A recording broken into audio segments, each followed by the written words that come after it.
In a small provincial estate, surrounded only by a dense green forest and the sun illuminating the lawns around the house, a child was born. The gods bestowed blessings on the young lady and rewarded her with great happiness, namely, that they had a boy. The baby was tiny, but looked like it already had the personality traits of the homeowner, and then the assistant asked the couple if they had chosen a name yet. The woman, who had just given the world a tiny baby, looked exhausted and even with sweat still dripping down her face, said that his name was Ruin Ardell. She looks at her child as if at some heavenly creature, and with confidence, yet anxiety, says that she hopes he will become the light of this world. Ruin Ardell, from a young age, grew up on an estate and was raised by loving parents, but from childhood he did not stand out as being particularly talented. Sitting on the floor, he overhears his father and his assistant talking about how he should try to get them good seafood, and the owner can have no doubt about that. Suddenly, the child calls out to his uncle Baggins, which causes him to look surprised, so he asks what happened to the young gentleman. The boy almost begs him, but says that he can't go outside at the foot of the southern mountain, because there was a strange flow of mana there. Baggins looks at the young gentleman's father and doesn't understand what this could mean, but he himself doesn't know what his son is talking about. The weather was incredibly bad. The sky was covered with black clouds, and the rain was pouring so heavily that you could hardly see anything around you. The owner of the house opens the door and sees Uncle Baggins running towards the house, and says that he is starting to worry because a lot of time has passed. Entering the room, he apologizes and explains that he chose the longer route, and the man immediately, looking at the emotions of his interlocutor, asks what happened. He explains that he managed to escape trouble because he listened to the young master's advice, and the master doesn't understand what his son is doing here. So Baggins replies that because of his words yesterday, he did not cross the street at the foot of the South Mountain, and thereby saved himself. After all, I just found out that there was an attack by beastmen there, and then the man's eyes were incredibly alarmed because it was impossible to believe. And everyone who was there was in danger, but thanks to the young man, the uncle was not among them, and one could even say that the little boy saved him from death. They both thought for a moment, but Uncle Baggins broke the silence and asked the master if he thought Ruin Ardell could sense the mana floating in the air, but the master replied that it was hard to say. Suddenly, he seems to be lost in his thoughts, thinking about the question his interlocutor asked him, and can't even think of further actions if that's the case. But everything was already clear. Ruin would be Ardell's future, and from that day on, he increasingly showed a talent for magic, and already at 6 he felt mana, and at 7 he could show it. When he was 10, the representative of the first-year students gave his opening remarks and asked everyone around to congratulate the best among the applicants, Ruin Ardell. After all, the young man surpassed the large number of children from wealthy families who entered the Ignite Magic Academy because it was the best in the Radiant Kingdom. Therefore, Ruin was ranked as the best applicant among all the others and received the title of genius. In his eyes there was a misunderstanding and the thought of what he could achieve in the future. However, he did not really like this attitude, but he was reassured by the fact that his name would raise the status of his family.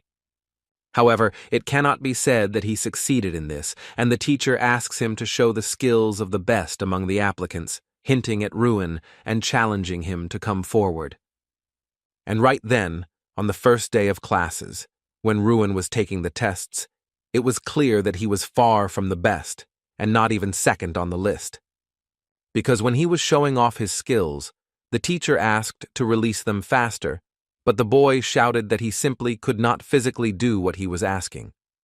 His gaze was focused on power, but Ruin's thoughts couldn't understand what had gone wrong as he had planned, so he continued to try to do at least something. The applicants waiting for their turn looked at Ruin Ardell and looked shocked by the reality that was happening around them, because they had heard that he was the best.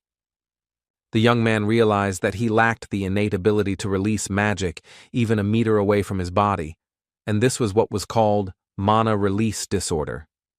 Tears rolled down Ruin's cheeks, because he understood that for a mage, his body was terrible, and this despair was visible in the emotions swirling in his eyes. But it didn't take long for others to learn of his humble origins and lack of talent for magic, and that disappointed him even more. And it was because of this news that the other students' attitude towards Ruin changed too quickly, and he felt that others treated him poorly.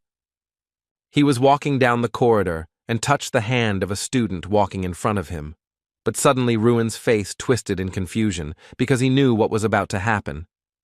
The friend of the one the young man had touched began to look closely at his hand and ask if everything was okay, as if he had caught some kind of infection. He explains his emotions by saying that the student touched a disabled person, calling him Ruin, and could become one himself, and the student understands that he needs to wash up quickly so that nothing gets on his skin. Ruin Ardell knows that he is called a person who cannot use his magic, so this situation around him is familiar to him like no one else. He was well aware that others considered him a defective person, unable to cast a single spell even in a magic academy. For the envious and the ordinary students, Ruin's current status became the highest source of malicious satisfaction they could possibly imagine. And so the student he had touched stood before him and boldly asked why the young man was looking so impudently, having the courage, even though he was incapable of even using magic. Just then, the fist of an angry rival flies with all its force straight into Ruin Ardell's face, seeking to humiliate him in front of everyone and show his level in the academy. The young gentleman stands, his hands firmly resting against the cold wall of the establishment, as if trying to keep his balance and hide his fatigue from being humiliated by everyone around him. Holding his bruised and swollen eye, he aches in his heart and wonders whether he will ever be able to fulfill his dream of becoming a real magician and whether the bullying around him will ever end. After all, it was Ruin Ardell who once entered the academy with the highest scores and was considered more promising than any of his peers and applicants to the institution in general. Therefore, he worked harder than anyone, pushing himself beyond limits to prove himself worthy of the title of the academy's best student and to glorify his name. But due to a curse, the young man, who was once considered a true genius and the best student, became disabled in terms of his ability to wield magic. Therefore, Ardell thinks that this is how, unfortunately, his story at this academy ended, namely, ingloriously and painfully, leaving behind only the shadow of his former hopes and dreams. Ruin remained alone, silently watching the students around him cheerfully chatting with each other, as if completely forgetting about his existence. But he knew well that behind the friendly smiles and loud laughter lurked gossip and condemnation directed specifically at him. The young gentleman only thought that everything would end exactly as it did, as if fate had been preparing this bitter ending for him from the very beginning. After all, the boy could not even imagine that he would one day find himself in such a hopeless situation, where his dreams of magic would be shattered to pieces. That in the abyss of despair he is slowly drowning, losing his last strength and hope to escape the darkness that is consuming his life. And yet Ruin Ardell never imagined that even in the depths of despair, there would be a place for a miracle that could change his fate against all odds. The young gentleman seemed to be in some dimension, not understanding what was happening around him. His eyes were closed, and his body seemed to have left him and separated on a spiritual level, but outwardly nothing had changed. Having come to himself, Ruin mentally asks where he is and what is happening, but the feeling is as if he is underwater, at a very deep level. Suddenly, the voice that previously said the status window was unlocked and the player artifact was activated says that the young man is the incarnation of Drak, the destroyer of worlds. The young man looks at the man in front of him and doesn't understand what he's saying or how his eyes can shine with such a blinding red light. Ruin mentally asks himself if this is really a dream, but realizes that it is too realistic for a dream, and he feels that way. He continues to watch the person in front of him, and it seems like the person is trying to tell him something, or perhaps explain something. The boy's eyes gradually acquire a rich red hue, shining with an alarming light, as if a harbinger of inevitable changes. And then, After a certain time, they become completely bright red, as if a flame has ignited in them that will never go out. Sometime before this situation, events took place on the territory of the Ignite Academy training ground. At this moment, Professor Heidel loudly calls Ruin Ardell to him, and a silence falls around, filled with tension and anticipation. The teacher explains that, as previously explained, the young man only needs to create a fiery sphere and hit the scarecrow standing in front of him with it. After all, the fiery sphere is the magic that any student must master flawlessly. But for someone who is unable to use magic, it is an almost impossible task. And then Ruin Ardell wonders if he will be able to complete this seemingly easy task this time, which is beyond his power. Professor Heidel, observing his pupil and seeing doubt and even confusion in his eyes, begins to speed up his actions. The young man, having gathered himself, says to himself that he doesn't need to give up, and maybe this time he will succeed. Ruin was determined to complete this task at any cost, even if it meant sacrificing his own strength. And with unwavering confidence in his voice, he says he will do it, despite the risks and difficulties that lie ahead. The students standing around couldn't believe their eyes, because the size of the fiery sphere was too large, and could this young man really have that much mana? Professor Heidel stood nearby, watching intently and seemingly doubting what he saw, as if his mind didn't want to accept it. Ruin mentally praises himself, feeling a wave of satisfaction, and mentally says that this is beautiful, like a moment of triumph after long defeats and suffering. He thinks he should continue in the same vein and be able to surprise everyone, but suddenly he realizes that his problem is coming back to haunt him. And the guy starts to mentally beg himself and tries to hold out at least a little longer, but his efforts are in vain. So the fiery sphere in his hands gradually becomes smaller, losing power, and Ruin exhales in frustration, feeling hope slipping from his fingers. His body suddenly succumbs to nausea and dizziness. The world around him blurs and his legs barely hold him, as if under the weight of an invisible and ruthless burden. The professor calls out to him, peering anxiously into the pale face, but Ruin, in a trembling voice, replies that he simply can't hold it in anymore. So the teacher sternly ordered him to immediately release the force from his hand, fearing that in another moment the uncontrolled energy would cause irreparable damage. But Ruin understands with alarm and informs Professor Heidel that the fiery sphere seems to have grown to his hand and is not leaving at all, pulsing more and more strongly. Then the man says that the boy is in his final year, and if he still can't use ordinary magic, such as a fire sphere, then he simply won't pass the final exam. And he says that Ruin is destined to fail, to which the young man only quietly agrees, as if accepting the verdict, and repeats these words, as if imprinting them in his mind. But Ardell sincerely apologizes, looking down, and promises that he will train even harder to prove to everyone and to himself that he is capable of becoming stronger. In this practical shooting test, they have to create 10 fire spheres and hit the target multiple times, but Ruin cannot make even one sphere hit the target. Therefore, he does not even count on the role of a third-rate magician and hears condemnation from his classmates who consider him not worthy of training at all. Because he became the best applicant, a nobleman from the province, teenagers from wealthier families began to envy Ruin and feel incomplete, and because of this, they mocked him, but he would endure it. But the reality that leaves him with no hope begins to destroy him from within, and this curse is the only thing holding him back for all 6 years. The mana release disorder was what kept him from living his life to the fullest, and Ruin only wondered how much longer he could hold out like this. There was a loud commotion in the academy corridor. Conversations and footsteps could be heard, and the walls echoed, creating a feeling of continuous movement and life. The students whispered among themselves about who passed the exam, how, and what their scores were, because everyone was curious, because it was happening for the first time. Upon seeing Ruin, the pupils immediately began to hurl insults at him, their mockery and evil smiles painfully cutting the young man's heart. They asked if it wasn't time for him to pack his things and go home, and if they were in his place, they would be ashamed to show themselves here, but Ruin seemed persistent. Two of the pupils, looking at him, asked if he knew what the younger ones called him, but they immediately replied that the fool was Ruin. They further say that because of the young man, the graduating class is not a role model, and he finally needs to go back to his province. After all, nature did not endow him with skills, so he needs to at least be rich. But here, too, there is a problem, because they only heard the name Ardell when they entered the academy.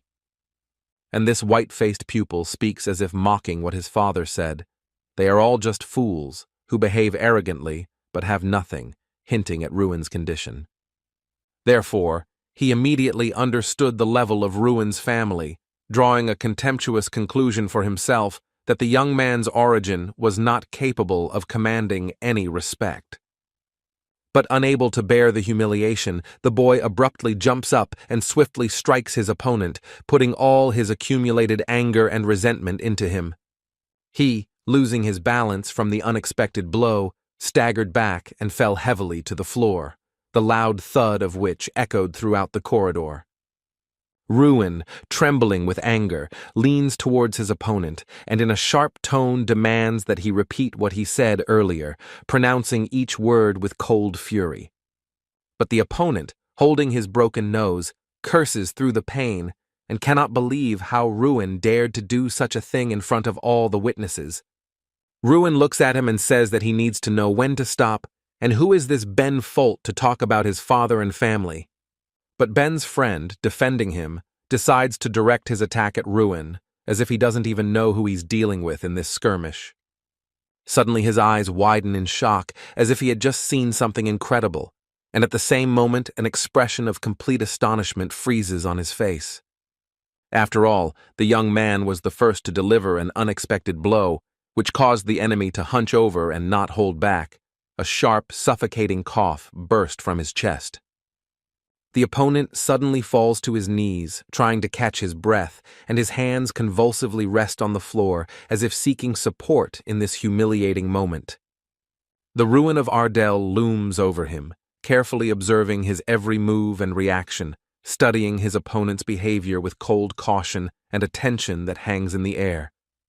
While his opponent's mouth is dripping with saliva from a strong blow, analyzing every reaction and tension in his body. The young man looks at him angrily and loudly calls him an insolent bastard, feeling both rage and contempt pulsing in his every word and movement.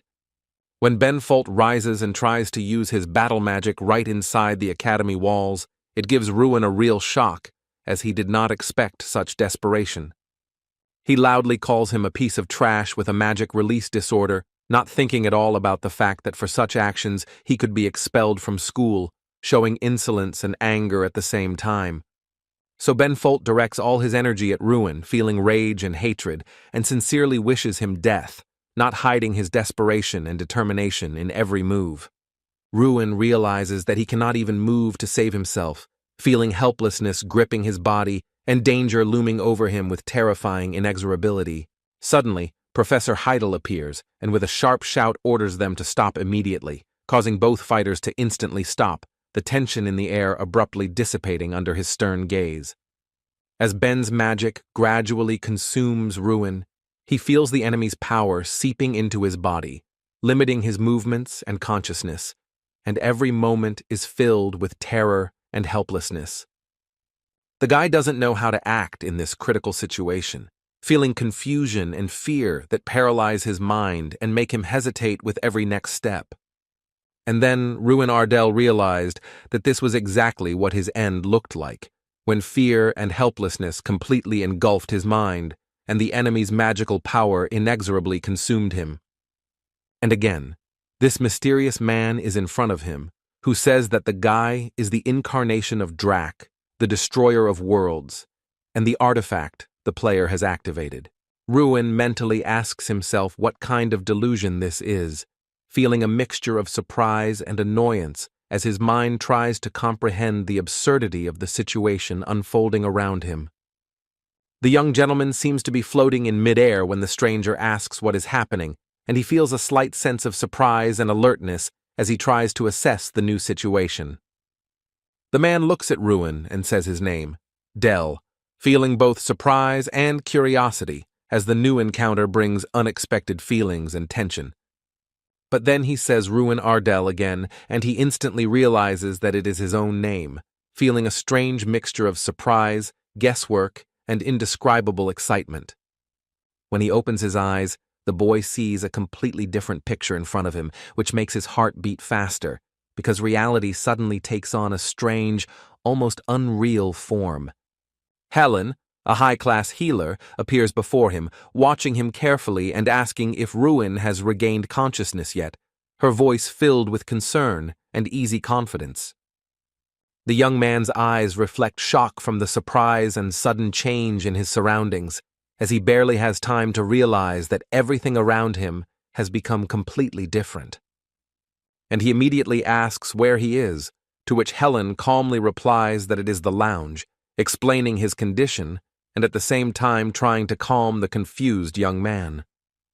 She assures him that he's fine and just doesn't need to get up, but Ruin replies that he's dizzy and just wants to sit down, trying to recover a little and regain his balance. The hero still doesn't understand whether he really lost consciousness, because the vision was too realistic, which makes him doubt his own perception and feel a little surprised. Ruin asks Helen how long he was lying in the room, to which she replies that it was almost a whole day, causing Ruin to raise his eyebrows in surprise and assess how much time he had wasted. And he was lucky that nothing worse happened, so the woman feels that God protected him, giving him a chance to recover and regain strength after a terrible ordeal. When asked by the young man if he is okay, Helen replies that he needs to run a few tests, but he looks fine for someone who was struck by a lightning sphere, causing Ruin to be surprised. There are no wounds or burns, and even the internal organs remain intact, so Helen realizes that she has never encountered anything like this before, feeling surprised and curious at the same time. Ruin realizes that the lightning sphere is a terrible magic capable of burning the body in a matter of seconds, and he cannot understand how he managed to take such a blow, feeling both shock and surprise. But suddenly, Professor Heidel appears on the threshold of the room. His stern gaze instantly attracts Ruin's attention, and there is tension in the air, making everyone present wary. Helen says she needs to go check other tests, and asks the guy not to be silent if something bothers him, showing concern and attention to his condition. Professor Heidel approaches and asks in a calm but stern tone how Ruin is feeling, carefully observing his reaction and condition to gauge the seriousness of the situation. Ruin answers his question in the affirmative, and the professor explains that this is precisely why he came, because the professorial council has gathered to discuss the situation and take the necessary measures. The teacher explains that Ben Folt will be expelled from the institution, as using magic with intent to kill is an extremely brazen violation of the rules and endangers the lives of other students. He adds that unfair treatment and bullying of Ruin were also taken into account, and all of these factors formed the basis for the decision to expel Ben Folt from the educational institution. Ruin admits that he also hit Ben, to which the professor replies that he will also be punished and will do volunteer service for 1 month as a discipline lesson. And the teacher also wanted to ask his student something, approaching him with a serious expression on his face, ready to hear his opinion and assess his reaction to the question. He asks if Ruin has some kind of artifact, that is, a legendary weapon, which surprises the young man, because he did not expect that he could be asked about such a thing. After all, if he really had such an artifact, he would not have been mocked. To which the professor explains that, based on the value and rarity of such an item, the head of the Ardell family would have already used it for his people. Ruin doesn't understand why the professor asked him about this, feeling surprised and slightly concerned, because it seems to him that such a topic shouldn't concern his field. But the man gathers his thoughts together to explain the situation in more detail and make sure that the pet understands the real reason for his question. He says he is certain that before the young man was struck by the sphere of lightning, his body was enveloped in a red light, which makes Ruin wonder and suspicious about the nature of this magic.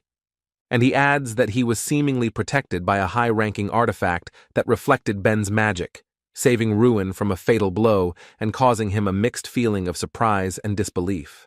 The student could not believe Professor Heidel's words, feeling a mixture of surprise, skepticism, and indescribable admiration that his life had been saved by a mysterious artifact. But suddenly he remembers a strange dream and begins to suspect that this may be connected to the events that have occurred, causing him a mixture of surprise and anxiety. However, he tries not to believe it, saying that he doesn't understand what happened and is sure that he doesn't have any artifacts, trying to ward off strange suspicions and remain calm. So the man asks him to rest, while the pet's thoughts are filled with complete uncertainty and lack of understanding of what happened. So he decides not to ask any more questions and just listens silently. He became curious about what the professor was thinking about now and tried to guess his intentions, watching every movement and facial expression, trying to discern his thoughts. The young gentleman realizes that this is an experience that is difficult to distinguish from a dream, and even the strange voice that echoed in his mind now seems to be part of some mysterious reality. Who spoke of the artifact of Drak, the destroyer of worlds, and mentioned a certain player, forcing Ruin to ponder even more about the meaning of these words and their possible connection. He also feels like there was another word, but he can't remember it, leaving a feeling of incompleteness and slight unease in his mind.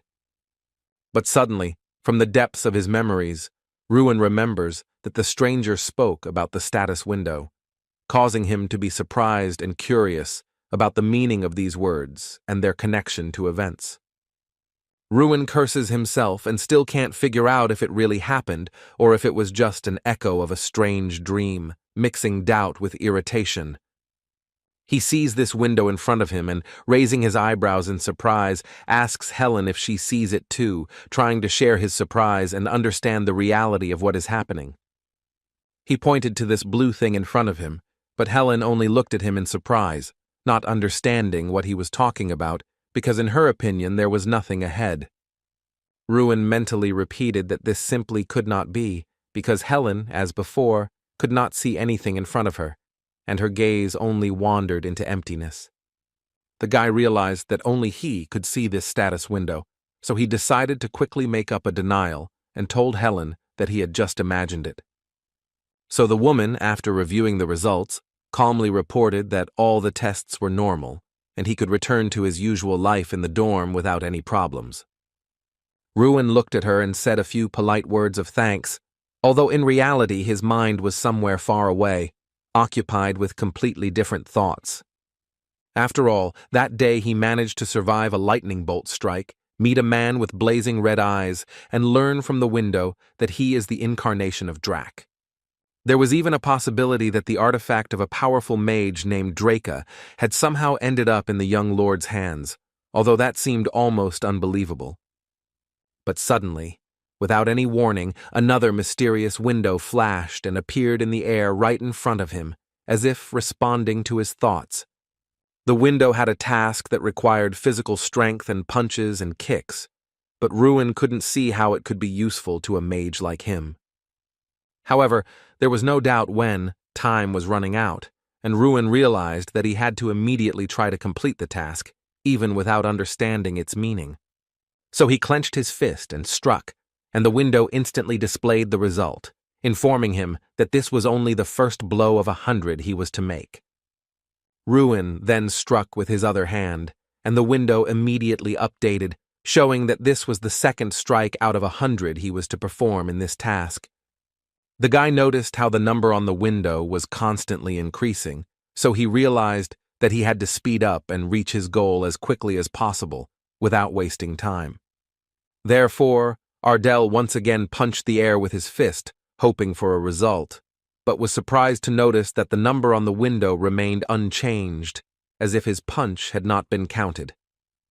Ruin realized that his shot had not been counted, and mentally decided that even the slightest inaccuracy in execution would instantly lead to the system not recording the result.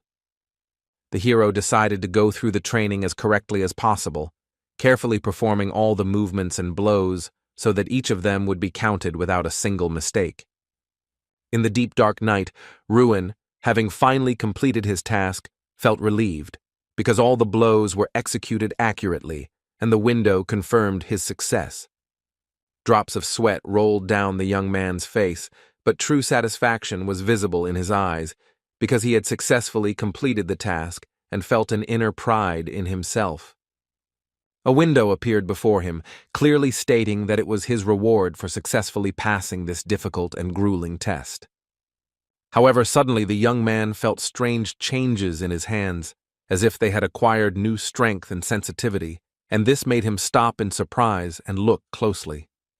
He couldn't understand what kind of feeling had taken over him, but he could feel it circulating through his blood, being much more fundamental and important than ordinary mana. So Ruin Ardell felt that he had become truly strong, and his new powers circulating in his body gave him a feeling of confidence and incredible power.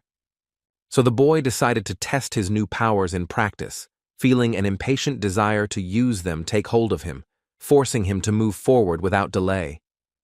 He sharply struck his limb forward, and a powerful energy aura instantly rose around him, vividly demonstrating the power that now resided in his body. Ruin felt that the power flowing into the magic had become much stronger, and the resistance of the air provided driving energy, so everything around him seemed different and felt in a new way. The young mage's core strength had increased significantly, and now he felt it was time to test the second reward that awaited him after successfully passing the test. The boy looked again at the status window that suddenly appeared before him, and felt curious and tense, preparing to find out what new reward it would show. But he saw what was written there, about a power circle that now replaces mana circles, which surprised and intrigued him at the same time. So Ruin understood that this meant the complete replacement of his mana with physical strength, and the thought of how his magical abilities would now transform into pure power was arousing.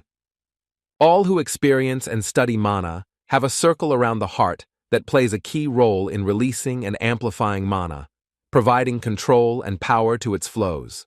Ruin had 4 circles of mana, far exceeding the normal amount for people his age, but due to his curse, their power was effectively 0.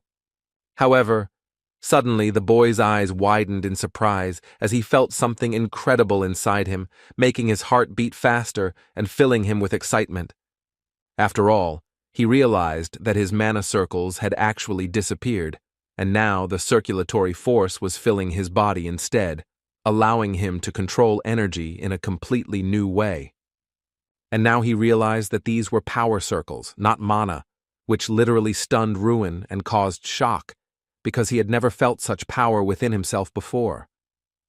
Because he knew nothing at all about mages without mana circles, and the thought that these new power circles might not be a full-fledged replacement frightened him with unknown consequences for himself. The hero couldn't help but ask himself if this meant he would have to forget about life as a mage, because without real mana circles, his abilities might be useless. However, it was too early to give in to such disturbing thoughts. Ruin first decided to test the new power circles in practice to make sure of their true effectiveness. So Ardell focused and summoned his fiery sphere, determined to test how well the new power circles could support a full-power magical attack. He was surprised to notice that the fiery sphere appeared extremely quickly, and could not understand how this was possible, because previously its formation took much longer. Ruin noticed with admiration that his fire sphere had become much stronger than before, and felt the new power circles giving it incredible power and stability. So after pondering for a long time how to explain such a drastic change in strength, it suddenly dawned on him. He finally understood the reason for the incredible increase in the sphere's power. That all this, the power of his artifact, and that he has been given a unique, once-in-a-lifetime chance to test and develop his new abilities to their fullest.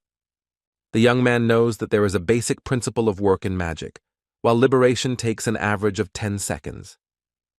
However, there was another option, to skip this stage and create a fiery sphere entirely through one's own inner power, testing the limits of one's new abilities.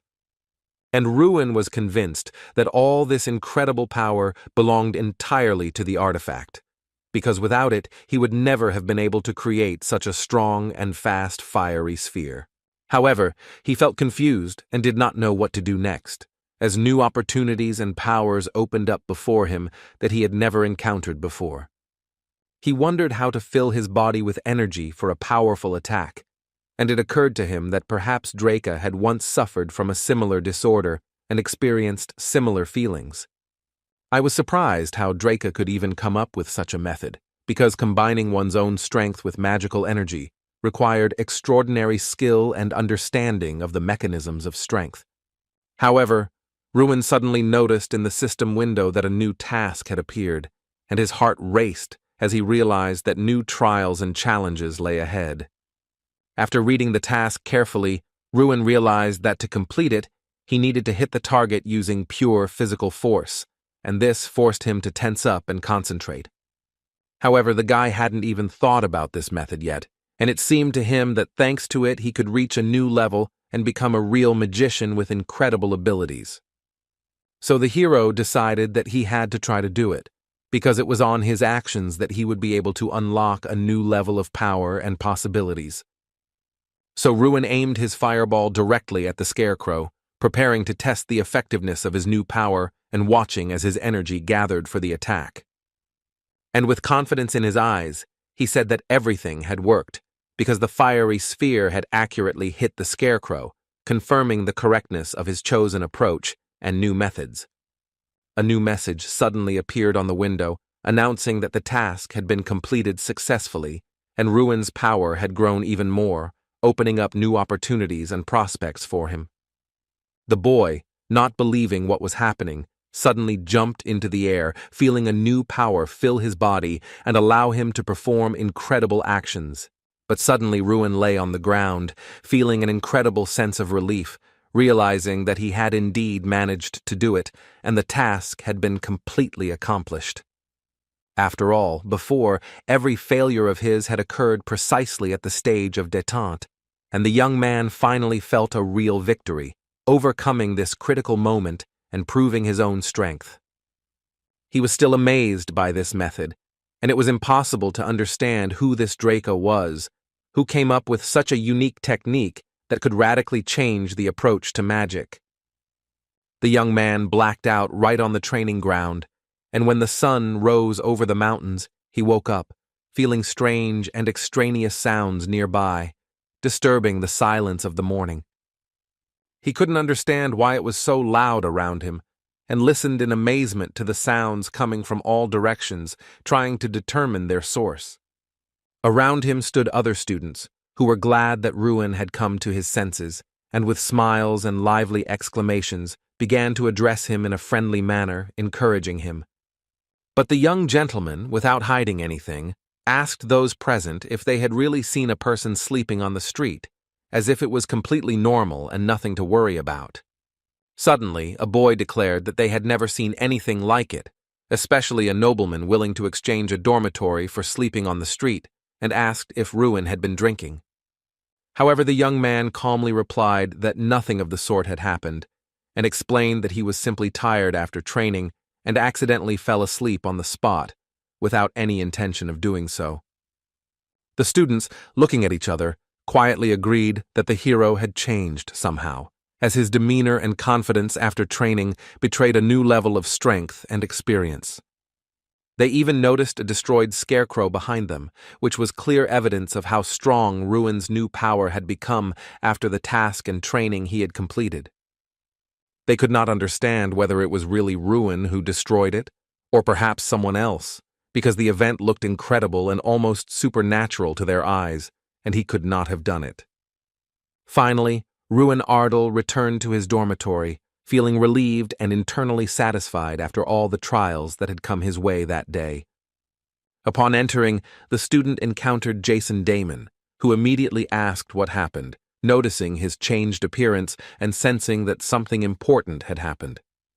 Ignite, a sixth-year student at the academy, asked in surprise if this was really the same boy who had just returned, as his appearance seemed unexpected and unusual.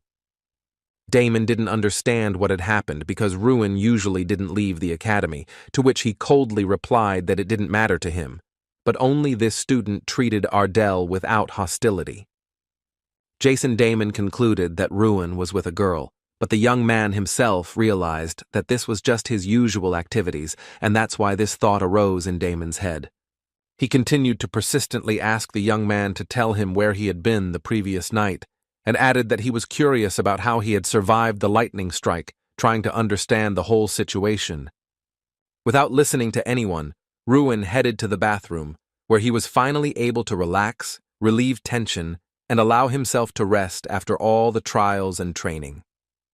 Suddenly, the hero remembered an additional task that still remained to be checked and felt that he could not postpone it until later because his success depended on a thorough check.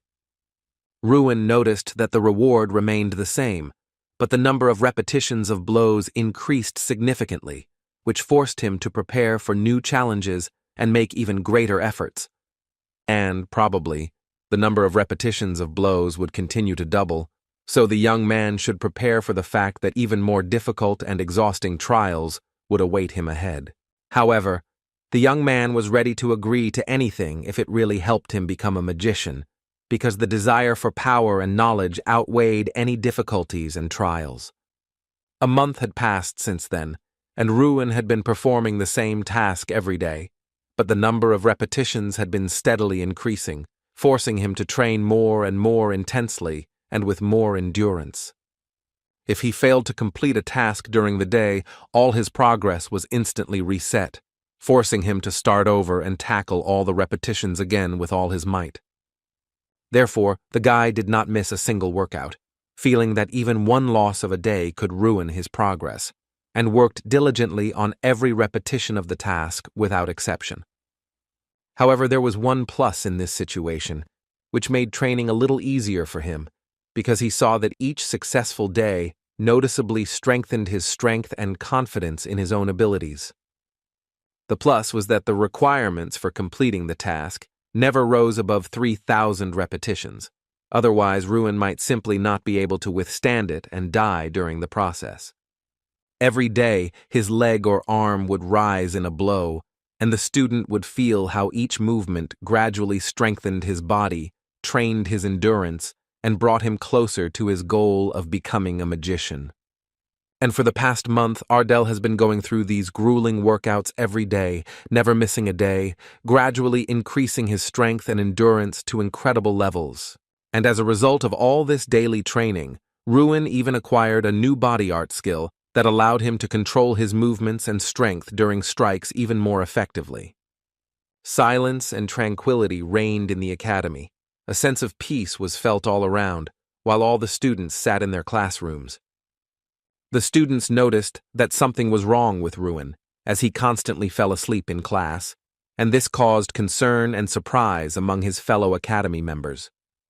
Moreover, the guy actually settled on the training ground, where he relentlessly practiced punches and kicks, devoting all his time to developing physical strength and skill. But one of the students noted that Ruin was simply trying to compensate for his disorder through constant training, although he doubted that such an approach would actually work.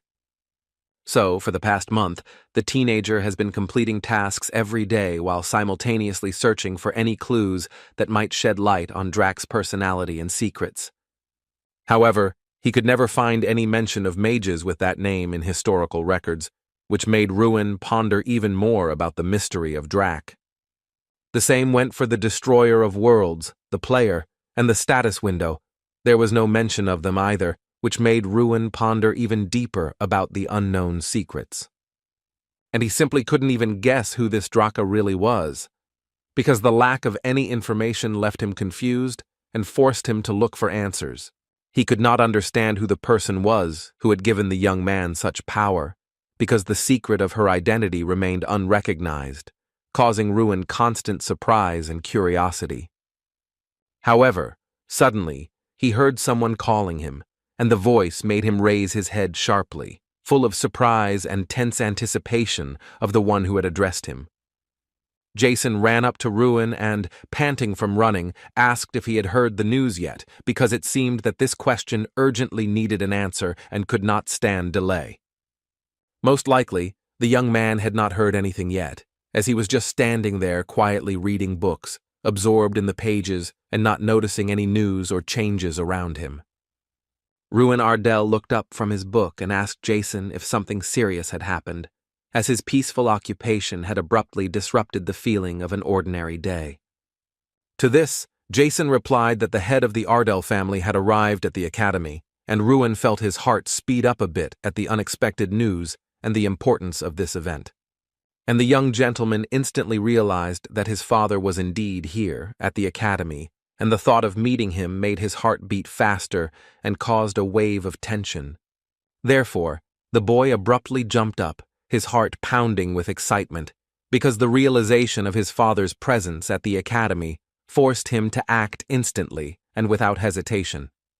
Running towards the man and shouting as if calling him, Ruin felt a mixture of joy and anxiety, his heart pounding, and every step brought him closer to the long-awaited meeting.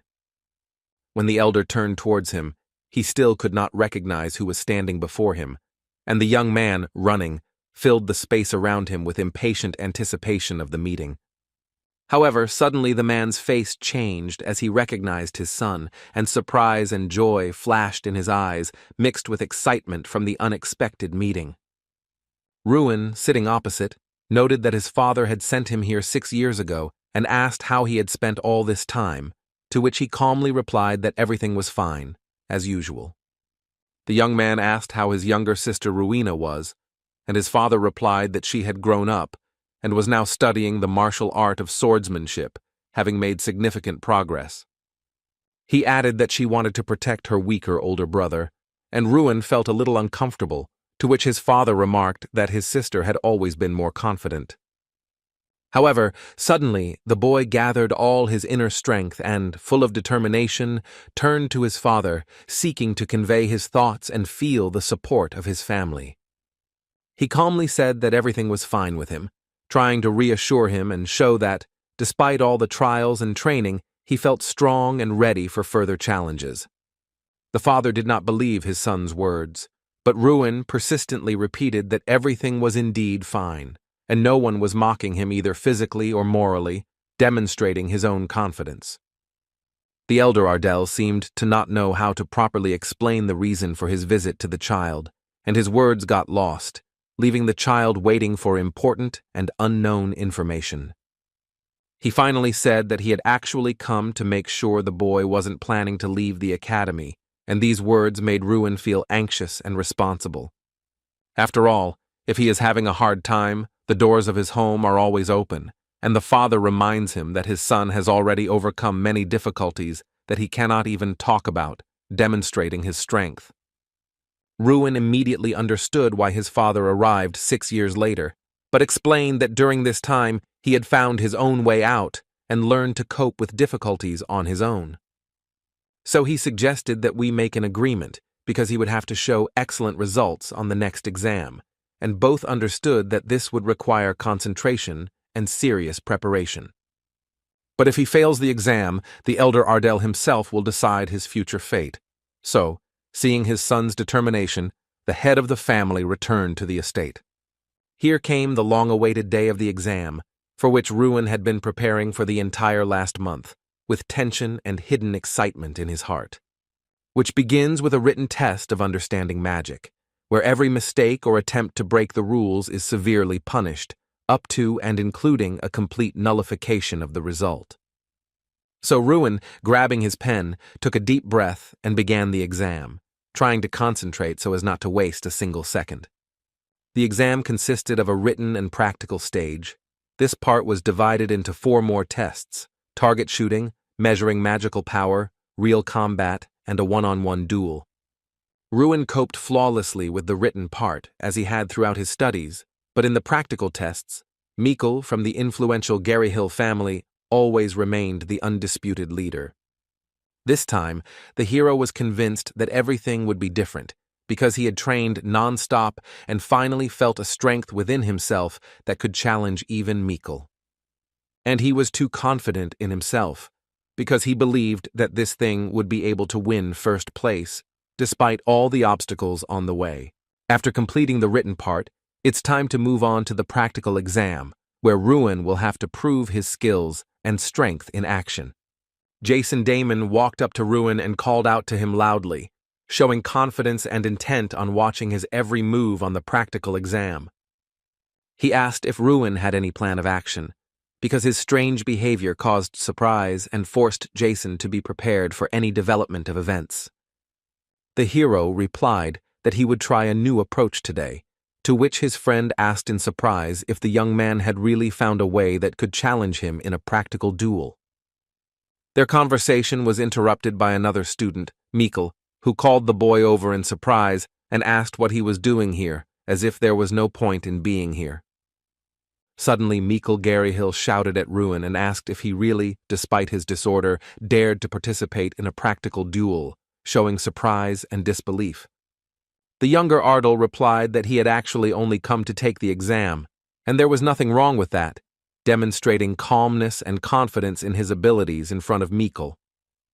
And then Mikkel decided to give advice to someone who had not passed the practical part for 6 years, full of light sarcasm and a desire to emphasize his own superiority. So, instead of going out and subjecting himself to humiliation, Mikkel suggested that Ruin simply surrender, leaving him surprised and a little irritated. But the young man sharply replied that he would not need Mikkel's advice, demonstrating determination and unwavering confidence in his own abilities and intentions. However, suddenly Mikkel noticed that Ruin had misunderstood him, explaining that with the disorder, he was unlikely to be able to successfully pass this exam, leaving his opponent in his thoughts. The hero did not understand where Mikkel got such courage and confidence from, because he had never behaved so boldly and self-confidently before. The first part of the practical exam was aimed shooting at designated targets, where each miss could cost valuable points and affect the overall result. His goal was simple: to determine how many targets a future magician could hit at once, assessing accuracy, speed, and control of magical power while firing. But this year, the level of difficulty was significantly increased, as the targets were now moving, forcing participants to demonstrate not only accuracy, but also reaction speed and skill in controlling magic. Student Angela missed a single target, and this immediately affected her grade, highlighting the difficulty of the new moving targets and the high demands of the exam. Other participants also struggled with the exam, and therefore the overall scores were simply terrible, demonstrating the incredible difficulty of the task.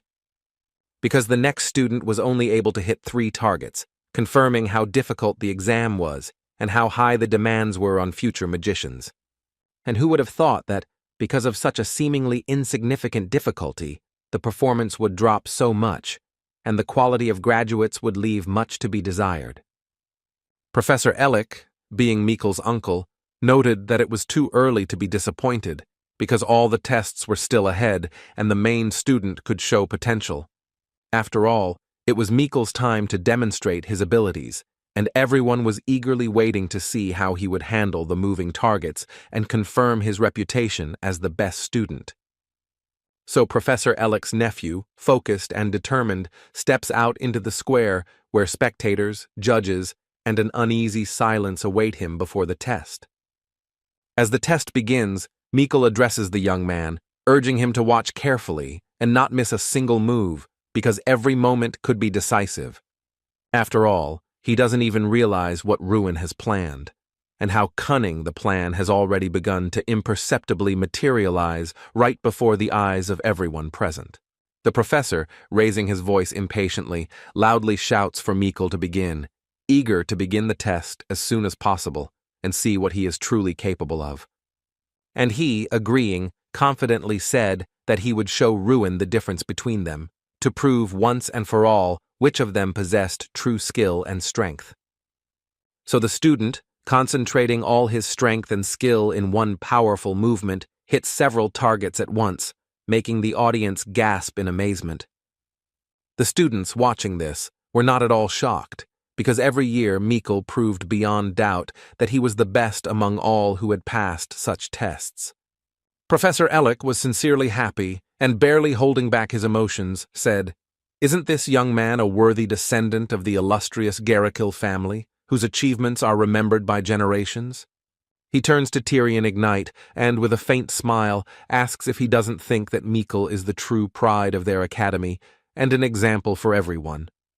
The head of the academy sternly tells him not to continue, emphasizing that it is enough to demonstrate his abilities and it is time to give the other participants a chance. After all, according to him, this time is quite enough to fairly assess the abilities of current graduates and understand who really deserves recognition and praise. Professor Heidel remarks that, why don't they sit a little longer because Ruin is next to speak, and Tyrion Ignite finds it hard to believe that he is capable of demonstrating any results. But despite his doubts, he agreed to give Ruin his due and to carefully watch how he would handle the exam and whether he could at least partially exceed expectations. Ruin realizes that things are going well and sees this as the perfect opportunity to test his own strength and show everyone what he is capable of to the fullest. So the teacher, observing intently, asks him to begin, signaling that it is time to show his mastery and confirm the skills he has acquired. To this the student agrees, intently preparing his fiery sphere, feeling the energy building up inside, ready to explode with a powerful, devastating blow. Suddenly, the force around him rapidly increases, forming a powerful flame that completely engulfs Ruin, causing everyone present to freeze in admiration and alarm. All the professors and the head of the academy could not believe their eyes, watching the incredible speed of the call, which exceeded all their expectations and imagination. The students, watching Ruin, were also in complete shock, because no one expected him to demonstrate such strength and skill at the very beginning of his performance. Mikkel, despite everything, calmly notes that he has a disorder and emphasizes that the main thing is to hit the target accurately, because only the result matters. And Ruin, in fact, turns out to be almost powerless, because his attempts to resist Mikkel's efforts, in his opinion, have no effect, leaving him vulnerable. The new skill instantly adds acceleration to Ruin's movements, making his every step and maneuver faster and more unpredictable, perhaps even powerful enough to surpass Mikkel. He recently acquired this skill, and it is thanks to it that the guy is able to move abnormally fast, literally outpacing the expectations of everyone around him and gaining an advantage in a duel. In other words, Ruin Ardell is now moving like a real typhoon, carrying with it improbable speed and force, breaking any obstacles in its path.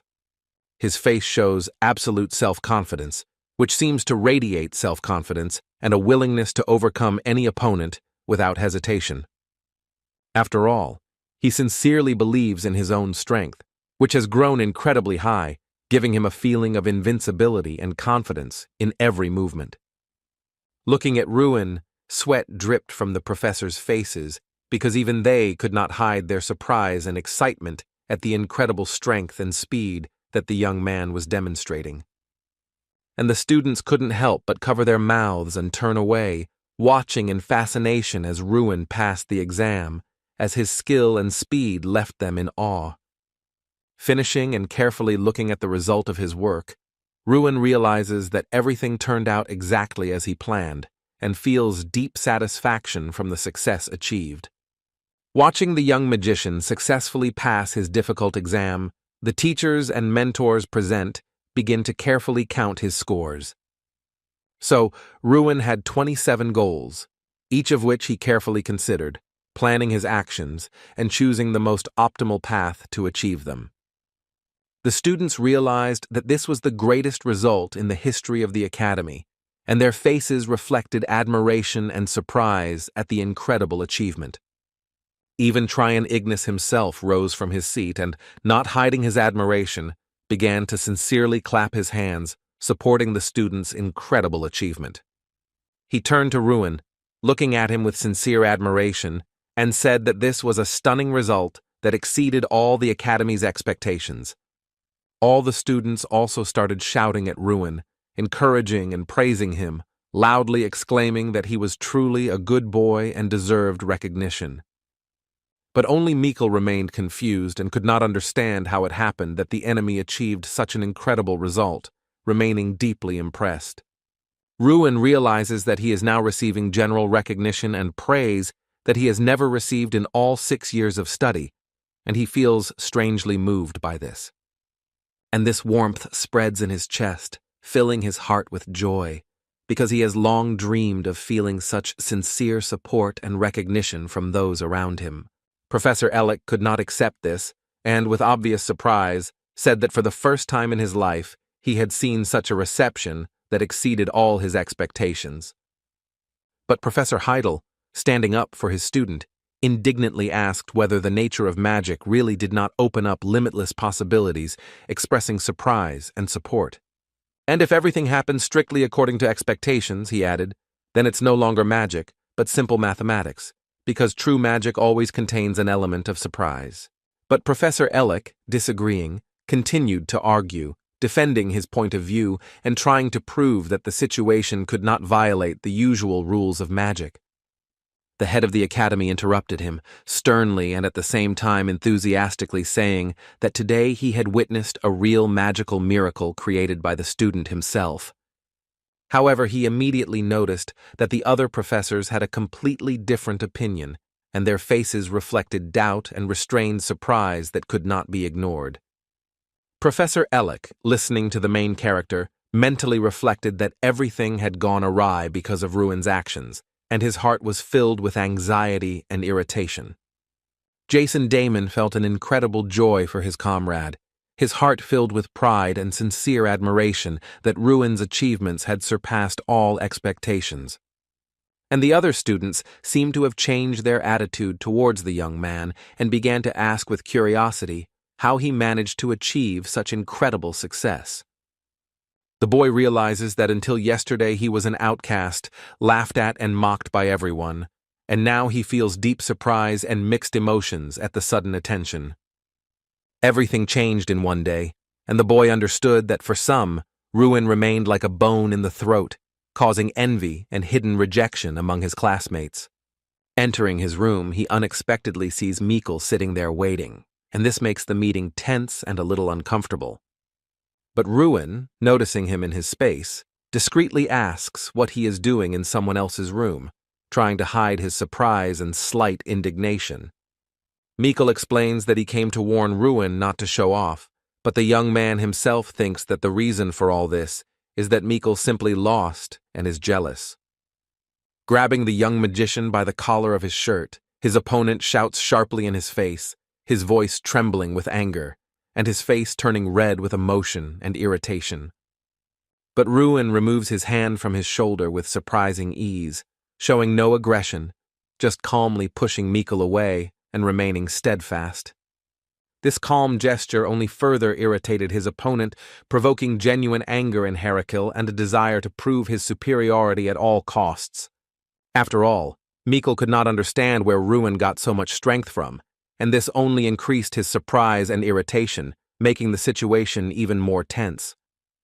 Ardell calmly states that it is important for both of them to complete their training, and if he wants to defeat him, let him do it honestly in a one-on-one battle, without outside interference.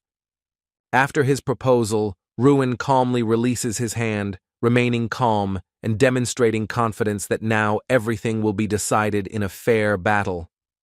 Mikkel challenges him by asking if Ruin really considers himself worthy of fighting him, since throughout his 6 years of study, he has consistently failed exams and appeared weak.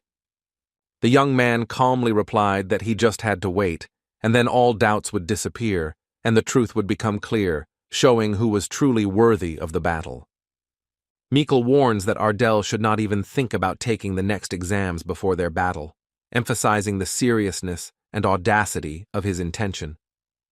But the student mentally believes that in today's exam, the young man will not be able to overcome even the first stage, confident in his weakness and doubting his chances.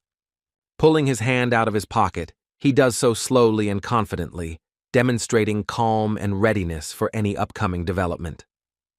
Looking at her, he thinks that whatever the circumstances, Ruin is truly a magician, and this certainty causes him surprise, admiration, and respect at the same time.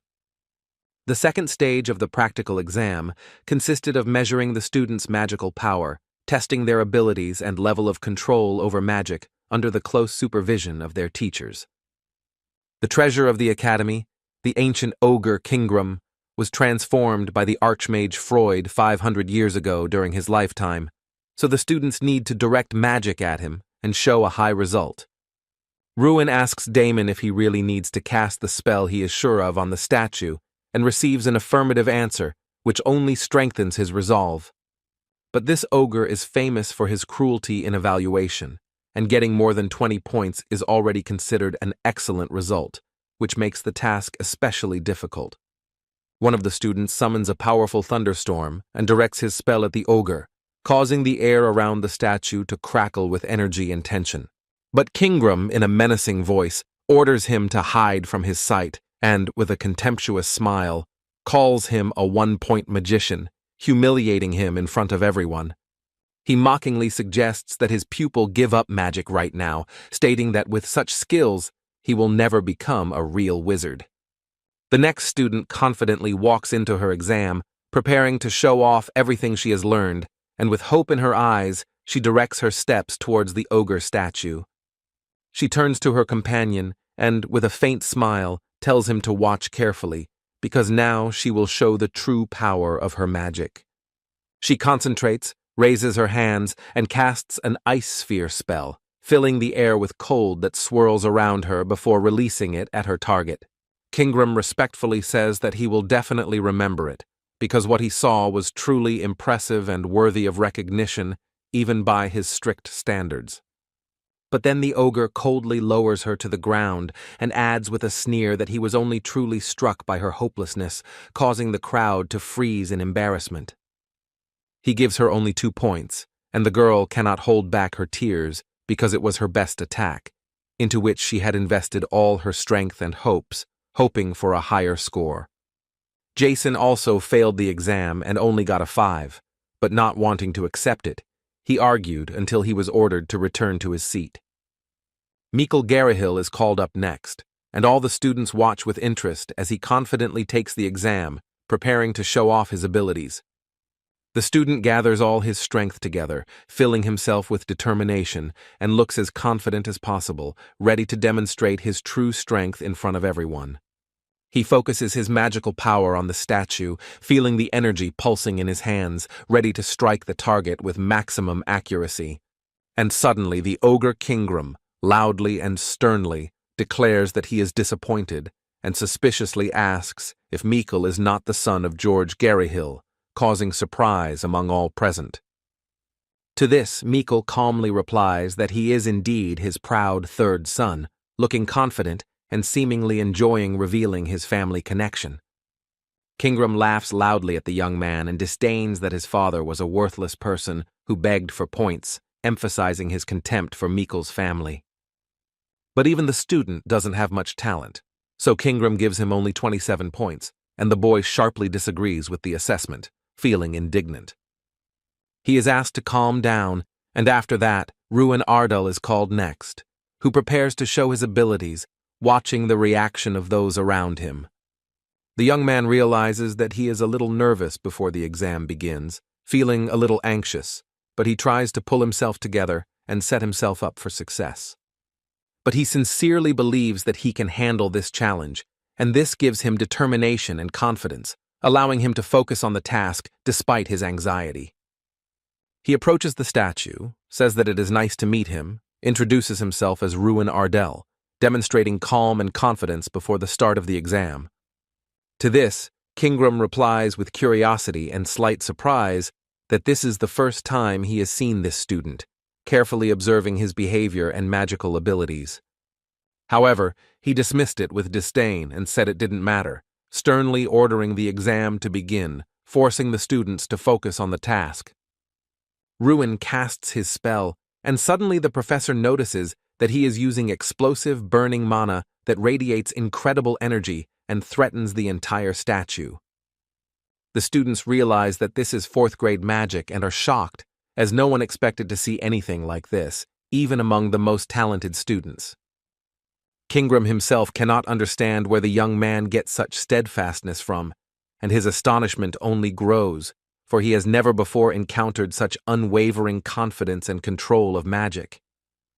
But the young man does not hesitate and begins to advance, confidently moving forward, demonstrating skill and control over magic, which makes everyone around him hold his breath.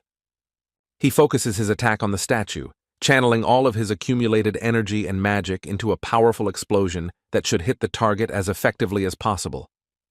He stands before him, looking composed and calm, as if he knows that his strength and mastery of magic allow him to overcome any difficulty. The professor is surprised and says that this is impossible, because the young man transferred the magic from his fist to his leg and exploded it in just 1 second, demonstrating incredible skill. The students realize that they are facing a 5th-grade spell, and their surprise grows because no one expected to see such power on a practical exam. But Ruin paid no attention to anyone, completely focused on his work, his gaze and movements indicating maximum concentration and self-control. And he was relieved to realize that his spell had worked as it should, radiating the control and precision he had long sought to achieve. But Kingram's reaction seems strange, and the student begins to doubt whether everything really went as it should, or whether something might have gone wrong during the spell. Suddenly, the ogre sharply asks Ruin who he is, his voice full of surprise and undisguised interest, because no one has demonstrated such strength before. He adds whether he is Draco, which instantly confuses the young gentleman, forcing him to hold his breath and ponder the meaning of these words. After his words, Kingram says that he was exactly what he expected, emphasizing that everything that happened was predictable and he was looking forward to meeting Drac. He watches Ruin carefully, intently studying his every movement and gesture, while simultaneously pronouncing the name he has decided to call him, as if trying to figure something out. The students cannot figure out who Kingram is talking about and wonder if he really just confused people, because his words sound too definite and mysterious. Ruin realizes that in 2 months he has read every book he could find, but none of them mentioned a word about Drac, leaving him deeply surprised. So he turns to the statue and asks if it knows him, and is surprised to receive a clear, positive answer, which only increases his surprise and curiosity. He looks ahead and speaks to the ogre, asking him to tell him more about Drac, hoping to gain some clarity in the mysterious and confusing situation. To this, the ogre replies that all of this is extremely interesting, as if he is interested in the very essence of it and the situation unfolding around Ruin, causing a slight admiration. And who would have thought that Kingram would notice his incarnation right at the academy, causing Ruin to feel both surprise and a slight excitement from the surprise. He asks the young man to repeat his name again, and the young man, a little surprised, answers clearly and confidently, Ruin Ardell, which forces the listeners to listen more carefully. So the statue says that it will remember him, as if imprinting Ruin's name in his memory, leaving the young man with a sense of the importance of the moment and its mysterious significance. He says he will answer his question later because there are many people around and the ogre is expected to score points, leaving Ruin slightly surprised and impatient. Kingram announces that the evaluation is complete, as the student's magic does not match that which allows for an accurate determination of the result, leaving everyone present in mild surprise. But the professor reminds us that according to the rules, an estimate must be made in any case, and this contract must be fulfilled within 5,000 years. Kingram was furious and couldn't understand how the man dared to address him like that, considering he was judging children who didn't even look like real wizards. But knowing that a contract is a contract, the ogre is forced to agree and give an assessment, albeit with obvious dissatisfaction and internal resistance. Kingram asks Ruin how much he wants to get, 0 or 100 points, watching his reaction carefully, as if testing his courage and determination. And Ruin Ardell, without hesitation, chooses 100 points as his rating, demonstrating a determination and confidence that even Kingram is forced to admit with some surprise. All the students were in complete shock at this result, not hiding their surprise and searching for an explanation as to how the student could get 100 points. And the boy once again found himself at the very epicenter of events, attracting the attention of everyone around him and feeling how every movement and word acquired extraordinary importance. Professor Heidel reports that the head of the academy has already learned of his result and that the young man deserves the award, causing Ruin to feel a sense of pride and unexpected excitement. He hands the young man a roll of paper, and the young man, slightly surprised and at the same time interested, carefully takes it in his hands, feeling the weight of the moment. The guy reads about the artifact room and cannot figure out what it is, feeling both surprise and curiosity about the mysterious place. So Professor Heidel orders him to follow, and the young gentleman, a little excited and full of anticipation, carefully follows his mentor, trying not to fall behind. He agrees to what lies ahead, a little hesitantly, but with a sense of curiosity and determination, ready to follow it and learn everything.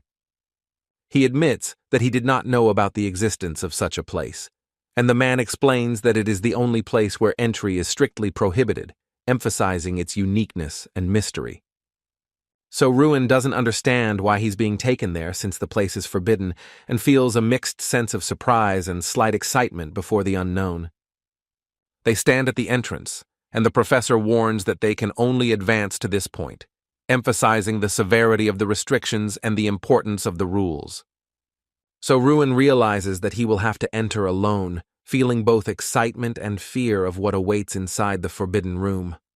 Not understanding what exactly is happening, the boy decides that he needs to see for himself, feeling a mixture of excitement and intense curiosity.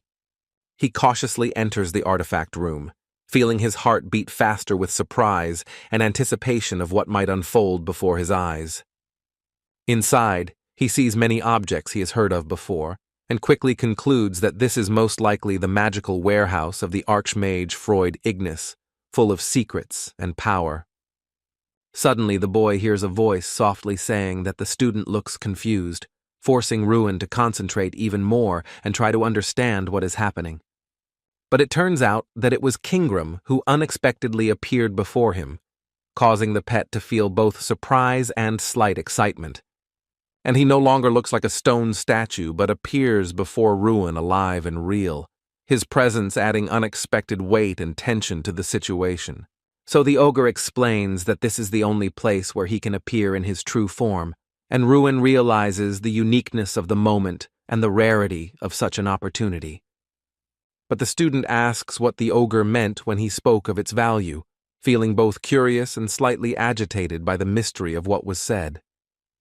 To this, Kingram replies that the young man does not yet realize his true significance, forcing him to reflect on the depth of what was said and his own potential.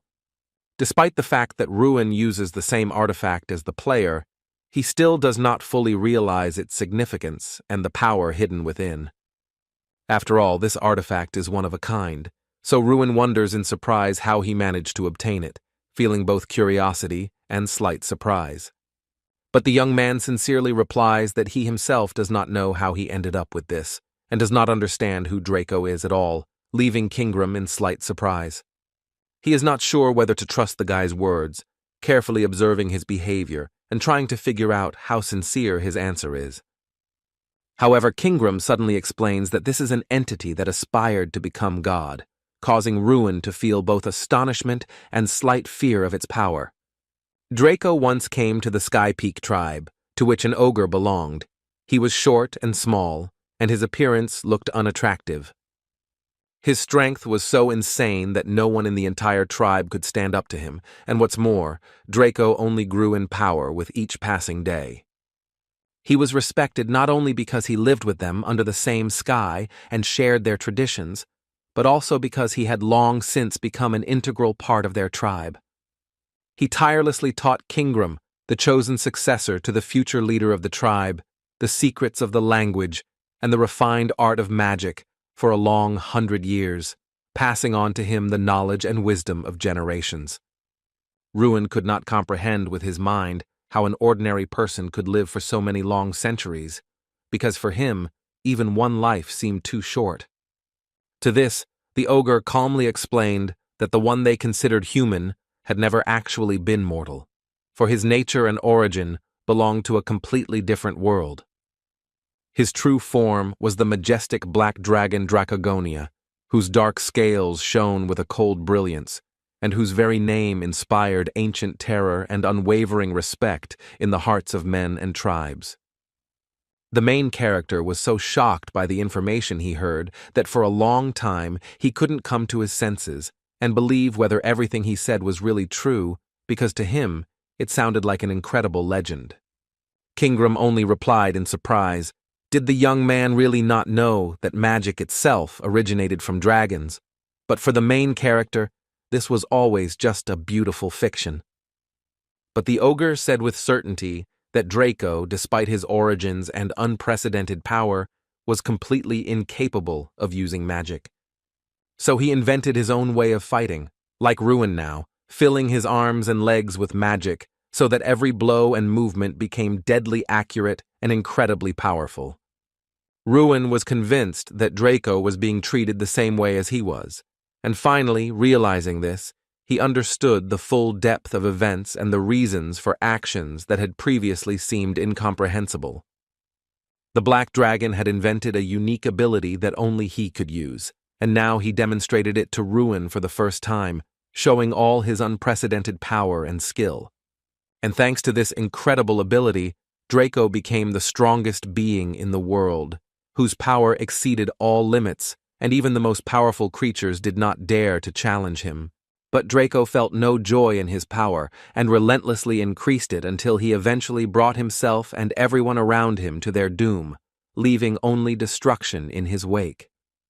And Ruin finally realized why he was called the Destroyer of Worlds, because the power that Draco once possessed was so incredible that the young man could not even imagine its true scale. Suddenly the hero noticed a window in front of him, and a sense of reward flared up in his heart, for he realized that he now had the opportunity to communicate with the ogres. In addition, there was a unique skill that allowed him to significantly increase his own strength by taking it from an ogre, and the hero, realizing this, felt new horizons of possibilities. Suddenly, a ball appeared in Ruin's hands, embodying the incredible power he had gained, radiating power and light that was both captivating and terrifying. Kingram explained that this was probably a reward for a task completed, because Draco always had a habit of talking about such things into the void, as if leaving them for someone else. Ruin cautiously asked if the ogre knew what was in his hands right now, for the power and mystery of the orb were so great that the young man did not dare to draw conclusions. And Kingram carefully examined the object, untwisted it in his hands, examining every detail, and then calmly said that it was Stran, and its true power could change everything. He said that this was not just an object, but the very embodiment of a force that lived a life of its own, radiating incredible energy and potential. But Ruin still could not understand what was being said, for the meaning of Kingram's words and the true nature of that embodiment of power remained extremely mysterious to him. The ogre explained that this power had always been with Draco, and given his current state, he had most likely sealed it within the Spirit Stone at the time of his death. Strawn, having a vile character, demanded infinite power from Drac, and although his wishes were cunning, fulfilling them could open up the promise of limitless power to the young man. Ruin wondered if an incarnation would truly be born from this stone, for though he felt its powerful energy, it was difficult for him to imagine how such a force could come to life.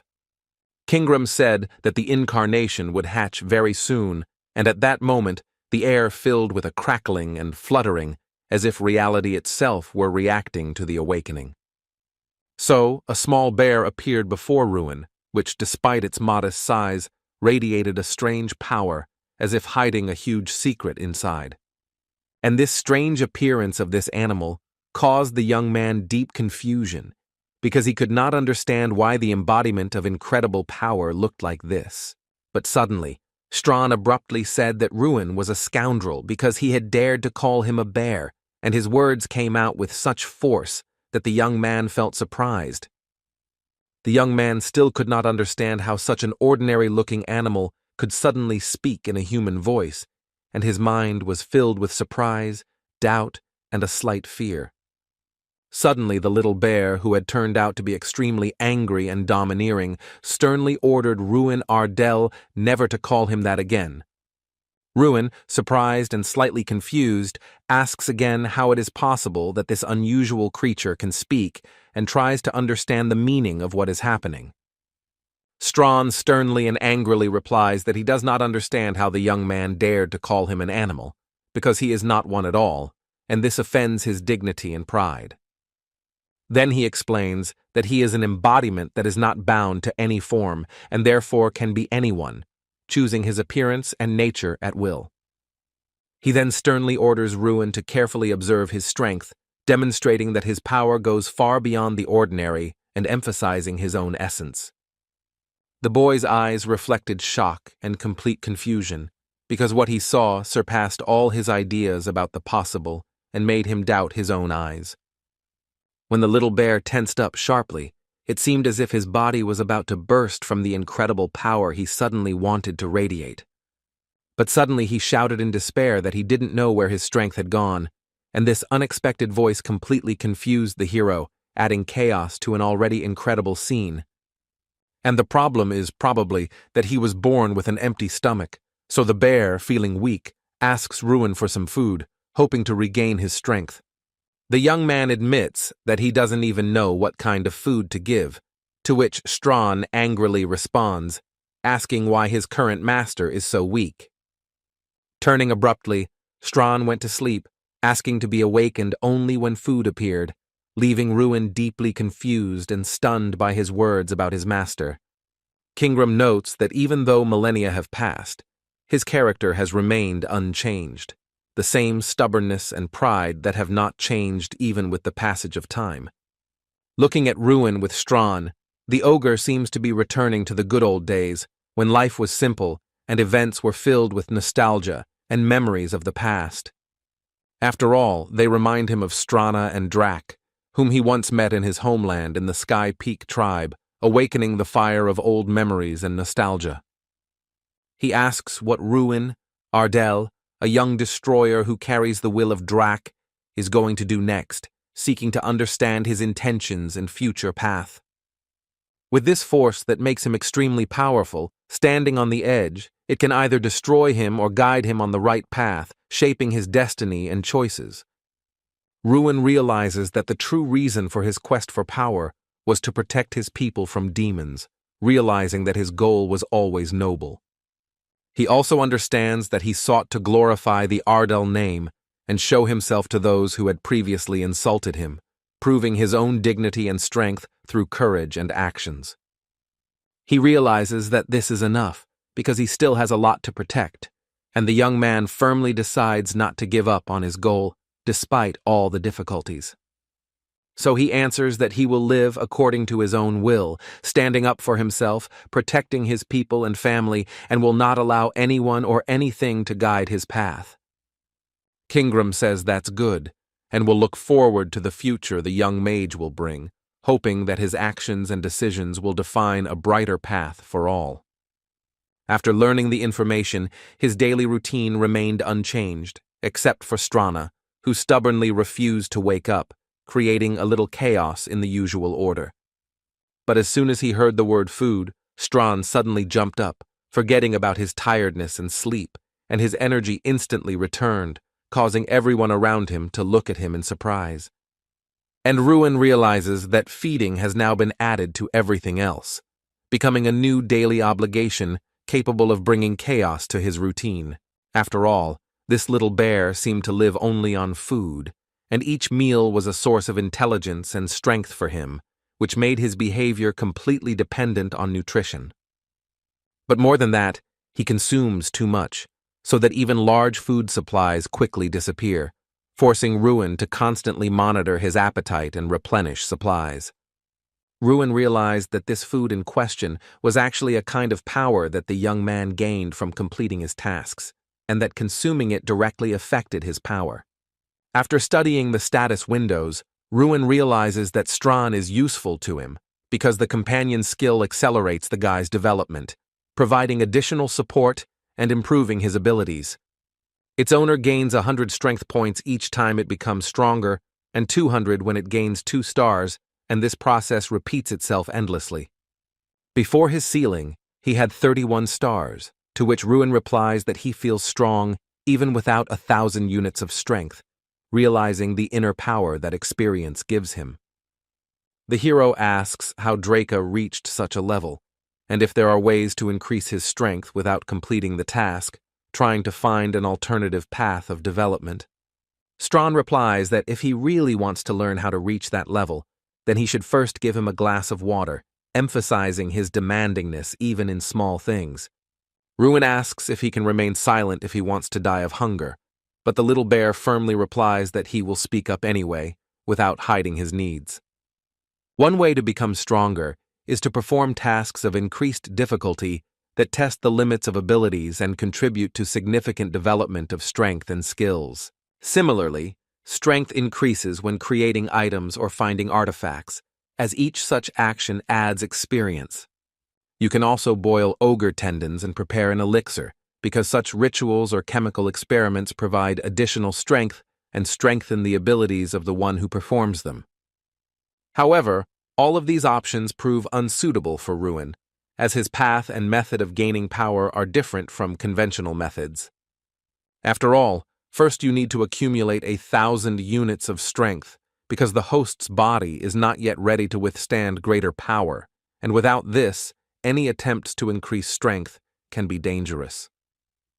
The guy thought he had already become stronger, but in fact his true path had only just begun, and now the next goal is to accumulate 1,000 units of strength. So Ruin trained every day, diligently improving his skills, and gradually his strength reached 930 units, bringing him closer to his intended goal. It was then that the third stage of the exam began, a real battle, where every move and decision mattered, and the young man's true strength was severely tested in conditions of real danger. Strawn sees that today is the day for the host to face the battle he has been waiting for so long, and feels the tension and responsibility that hangs over the upcoming duel. The potential for chaos is high, as the spell can even affect your own, and this test primarily tests how well magicians are able to control risks and act with precision under pressure. Jason, using a fire sphere, suddenly targeted the students nearby, and this instantly created a dangerous situation, forcing everyone to closely monitor his actions. Therefore, due to such a mistake, Jason Damon is eliminated from the test, as his carelessness could have caused serious harm, demonstrating how dangerous a fight without control over magic is. The Knights of Foldren were invited to assist in conducting the exam to ensure the safety of all participants and prevent possible emergencies. The exam lasted 10 days, and based on the students' results, they were awarded various monsters. At the end of the exam, 13 students received high scores for their achievements. Since today is the last day of the exam, everyone was extremely curious to see what monster would appear before them, because this would be the final test of their skills and strength. Suddenly, everyone around hears a strange noise that echoes throughout the area, causing surprise and alarm among participants and observers. A huge orc suddenly appeared before them, his presence instantly causing fear and tension among the students, forcing them to prepare for a dangerous duel. They are much larger than humans and have high intellectual abilities, which is why wars are constantly taking place between them and humans. The students ponder whether it is right to fight him as part of the exam, and worry about what will happen if someone dies at his hands, realizing the danger and seriousness of the test. The professor orders the young magicians to remain calm and focus on doing their best, emphasizing that only self-control and maximum effort will allow them to cope. The orc, without wasting a moment, swiftly attacked the students. His movements were quick and ruthless, forcing the magicians to react instantly and use all their skills. Covered by shields, they try to come together, organize defense, and prepare a joint strategy to counter the powerful orc. Mikkel, standing behind, prepares his attack, carefully assessing the situation and choosing the most opportune moment to deliver an effective blow to the orc. Using an ice arrow, Mikkel concentrates magical energy to direct it precisely at the orc, hoping to slow or seriously damage the enemy. However, this does not bring success. The attack flies to the wrong place, missing and forcing Mikkel to quickly adjust his tactics to prevent danger. Because Mikkel sees his opponent from above, he realizes that the trajectory of the ice arrow is wrong and he has to urgently reorient himself. Professor Heidel immediately orders the student to quickly dodge to avoid the danger of the orc's attack and maintain control of the situation during the fight. However, Mikkel realizes that his body is frozen in place with fear, and he cannot carry out the order, feeling panic paralyzing his every movement. Professor Heidel then casts his wooden prison spell, quickly creating a barrier of solid wood to contain the orc and protect the students from direct threat. The spell envelops the orc, and he is instantly frozen in place, unable to move, giving the students a chance to regroup and prepare for further action. His eyes seem to burn with anger and an undisguised intent to kill his pet, reflecting the wild rage that boils within him, despite the fact that he is frozen in a wooden trap. Trying to grab Mikkel, he shouts incomprehensible sounds that sound like a roar of rage and anger, emphasizing his aggression and dangerous mood even at such a moment. But suddenly the student hears his name and the message that he is failing the exam, which instantly shocks him and causes a feeling of confusion and anxiety. His fist clenches in anger, because such a decision was completely unexpected for him, causing a storm of emotions and a sense of injustice. Professor Ellick, who was Mikkel's uncle, is deeply unhappy because his nephew has failed again, and this causes him a mixture of disappointment and anxiety for his future. Realizing that he needs to somehow prevent Ruin from passing the test, he turns to Tryon Ignis and asks if he plans to continue the exam in the same spirit.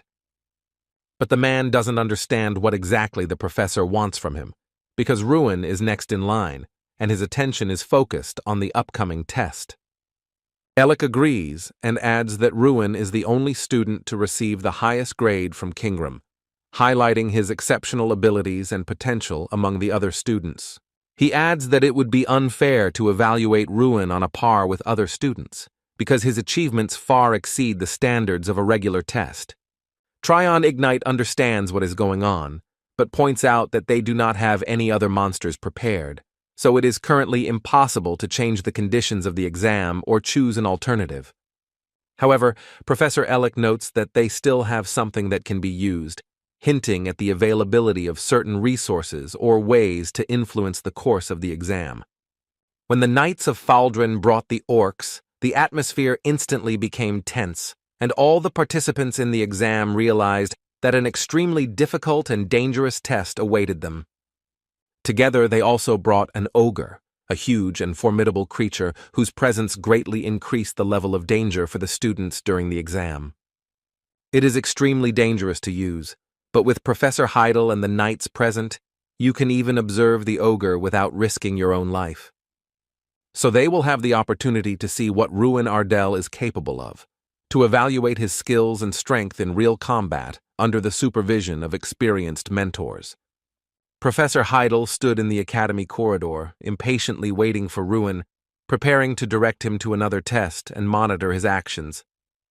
The student, approaching, did not understand what had happened, feeling confused and surprised by the unexpected events unfolding around him.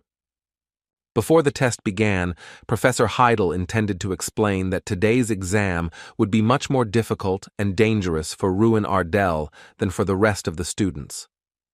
The professor explains that the academy has high hopes for Ruin, as Kingram gave him an extremely high score, which is why some consider it unfair to give the young man such a monster. Ruin, with slight confusion, wondered what context the professor meant in his long story, because it seemed to him that Heidel's words concealed something more. Professor Heidel replies that the young magician must face a real ogre to prove his strength, endurance, and willingness to live up to the Academy's expectations. Strawn replies with a sly smile that the fight will be extremely fun to watch, because he will find himself in a situation that will reveal his true capabilities. His opponent stood before him, bound by heavy steel handcuffs that rattled with every movement, reminding him of his power and at the same time his limitations. He looked extremely aggressive, as if with his whole being he only wanted the death of his opponent, and in his eyes burned an uncontrollable desire for battle. The other students at first did not realize that Ruin was not an orc, as they thought, but a real ogre, and this difference immediately made the situation much more dangerous.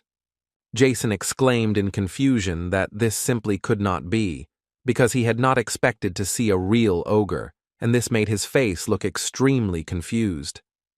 The invited knight explained that he had been specifically asked to bring this monster for testing, and he stood firm, ready to carry out the Academy's orders.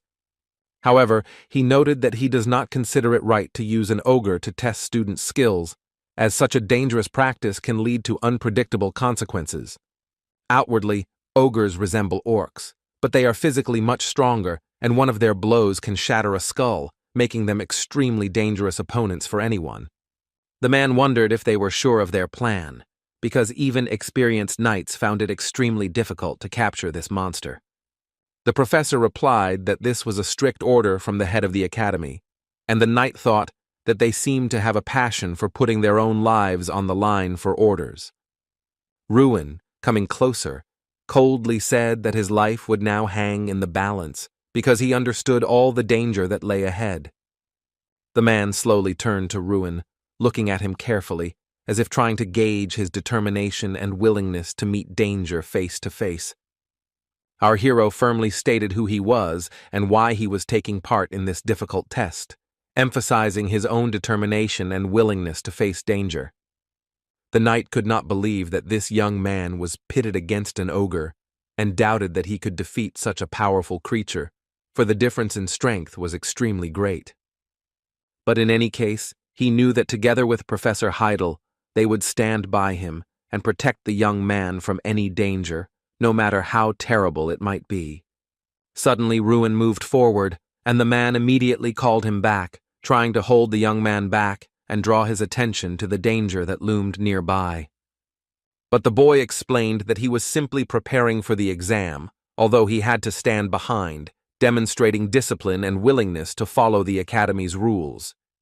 With a confident voice, Ruin declared that he would fight from exactly where he stood, emphasizing his determination and willingness to confront the monster without taking a step back. After all, his spells are significantly different from ordinary ones, possessing unusual power and effect, which makes his combat techniques much different. But the knight noted that he would not be able to help Ruin then, emphasizing that this was no ordinary orc, but an ogre, and that joking with such an opponent was extremely dangerous. He wondered why Ruin dared to risk his own life like that, because every step towards the monster could turn into mortal danger. However, Ruin did not answer the question, only silently began to prepare for battle, concentrating on tuning his magic and preparing to confront the powerful ogre. Ruin turned to his interlocutor and briefly said that he was simply determined, emphasizing his confidence and readiness to boldly enter into a dangerous battle with the ogre. The knight concludes that the young magician does not feel fear at all because his determination and calmness during preparation for battle indicate unusual courage and confidence. Professor Heidel sternly orders the student to prepare for the duel, emphasizing that it is time to show all his strength, skill, and willingness to confront the ogre. After all, his exam is about to begin, and every minute is crucial, so Ruin must fully concentrate to pass the test successfully. At that moment, the shackles that bound the ogre suddenly collapsed, and the huge monster unleashed its power freely, ready for battle. Like lightning, Ruin's opponent approaches in an instant, his massive body rushing at incredible speed, ready to deliver a devastating blow. However, the young man, preparing his attack, does not lose a single drop of confidence. His gaze is calm and his movements are clear, demonstrating his determination to confront a huge opponent. The knights could not understand what exactly the apprentice was doing, because without hesitation he simply rushed straight at the ogre. His determination and courage looked incredibly bold. The knights shouted at him from behind, demanding that he stop, because they understood how dangerous his reckless dash straight at the ogre could be, but the young man did not listen. Ruin ignores their cries and continues his determined charge towards the ogre, fully focused on the fight and confident in his own powers and spells. casts a fire sphere spell, releasing a flaming projectile with extreme force and accuracy that races straight at the ogre. Ruin meets the ogre one-on-one, standing fearlessly before the huge opponent, ready to test all his strength, skill, and spells. The atmosphere was extremely tense, as no one knew whether the young man would be able to win, and everyone present held their breath as they watched the fight begin. The knights realized that Ruin Ardell had used a close combat spell, as his movements became extremely fast and precise, and his attack was aimed directly at the ogre. Professor Heidel sat tensely, his eyes carefully following Ruin's every move, for even the slightest mistake could cost the young man defeat or injury. All the students also couldn't take their eyes off each other, watching Ruin's every move with fascination, as the duel with the mighty ogre kept them in suspense from beginning to end. Professor Ellick could not believe his eyes and was amazed by the power of Ruin's spell, as the young man demonstrated extraordinary skill and control over magic during combat. The knights saw that the student of the Magic Academy had launched an attack on the ogre, but they could not determine whether he remained alive after this risky step. In front of them was a thick layer of dust, through which practically nothing could be seen, and their vision became zero, creating a sense of chaos and complete unpredictability of the battle. When everything cleared up, the knights were surprised to realize that Ruin was still standing, despite the dangerous battle, demonstrating incredible resilience and courage. Professor Heidel said not a word, watching the events with deep concentration, for he was both surprised and troubled by what he saw. The knight touched the young man's shoulder, as if not believing in the reality of what was happening, and his movement betrayed surprise and undisguised admiration for Ruin's unyielding determination. He said that it was necessary to immediately report the danger, because the student almost died, and such a hidden threat could have cost him his life at a critical moment in the battle. To this, the young gentleman sincerely apologized, admitting his recklessness and realizing that his underestimation of the situation could have put Ruin in mortal danger. But he explained that at that moment they would not have allowed him to act like that, and even if Ruin had taken the risk, the combatants would have had to intervene to prevent mortal danger. However, there is no time for conversation now, as the exam must be completed, and everyone present must focus on ensuring that Ruin can successfully prove his skill and strength. The ogre is burning with anger, his huge body vibrating with rage, and his eyes shining with hatred, preparing to deliver a devastating blow to anyone who stands in his way. The knight shouted to Ruin to step back, as it was extremely dangerous, and even with his strength, confronting the mighty ogre was extremely risky for the young mage. He asked him to stay away while they dealt with the ogre, because any carelessness could lead to serious danger. Ruin Ardell, ignoring the warnings, took a decisive step forward, demonstrating his courage and determination to engage in a dangerous battle with the mighty ogre, despite the risk. He explained that this was his exam, and he was the one who had to pass the test, demonstrating his own skills and strength, even if it meant going up against a huge ogre. So he called for giving him the opportunity to finish what he had started, because right now he had to demonstrate his skill, determination, and to overcome the enemy. Ruin felt complete surprise and confusion, because a huge ogre, 5 times bigger than him, suddenly appeared before him, and the young man could not understand how this was possible. That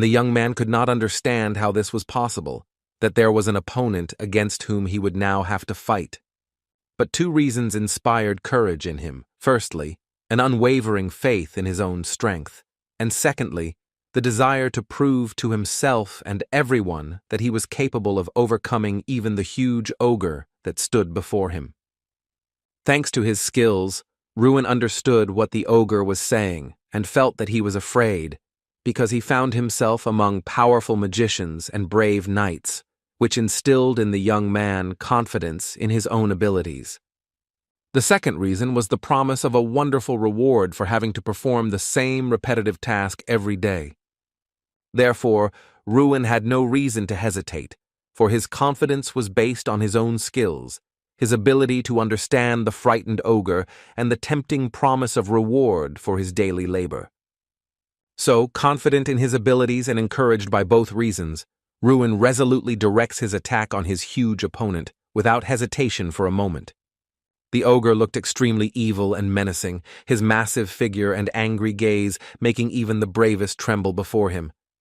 At the same time, he stepped on Ruin with his huge figure, which forced the young man to act with utmost caution.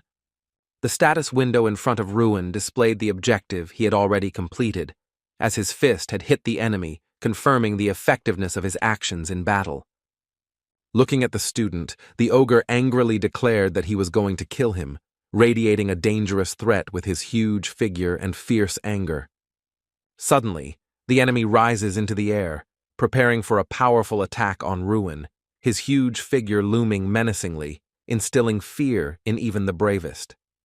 Rising into the air to attack, he looked down on the people, radiating dominance and fierce menace, as if arbiter of the fate of those who dared to oppose him. From above, the ogre angrily declared again that he would break Ruin's head. His words sounded threatening, and the huge figure loomed over the young man, ready to strike. Suddenly it descends to the ground with immense force, shaking the ground beneath it and creating a dangerous threat to Ruin, who must dodge to survive. The boy realizes that in order to survive and win, he needs to find his enemy's weak spot, carefully watching the ogre's movements and thinking through his every move. And using time refraction, he slows down the ogre's movements to deliver a more precise blow and gain the advantage. The knight could not understand where Ruin got such incredible speed from, watching the young man maneuver around the ogre using time refraction to avoid blows. The young man realizes that for a successful strike he needs to approach the enemy even faster, using every moment while the ogre is confused and not expecting his maneuvers. So he starts moving even faster, combining lightning-fast maneuvers and time warping to approach the ogre unnoticed and exploit his weak spot. Ruin, assessing the situation and discovering the enemy's weak point, resolutely decides to strike the ogre at a vulnerable point, directing all his strength and accuracy into this critical blow. The knights observe Ruin's actions and realize that he did not tremble before the ogre, and they also wonder who this young man is, capable of so confidently confronting such a powerful opponent. The students, watching the battle, also could not understand what was happening, marveling at Ruin's skill and courage in the face of a huge and fiercely evil ogre. Ruin notices that the opponent is starting to actively fight back and quickly assesses his movements, preparing to adjust his strike so as not to lose his chance at victory. Their fight was extremely tense, every move by Ruin and the ogre fraught with danger, and the air around them seemed filled with tension and anticipation of the decisive moment. So the young gentleman decides to kick his opponent's arm, hoping to weaken his opponent and gain the upper hand in this extremely tense fight. But he instantly grabs his limb, demonstrating his strength and threat, and Ruin has to quickly find a new way to free himself and continue the attack. The ogre flips the young man over with a sharp movement, and he seems to be suspended in the air, sensing danger and forced to instantly look for a way to hold on and avoid the blow. The young gentleman loses his balance, hanging in the air after a sharp turn, and tries to quickly regain control of his body so as not to find himself in an even more dangerous situation. But gathering his thoughts and focusing, Ruin lands abruptly on his feet, regaining his balance and readiness to continue the fight with the monster. At that moment, the ogre attacks him again, advancing swiftly and trying to take advantage of any opportunity to hit Ruin and gain the advantage in battle. The hero instantly moved to the side and successfully blocked the attack, using his speed and agility to avoid the dangerous blow and stay in the fight. To this, the ogre angrily replied that the young man was a nimble rat, acknowledging his speed and agility, but still determined to win. So Ruin, regardless of the monster's words, resolutely decides to attack, directing all his strength and agility into a new blow to gain an advantage in the fight. Gathering all his strength and skills, he concentrates on preparing a powerful attack, combining speed, accuracy, and strategic thinking to hit the ogre in his weak spot. Ruin attacks his opponent from above, using all his strength and agility, and knocks the ogre off his feet, gaining a temporary advantage in a fierce fight. Now he stands with his feet on the ogre's chest, keeping him under control and preparing for the next blow, demonstrating courage and skill in battle. Ruin decides to end it by using his Fire Rage skill, directing destructive energy directly at his opponent to finish the battle. Suddenly, the ogre turns to Ruin and, observing his courage and strength, asks if he is even human, not hiding his surprise and some fear of the young man. To this, Ruin responds with calm confidence, something that the opponent did not expect at all, causing him a real shock. After all, the ogre realizes that Ruin is really talking to him, understanding every word the young man says, which amazes him even more and intensifies his sense of shock and surprise. The guy, without wasting time, instantly uses an explosive burning mana, directing it at the ogre with incredible force to deliver a powerful and devastating blow. And then he continues to use his skills, combining speed, strength, and magic to maintain his advantage and not give his opponent any chance to recover. Lava seemed to spill out into the middle of the field, enveloping the opponent in a fiery element and dealing him a powerful blow that made him feel a real threat. Ruin strikes the monster's face with a sharp and precise movement, inflicting severe pain on the opponent and shifting the balance of the fight in his favor. Strawn, observing the fight, says that the master did much better than he expected, acknowledging Ruin's skill and courage in the face of the huge ogre. All the observers around could not believe that the young magician was able to defeat such a powerful opponent, marveling at his strength, agility, and skill in battle. The students, amazed by Ruin's feat, began shouting words of congratulations and admiration for the young man, paying tribute to his courage and incredible victory. Professor Ellick held back his anger, unable to believe his eyes that his student had been able to deal with such a powerful opponent, and his heart was filled with a combination of amazement and incomprehension. However, Tryon Ignis looked ahead with a slight smile, as his pupil had single-handedly defeated the ogre, dovandfshi his skill, courage, and maturity in battle. And although it seemed that it was simply impossible, Ruin was still able to cope with the powerful monster, pokazavshi incredible strength, agility, and determination even in the most difficult situation. The knight approaches Ruin, watching him closely, and asks who taught him to fight so skillfully, marveling at his skill and agility in battle with the mighty ogre.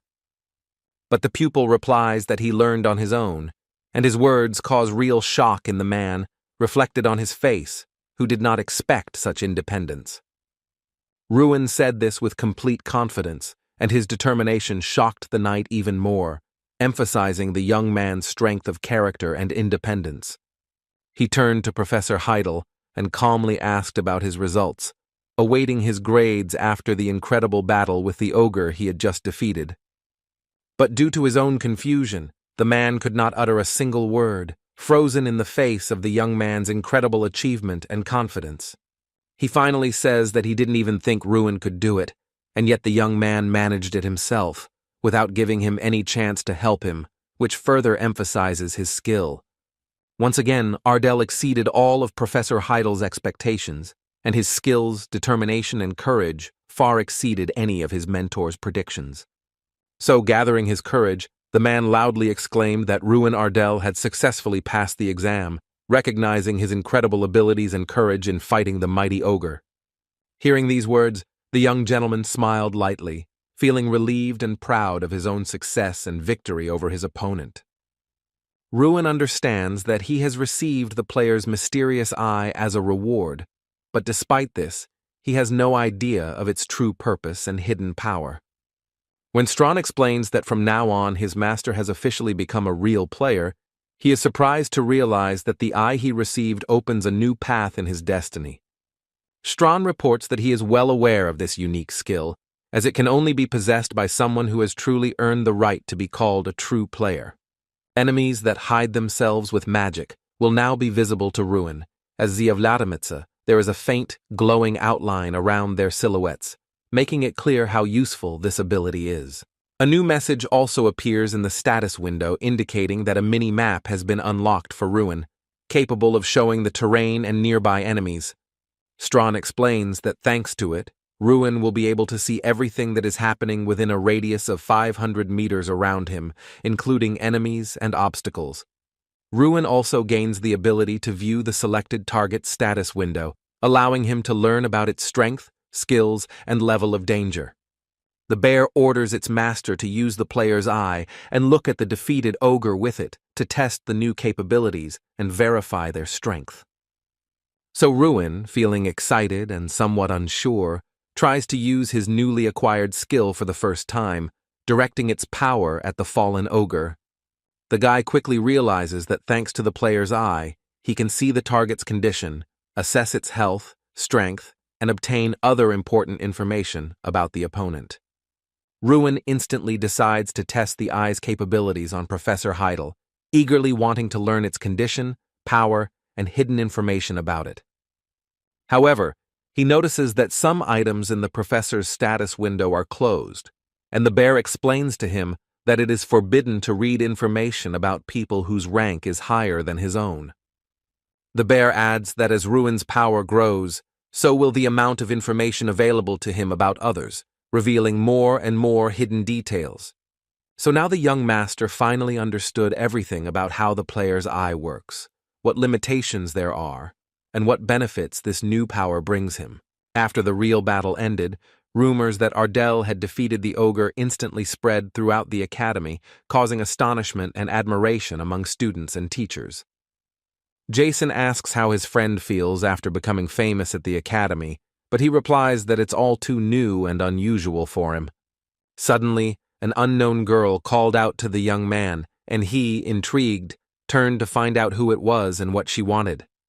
She asks if he is really the same Ruin, and Molody, the magician, is slightly confused and surprised, trying to understand the reason for her interest. It turns out that there were 3 girls. They praised the hero for his feat and brought small packages, wanting to express their gratitude and admiration. However, out of shyness and embarrassment, the students quickly turned and ran away, leaving Ruin surprised and a little confused. The young gentleman, handing Jason a package, asked him if he would like to accept the gift, trying to politely share the pleasure. Suddenly, Damon shouted sharply that such an act was not a sign of respect for the girl who had overcome her own shyness and packed lunch for him, emphasizing her efforts. Ruin decided to activate the player's eye and, looking at his comrade, immediately noticed that he had extremely high potential and great hidden abilities. Over the past few days, the guy has tested all the academy students and discovered that, apart from him, only Mikkel has high potential and significant hidden abilities. So Ruin advises Jason to try a little harder, assuring him that then he will definitely show an excellent result in the next exam. Ruin asks not to waste time on games, after which Jason replies that his goal will be to get into the top 10, determined to achieve it. However, the student asks the hero if it's really him, because something in his behavior and attitude has clearly changed, and it couldn't go unnoticed. The guy was confused because he didn't immediately understand what exactly his friend meant, and what meaning lay behind this unexpected question. But mentally, he realizes that it's hard even for himself to believe this, let alone others, and he understands how much of a change has happened to him during this time. Recently, gossip has been spreading around the academy about Ruin, as if he will replace Mikkel and become not only the best student, but also a worthy representative of the academy in front of everyone. Suddenly, Ruin, hearing Jason's words, replies that he is not interested, and without stopping, moves inside, leaving his friend a little surprised. Jason Damon cannot understand how his friend could be indifferent because this year is marked by the Great Festival, an event that should excite everyone. In the 5th month of each year, representatives from different academies come together to showcase the best student among them and determine their true skill. And once every 8 years, an Olympiad is held, where students compete for the honorary title of the best magician, demonstrating their abilities, strength, and strategic skills. This is a national competition for the most talented graduates of the country's most famous academies, and the winners receive prestigious privileges and significant cash prizes. Therefore, a limit has been set on the number of participants. 1 for the individual competition and 30 for the group competition, allowing the academy to be represented by a team of 31 students. The students are curious about who will be the academy representative this year, and they are surprised to ask themselves if it's really Mikkel again. However, Jason confidently states that this time Ruin will definitely be the representative, because he is the only one who received 100 points from Kingram, and this makes him the undisputed candidate. They can't even remember how Mikkel's performances at previous festivals went.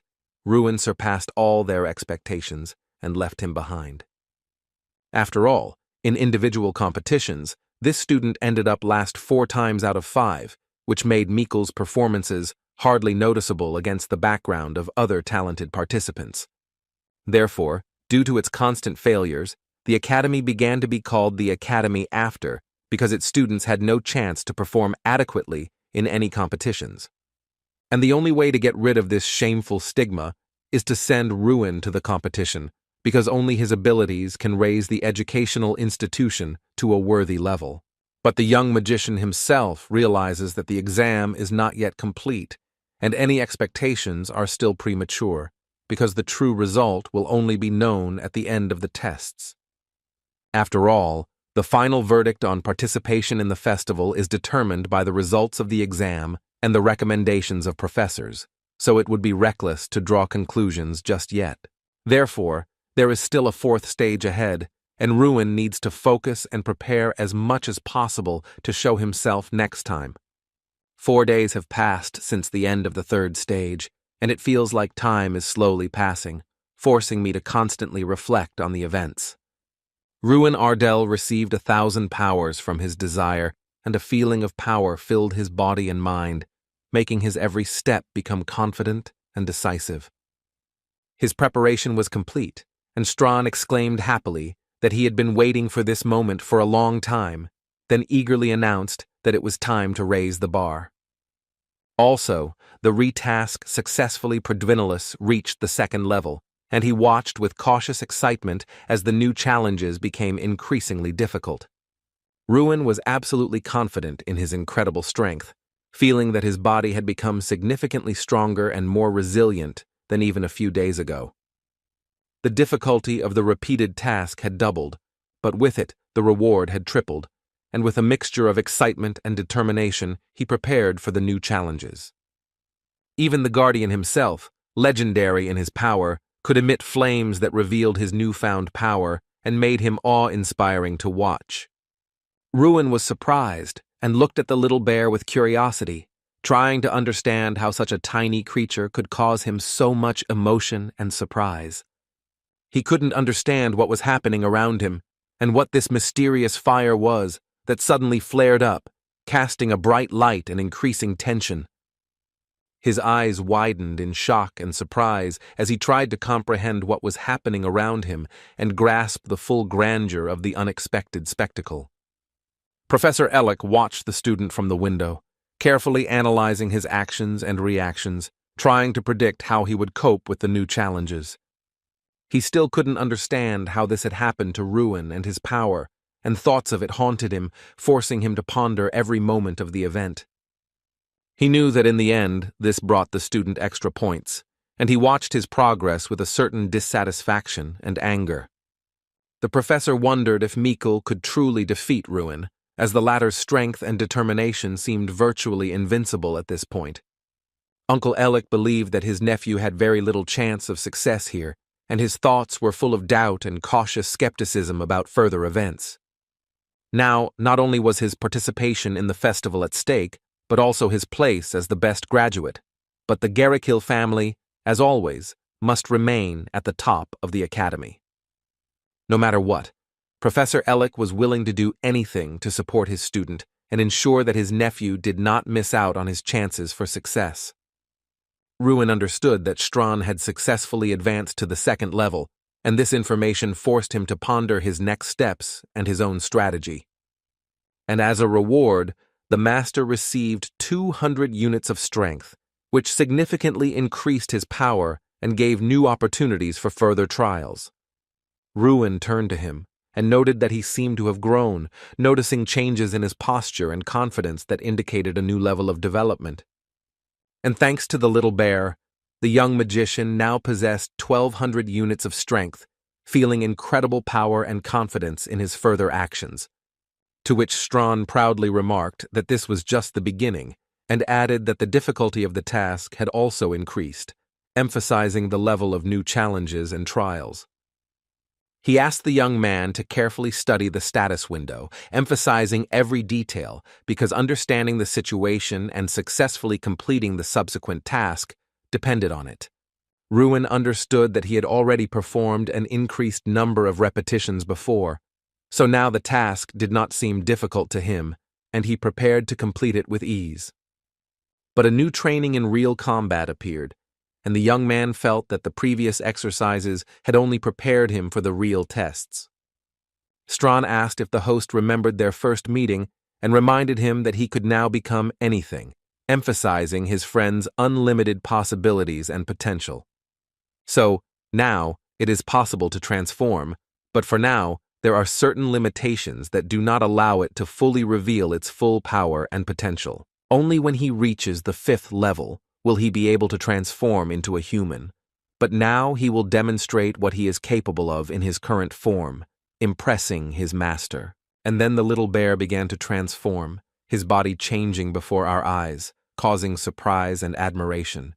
It seems to spin around its axis extremely quickly, creating a swirling effect that captivates the eye and adds to viduvishnosti's transformation. Transforming, it took on an as yet undefined form, something incomprehensible and mysterious, making the observer hold his breath. When Ruin finally gets a clear picture, he realizes it's a scarecrow, and his gaze is filled with surprise mixed with a certain wariness. He laughs a little and explains his reaction by saying that he expected something completely different, and his light humor adds a bit of levity to the situation amidst the tension.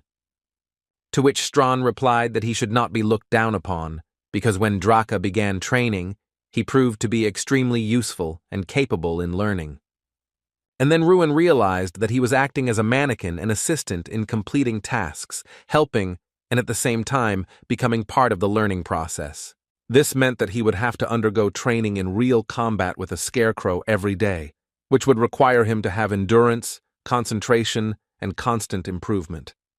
But since he was still weak, his strength was equal to that of a third-class mage, which limited his capabilities and made training particularly demanding. Strawn proudly declared that when he could fully utilize his power, anything would be possible, emphasizing his belief in his own abilities and future achievements. And if the owner wishes, he can even turn into a demon or a dragon, demonstrating the incredible flexibility of his power and enormous potential. So Ruin suggested starting training right now, feeling ready for action and determined to immediately move from talk to real challenges. They began training like magicians, each focused on their actions and watching their opponent, feeling the tension and excitement of a real battle.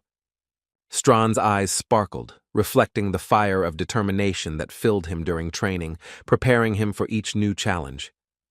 And the little bear was ready for battle, his body filled with energy, ready for every move and every challenge that lay ahead. He explained that even if his power accidentally hit the host, it would at most knock him back, but would not cause any damage.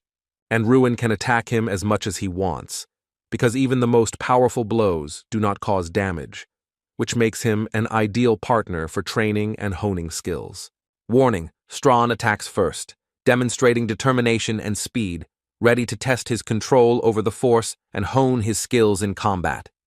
Around them, as if burning, the sun spread its rays, flooding everything around with warm light and creating the effect of a magical atmosphere of battle. Ruin thinks that right now Mikkel is probably also training, intensely preparing for the upcoming battle, improving his skills and strategy. However, Mikkel was with his uncle and asked what he should do, trying to get advice before the upcoming trials. Which made Professor Ellick angry, because couldn't Mikkel have been a little stronger? And the thought of his weakness caused a mixture of irritation in his mentor. Mikkel replied that the uncle had no right to argue, because it was he who proposed what Ruin received high marks for, emphasizing the fairness of his position.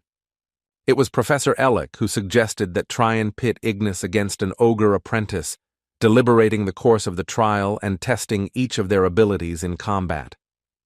Thanks to this, the young man received the best possible result, and if the family finds out about this, Professor Ellick will definitely not have it easy. The man realized that his nephew was blackmailing him, and a feeling of irritation and caution immediately overcame him, forcing him to think through his next actions very carefully. To which he suggested coming up with something and finding a way to rectify the situation, demonstrating ingenuity and willingness to quickly respond to a difficult situation. After all, if Ruin becomes the Academy's representative at the festival, the professor suddenly remembered that he had an idea that could affect the course of the battle. He hands Mikkel a small flask with a liquid substance inside, carefully watching his reaction, and at the same time preparing him for further action. The nephew understands that this is the awakening herb-burning flower, and a sense of importance and responsibility instantly overwhelms him because further success depends on it. The herb is used to create elixirs and is a valuable medicinal plant that can significantly enhance the magical and healing properties of any potion. Drinking this will give you an awakening effect and reduce the casting time of spells, but as a side effect, Mikkel will feel pain and lose the to distinguish himself from others. Professor Ellick explains that he won't see anything while the effect is in effect, and notes that his nephew clearly doesn't miss his lessons if he knows these details so well.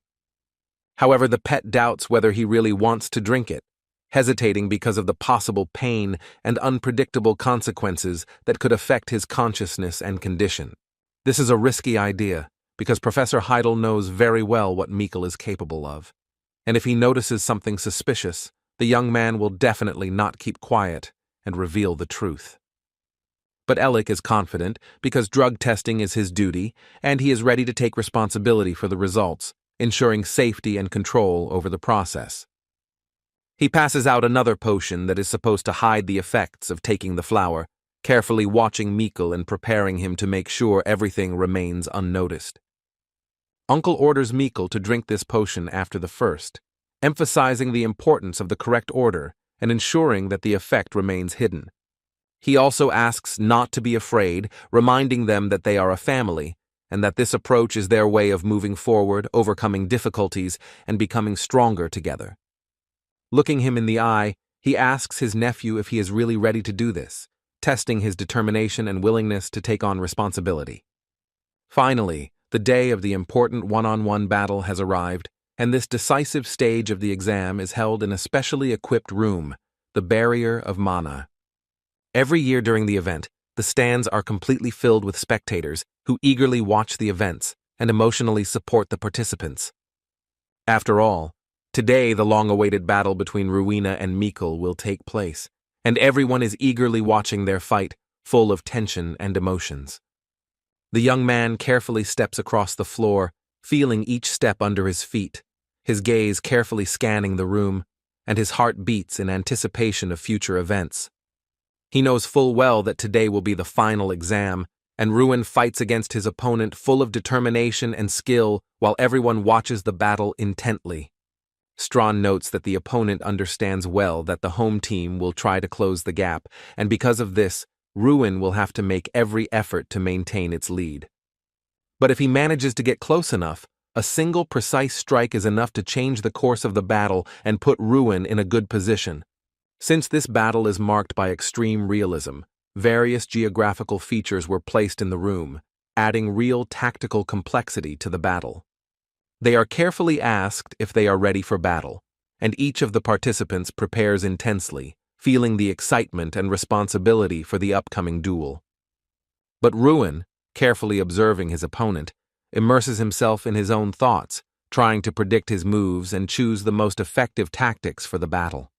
Ruin listens intently and stares at his opponent, trying to understand whether this is truly a sign of danger or just a deception of his perception. After all, Mikkel's condition was far from normal. He moved chaotically, his eyes shone with anxiety, and it was obvious that he was not fully in control of his actions. And he wasn't as brazen as usual, so I had to carefully check his actions with the sharp eye of a player so as not to miss any tricks. So Ruin decides to use this skill, focusing on his opponent and trying to predict his next move to gain a tactical advantage in battle. It's obvious that something is wrong with him. As usual, his movements are more cautious, his gaze is more alert, and his usual confidence seems to have disappeared somewhere, causing concern. Through the window it is visible that he is in a hidden state, and the young man understands that he is trying something zrobiti, probably a drug that could affect the battle. He realizes that Professor Ellick conducted a test before the exam, and, surprisingly, helped the opponent with it, which makes the young man doubt the fairness of the upcoming battle. The judge declares that the use of black magic is prohibited, while all other types of magic are permissible, and the exam scores will be given based on the level of magic. There's no need to worry about your opponent, as mana barrier reduces the effectiveness of magic by almost 99%, making attacks significantly weaker. However, Ruin had a question, so he cautiously raised his hand, ready to receive an explanation and find out all the details so as not to make a mistake during the battle. Asks the judge what will happen if someone is found to have taken a prohibited potion, hoping to get a clear explanation of the consequences of breaking the rules. In this case, participants will lose the right to take the exam and may even be expelled from the academy, as violation of the rules is considered extremely serious. But the man asks why such a question arose, but Ruin remained silent and did not confess, carefully hiding his thoughts and true intentions. So they were ordered to take their positions, after which each participant approached the designated spot with concentration, preparing to begin the battle and waiting for the referee's signal. The young magician realizes that he has no evidence, because he can only see the status window, and it is almost impossible to convince anyone of his suspicions. He decides to find concrete proof that leaves no doubt in order to convince others of his rightness, and finally prove the truth in this difficult situation. At this moment, the start of the fight was announced, and the tension in the room increased sharply. The spectators held their breath, and the participants concentrated on preparing for the fight. The judge, shouting loudly so that everyone present could hear, began counting down the time until the start of the fight, and everyone was tensely preparing for the decisive moment. And suddenly he announced that it had begun, and the room was filled with intense energy. The audience held their breath, and the participants instantly focused on the fight. Mikkel instantly rushed to attack Ruin, his gaze burning with hatred and every movement betraying the desire to deal a fatal blow to his opponent. His strength was powerful, palpable in every movement, which made the enemy tense and feel threatened by every approach to him. He tried to pin Ruin down, restricting his movements, but he instantly gathered himself and quickly freed himself from the shackles, regaining control of the fight. And the audience was in shock.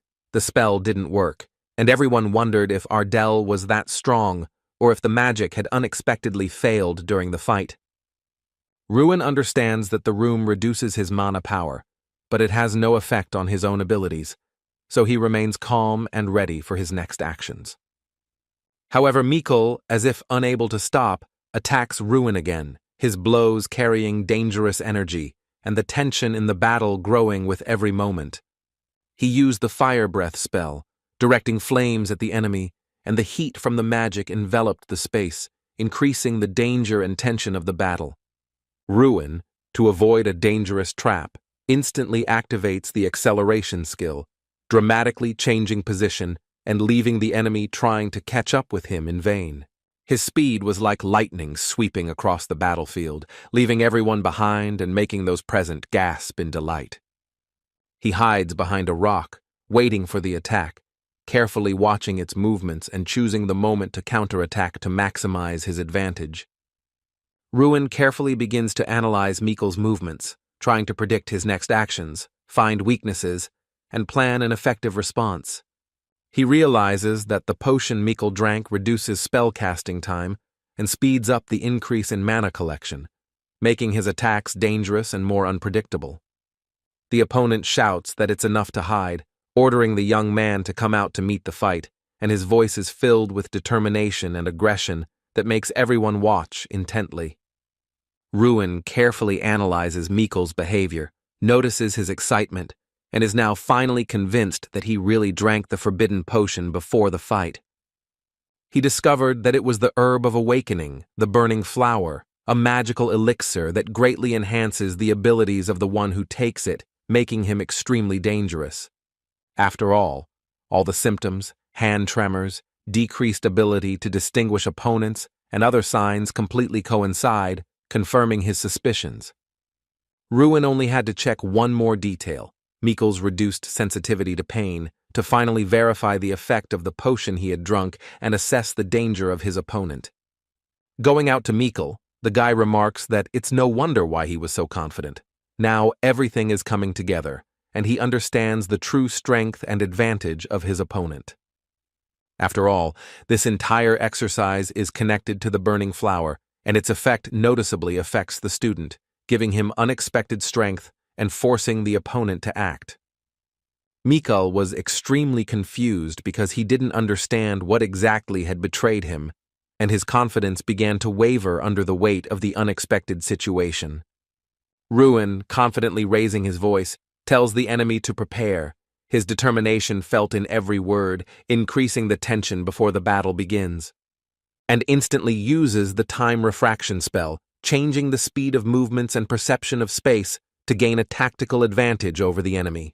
Attacks Mikkel precisely when he is convinced that his opponent is extremely fast, using the moment of confusion for the most effective strike.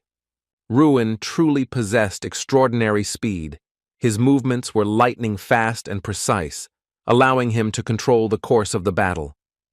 He realizes that all his attempts are futile, no action produces the desired effect, and the struggle seems hopeless in the face of the enemy's irresistible force. The battle between the students was extremely intense, every move and spell full of concentration and determination, and the audience held their breath, watching every moment. The professors cannot understand how Ruin was able to catch up with Mikkel so quickly. His lightning-fast speed and precision of movements leave even experienced mentors in awe. The young man sees the enemy flying rapidly towards him, using the fire lizard spell, and the fiery magic illuminates the space, emphasizing the danger of the attack. Suddenly, he realizes that he needs to create an earthquake to repel the attack, and instantly prepares a spell, trying to change the course of the dangerous duel.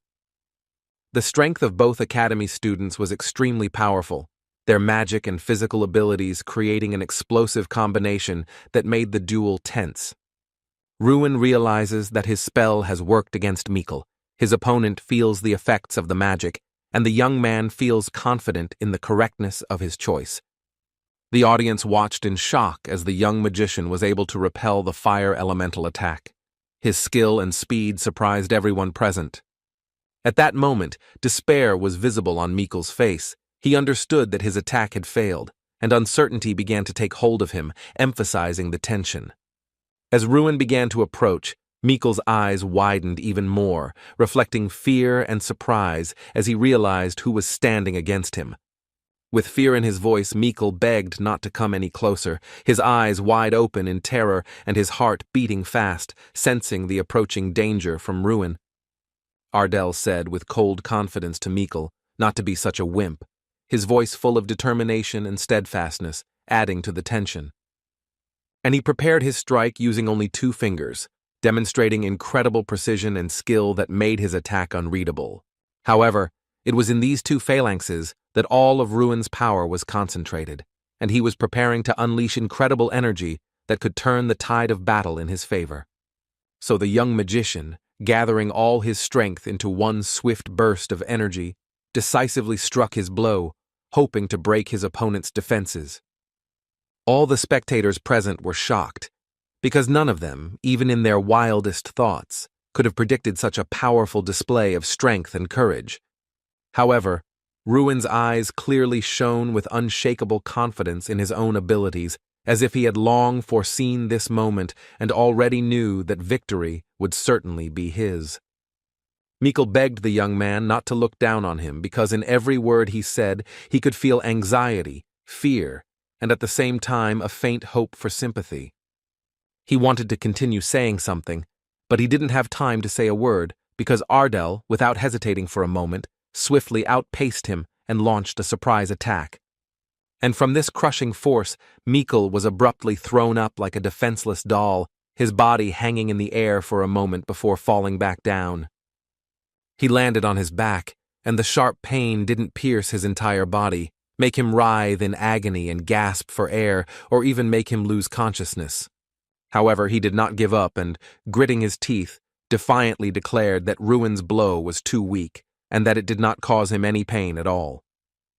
Ruin understood that it was dangerous to continue the test, because his opponent could die from the injuries he received, because after drinking the potion he felt no pain at all. So, using the binding tree spell, the boy decided to act decisively, restricting the student's movements and taking control of the situation.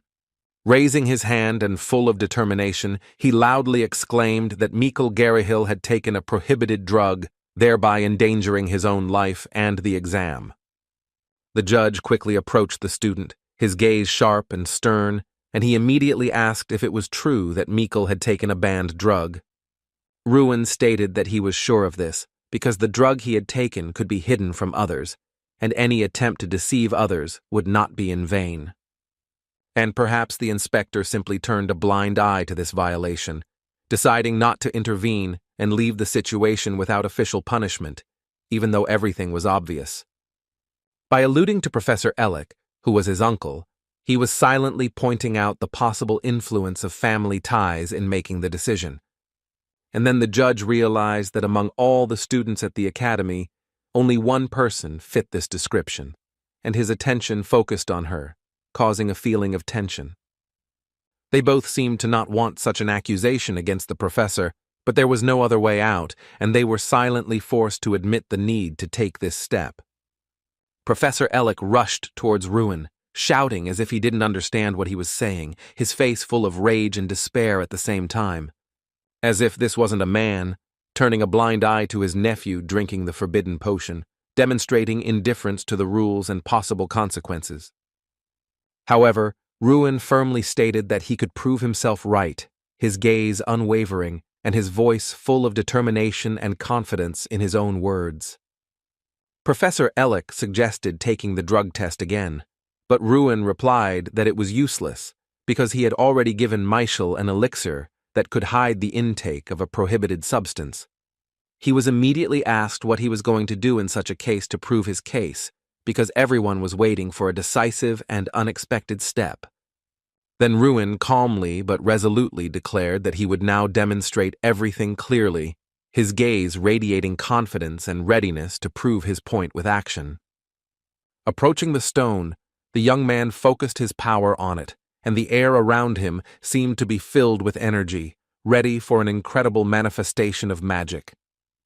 Summoning the same attack he had just used against Mikkel, the young man concentrated all his strength, preparing to demonstrate its effect at full power. Showing that the blow was of such power, the boy demonstrated how devastating this force was for the enemy, knocking down almost half of the stones.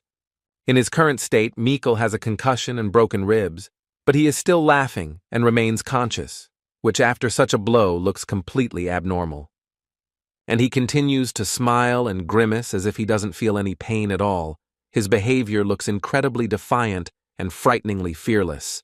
Ruin turned to Professor Ellick with a firm look and asked if he still denied the facts that had become apparent after the show of force.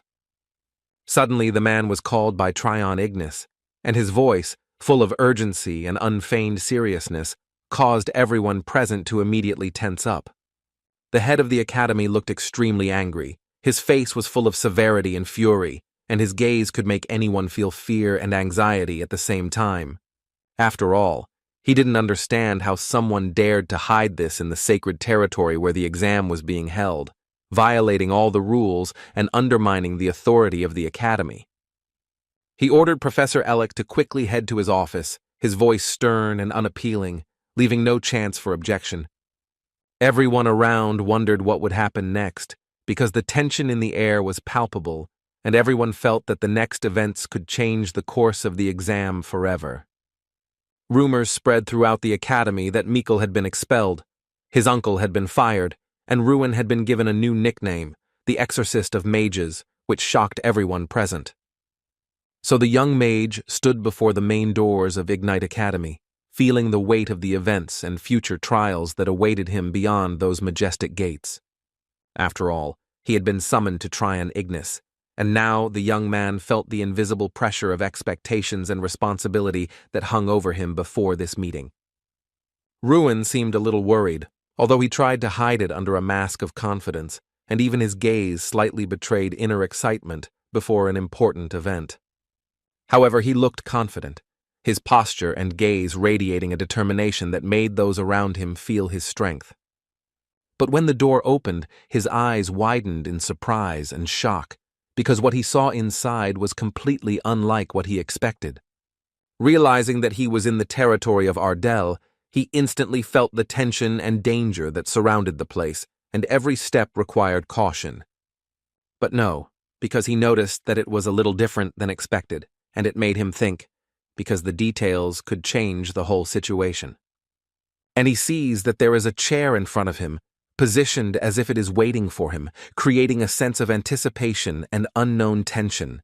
It was the same throne of Tryon that the King of Mages usually sits on, and its majesty and significance instantly struck the young man, making his heart beat faster. The head of the academy appeared suddenly and sternly asked what Ruin saw here, his unexpected appearance causing everyone around to tense up and hold their breath. After all, this place is monitored by the Eye of Malarok, and any movement or action here is instantly recorded, making attempts to hide something almost impossible. This name belonged to the leader of the demons who invaded the continent of Frelia, and he possessed the power to allow the victim to see what they desired most. Therefore, the Eye of Malarok shows exactly what Ruin wants to see, reflecting his desires and distorting the reality around him according to his will. The boy understands that he sees the flourishing of the Ardell territory and his emergence as the best magician, realizing the greatness and power that he must master. Tryon Ignis asked if the student was interested in what he was seeing. His voice was calm, but not without a hint of irony, forcing the young man to look closely. He replied that the world is arranged like this: students behave like students, and magicians behave like magicians, and this obvious truth simultaneously reflects the order and the difference in power in the educational institution. However, he understands that achieving this is difficult, and the young man, realizing the complexity of the task, quietly agrees, accepting the need for hard work and self-improvement. The door opens again, and light pours into the room, and everyone present holds their breath, waiting to see who or what will appear next. Ruin took one last look at what lay before him, trying to commit every detail to memory before taking a step into the unknown future. When announcing the exam scores, it was announced that Ruin had won, and all the students sincerely congratulated him, admiring his skill and incredible endurance. It was said that Ruin Ardell was the best graduate of Ignite Academy, and this recognition of his talent and hard work caused admiration among all present. This is exactly what the young gentleman imagined as he walked out the door, feeling pride, admiration, and a foreboding of the new challenges that awaited him. Sitting down at the table, the head of the academy politely asked the student to treat himself. His tone was both friendly and full of respect for the student's achievements. And he carefully watched Ruin, observing his every movement and reaction, because his actions could be a demonstration or cause of unexpected consequences. Tryon Ignis said he had called him because he wanted to ask something important, and his voice was calm, but at the same time hinted at seriousness and the need for attention. How Ruin could know so precisely that Mikkel drank the burning flower remains a mystery, and it was this question that the head of the academy was waiting for. The young magician, in thoughtful silence, seemed to be pondering at that moment what answer he should give, weighing every word and considering the possible consequences of his choice. He explains that from the very beginning, Mikkel behaved somewhat differently than usual, and the flow of mana that enveloped him was unusual, noticeably enhanced, and attracted attention. After analyzing every detail of the behavior and the flow of mana, Ruin was not just suspicious, but knew with absolute certainty that his conclusion was unmistakable. To achieve the result, he used only physical force, which cannot be dampened within the walls of the room, but he deliberately kept quiet about the existence of the player's eye. He notes that even if Mikkel was in a state of deep shock, his strange laughter could be explained solely by the effects of the burning flower he had taken. Tryon Ignat understands that even at 16 years old, Ruin shows remarkable insight and is able to maintain inner peace at the most critical moment. He addresses the student, sincerely apologizing for the inconvenience caused and adding that he will personally monitor that the Garrickhill family does not dare to take any action. However, that's not all, because the head of the academy has a special proposal in mind, which he decided to voice right now, considering the moment to be the most appropriate and significant. He asks if Ruin would like to become a representative of the academy this year and participate in the Great Festival, which is considered the most prestigious event among magicians. The young man instantly realizes that this is exactly what everyone dreams of, that this is a unique opportunity that can open up new horizons for him and realize his boldest ambitions. He closes his eyes, takes a deep breath, and tries to concentrate to weigh all the options and make a decision that could determine his future path in life. But in the end, he sincerely thanks Tryon Ignat for the generous offer, feeling gratitude and respect for someone who has so closely followed his path in the academy. Ruin replies that he feels a lack of experience, as he has not participated in real battles for the past 5 years, so he lacks practical training. Due to an internal disorder that prevented the free release of mana, all such events remained closed to him, and therefore he was not sure whether he would be able to perform worthily at the Great Festival. To this, Tryon Ignat calmly replies that this is not a problem at all, assuring that any doubts Ruin may have will not be an obstacle to participating in the Great Festival.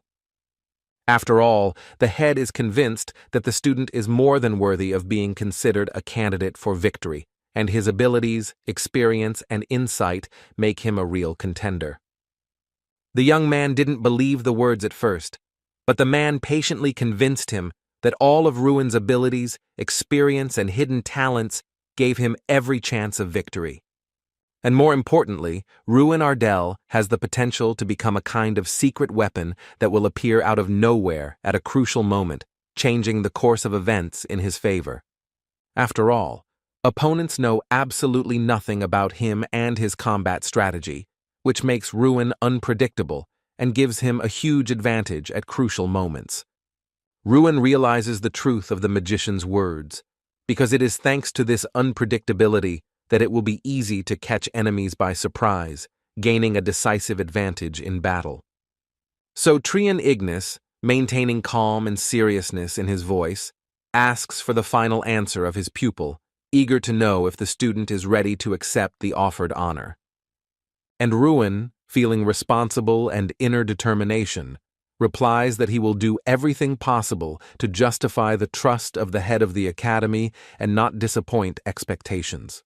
Suddenly, there's a knock on the door behind them, disrupting the peaceful atmosphere of the room and causing both of them to instantly turn around, listening intently to the unexpected sound. The head of the academy explains that Ruin would be much more useful to attend body art classes, and for this purpose, he personally invited an experienced martial arts professor. Sweat was dripping down the boy's face, because the man standing in front of him was a familiar face, and memories of past meetings made him anxious. Halter Pirante, with a slightly raised tone that combined surprise and irony, asked if Ruin wasn't happy to see him, carefully watching the boy's reaction. The professor turned out to be one of 5 knights of the 6th rank, and the only one in the entire kingdom of Radian, which emphasized his exceptional status and incredible skill. And Ruin had already met him during the 3rd stage of the practical task, so the memories of that experience simultaneously aroused respect and slight excitement. He still can't comprehend that he has the opportunity to study under this mentor, whose skill and reputation impress even the most experienced students of the academy. Halter asks if the apprentice is really a special mage who should only fight at close range, carefully watching his reactions. To this, Ruin replies that the information is true, confirming that he is truly special, capable of fighting only at close range. Drawing on past experience, Halter notes that Ruin's attacks were well executed, precise, and without unnecessary movements, highlighting the effectiveness of his martial art. However, it is all too obvious that the guy hasn't studied martial arts properly, and this betrays his inexperience, even despite the clarity and effectiveness of his individual attacks. His skills might work against an ogre, but an experienced knight would read the young man's every move like an open book, immediately noticing any weakness in technique. The guy agrees, because his movements were actually programmed by one training session, and their effective use is limited. Halter assures him not to worry because after his lessons, Ruin will be able to advance significantly beyond basic skills, gaining control over his power. So he suggests starting right now, without wasting time, because every moment is important for Ruin to be able to quickly improve his skills and reach new heights. He notes that first, you need to learn how to walk properly, because for a knight, the most important thing is legs that can withstand any trials and ensure movement in battle. The training center usually teaches celestial martial arts, which combine precision, strength, and mastery of movements, preparing students for the most difficult challenges. So it was this celestial martial art that Ruin studied, gradually mastering its subtleties and developing his skills under the close supervision of his mentor. With the exception of sword techniques, because the heavenly martial art includes 36 fighting techniques, which the young man studied gradually, mastering each one with maximum attention. Ruin remained extremely collected and attentive, paying maximum concentration to every detail so as not to miss a single nuance in his studies. He listened carefully to all the words of his mentor, absorbing every piece of advice and instruction, trying to immediately apply them in practice and not make a single mistake. I carefully performed all the tasks that were given by Halter, paying attention to every detail to master the technique as accurately as possible. However, Ruin suddenly asked why Halter agreed to this, his voice full of curiosity and slight surprise, trying to understand his mentor's motives. After all, he realized that this training would not bring any benefit to the professor himself, and that is why his surprise and questions were sincere and full of curiosity.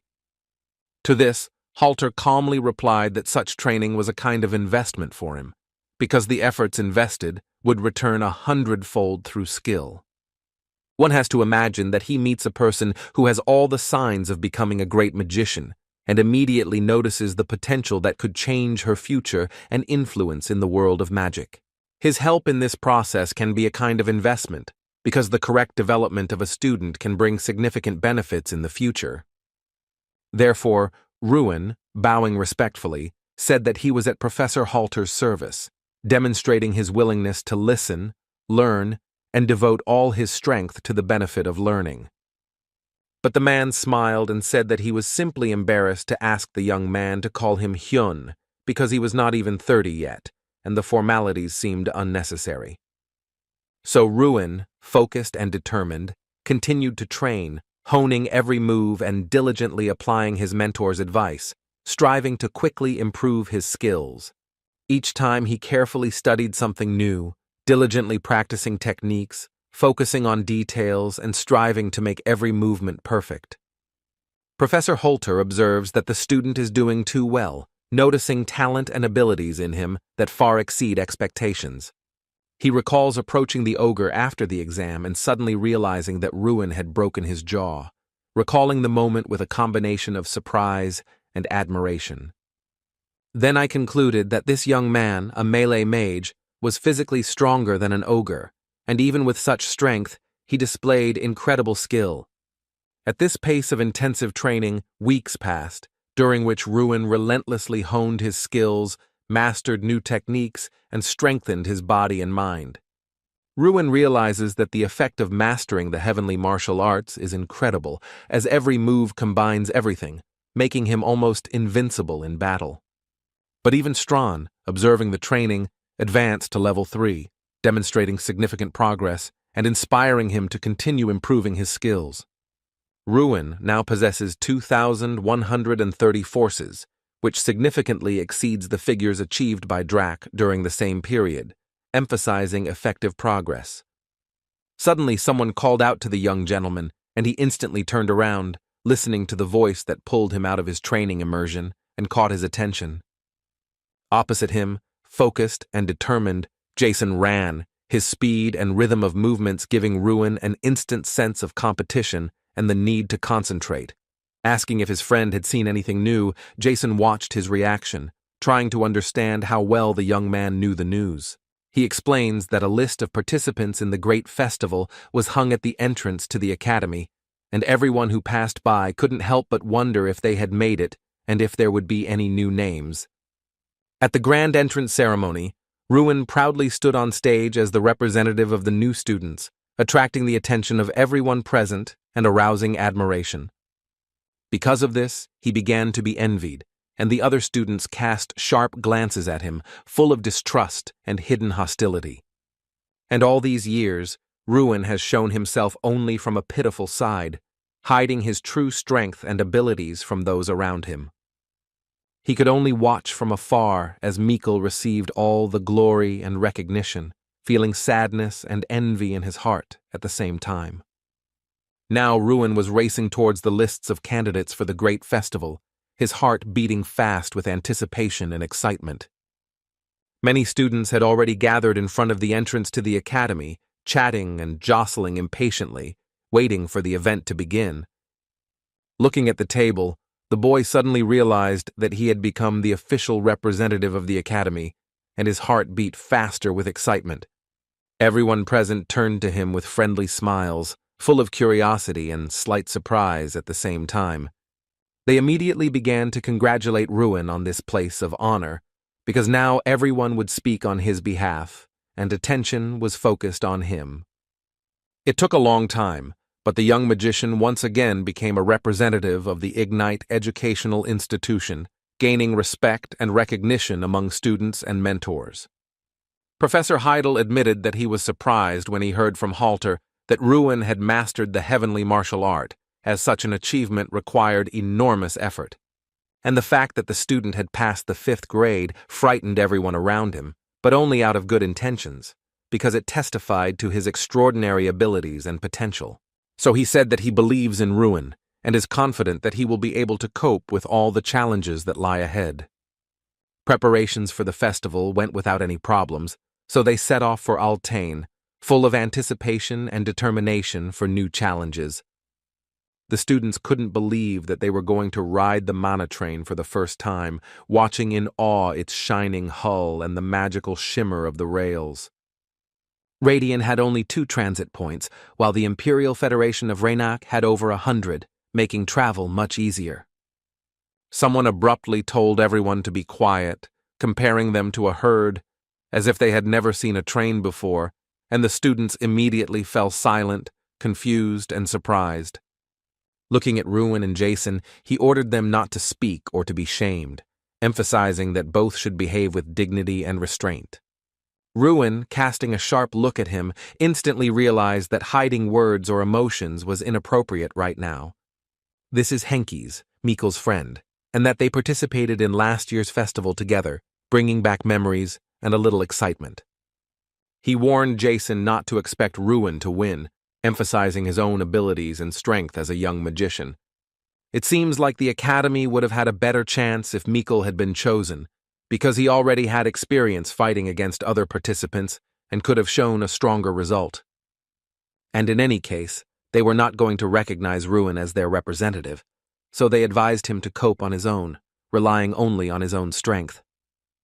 The guy understood that many people wanted to curry favor with the Garrickhill family, but everyone had to give their all, even if someone disagreed with his candidacy. He turned to Hanks and said that Mikkel would be pleased to see them making every effort and working together. After all, his dog remained faithful, did not turn away even when its owner was expelled from the academy, demonstrating true loyalty and unwavering loyalty.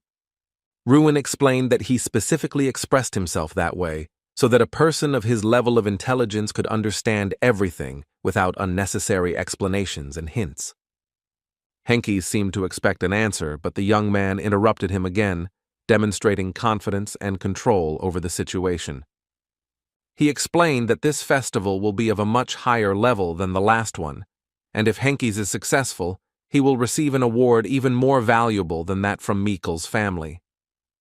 The apprentice said that their opponents were real monsters, and the only thing left to do was stay in the Radiant Kingdom to work for the Garrakil family and prepare for the trials. Ruin assured that anything is possible, and their victory is not far off, because with perseverance and strategy, they will overcome any difficulties. After all, the main thing is to cooperate, so it's better not to rely on those who hinder the team, but to focus on those who are really ready to help. Henkes then asked if Ruin was going to compete without their help, trying to figure out if he was ready to go it alone. To this, the representative replied that he suggested that they think about who their current boss is and understand who they really should trust on the team. Reminds that there is no representative of Mikkel's family around right now who could assess their loyalty, so everyone will have to rely only on their own actions and decisions. Henkes warned Ruin not to lose his first individual battle, because if he lost, no one would listen to his instructions anymore. So the train raced forward, carrying the passengers through the shining shimmer of the rails and awakening in each one a foreboding of the trials to come. All the students were amazed at the incredible speed at which the train was moving, barely able to keep up with its shiny body and flickering lights. Strawn said that he likes modern technology because it didn't exist in his time, and he watches with fascination the amazing innovations. Suddenly, representatives from other academies began calling them insulting names, trying to provoke and embarrass Radiant's students. Like they're rural, uneducated, and weak, like Ignite Academy is behind the others and doesn't deserve respect. Ruin realized that the symbol on the jacket belonged to the Oita National Magic Institute, which immediately gave him an idea of the level of training of his opponents. And this is the only educational institution in the region, with a long history, known for swordsmanship and extreme training that tempers true warriors. However, the hero still could not understand what exactly they were doing here, and what role each of them played in these strange and mysterious events around him. Suddenly, the students of the institute asked about Mikkel, hoping that he, as always, would take care of them and help them settle into their new environment. They added that they were only in the status of servants and burst into loud laughter, emphasizing the irony and their frivolous attitude to the situation. The stranger asked if the academy's students would really take last place again this year, expressing doubt and slight surprise due to their reputation. Strawn noticed that his host was very calm after such words, as if completely unaffected by the insults and mockery, which surprised and slightly annoyed those present. Ruin explained that he had never participated in such events before, and had not expected to hear such offensive words, so he was surprised and a little embarrassed. I began to watch Professor Heidel closely, trying to notice any signs or clues as to how to properly respond to the situation. He understood that the professor would not intercede, because the festival was intended for students, and Heidel himself only played the role of an escort, observing the events from the sidelines. Now the power and responsibility for the team lies entirely with Ruin, as the official representative of the academy, and it depends on him how the students cope with all the tests. The institute student approached Henkes and asked where Mikkel was hiding, hoping that he would help find his friend and shed light on his absence. But Ruin replied that, most likely, Mikkel was lying in bed and praying that his broken ribs would heal properly, demonstrating mocking concern and observation. At that moment, all eyes were on the academy representative, Ruin Ardell, because it depended on him how the team would perform and whether it could win the festival. Henkes, looking at the student, explained to everyone that this was their new representative, emphasizing his status and responsibility to the team and the academy. Strangers instantly realized that they were seeing him for the first time, assessing Ruin's appearance and posture, trying to form a first impression of the new representative. So they tried to get closer to get a better look at Ruin and see his abilities and determination as a new opponent. He said he was a representative from Oyet, Seth Mulcair, and asked what the guy's name was, trying to make initial contact and assess the new opponent. So the young man replied with a confident voice that his name was Ruin Ardell, demonstrating determination and pride, because from now on he represented the academy and was not going to back down in the face of any difficulties. He explained that this was enough for a first acquaintance, so he asked Seth to leave their car so they could discuss matters calmly and without unnecessary witnesses. Before that, he ordered Seth to apologize for all the offensive words he had said earlier, emphasizing that respect and politeness were mandatory in communication. The institute student's face, which was usually calm and focused, this time turned red, turning crimson with anger and barely contained rage. He shouted angrily because he couldn't believe a single word Ruin had said, and he felt as if he were being humiliated with an unfair lie. For the young man had just ordered him to apologize, and it was this unexpected humiliation that angered him even more than the words themselves. He suspiciously asks Hanks if he didn't tell his new representative anything about Seth because he was afraid of being exposed and betraying his trust. He coldly said that he would now hit him again, so that his pupil would remember this lesson forever and never dare to argue again.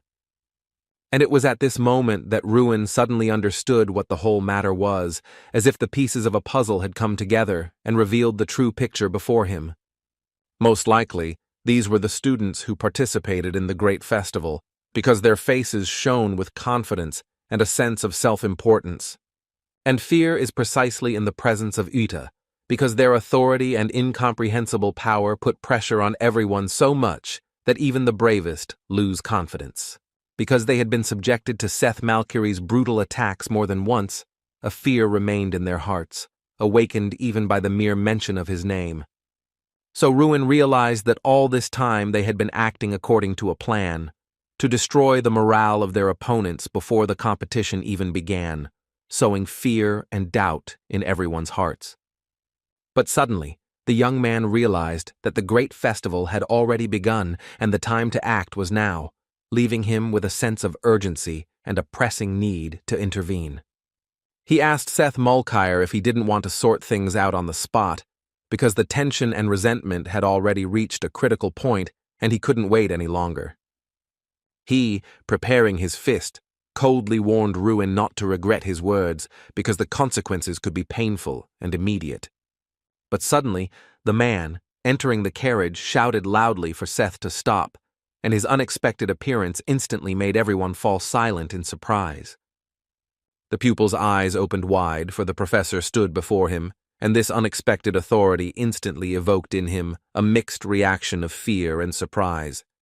The man ordered him to sit down and calm down, wondering in his mind if the student had been trying to make enemies and cause trouble everywhere he went from the very beginning. Professor Ota looks at Professor Heidel and sincerely apologizes for his students' behavior, acknowledging their mistakes and seeking to ease the tension between the parties. So the man firmly ordered Seth to return to his carriage immediately, emphasizing authority and leaving no room for discussion or argument. At this, he turned around, looked coldly at Ruin, and said that he would definitely deal with him later, leaving a feeling of unresolved threat. But the young magician didn't answer anything, only thinking that from the very beginning everything was much more complicated than it seemed. Suddenly, Seth asked in surprise why the professor had stopped him, since he himself had proposed to resolve the situation, and this contradiction angered him. When he replied that the boys had overlooked something, Seth nodded grimly, feeling that the true essence of the situation had remained hidden from the eyes of everyone present. He noted that Professor Heidel was smiling, and that innocent yet mysterious smile added a strange tension and uncertainty to the situation for them. When I watched Seth's actions, it seemed as if he was waiting for the moment when a fistfight was about to begin, and the tension in the air became almost palpable. Perhaps it was confidence, but they could not know for sure because external manifestations do not always reflect a person's true intentions or inner state. But this guy named Ruin clearly possesses something unknown and is completely different from the Meikle that Seth fought last time.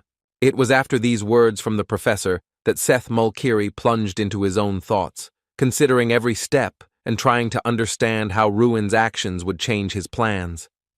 After a brief showdown with Oda, the atmosphere in the car changed, the tension eased, and everyone present felt a certain relief, although the tension still remained in the air.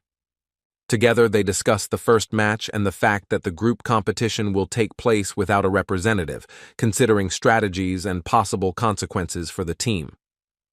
The students doubted whether they would be able to cope on their own, but Henkes loudly exclaimed that they would cope with everything because they simply had no right to lose. Ruin realized that at a certain point, these pupils, filled with envy and selfishness, began to unite, forming their own alliances and plans against their rivals. The comrades ask if Ruin is okay, because these students are too strong. They grew up almost in battles, and even experienced ones could easily be defeated. However, the representative asked in surprise if they weren't angry, because the situation could have made anyone angry. But here the students remained calm, which seemed strange. These scumbags respect no one, and he wondered what might happen if he didn't respond, because the consequences could be unpredictable. They would only be happy about this and start mocking them even more, fueling their own sense of superiority and increasing tensions in the group. If Ruin remained silent, everyone present would completely agree with Seth's words, and he wondered if that was what they really wanted. The guy asked again if they would continue to tolerate such disrespect for themselves, because silence only fuels arrogance and makes everyone's situation worse. The students allow themselves to be beaten, and it is because of this that Ara makes them endure humiliation for 5 years, mixing them with mud to teach them obedience and discipline. Ruin did not believe that he was fighting now out of purely selfish intentions, as his actions were guided more by a sense of justice and a desire to protect the weak. One of the students suggested putting Henkes in goal in a match against Aeroball, citing his ability and reliability to strengthen the team's chances of winning. And then Ruin realized that Mikkel's loyalists were slowly taking his side, so he hoped that this would continue, strengthening his position in the team. Next stop, the Principality of Altin, so this is their station, and they need to quickly pack their things in preparation for leaving before the train moves on. This state within Raykarn has a neutral status, which is why competitions are held here, so enemies should forget about emotions, but if bloodshed occurs, there will be a trial for the guilty.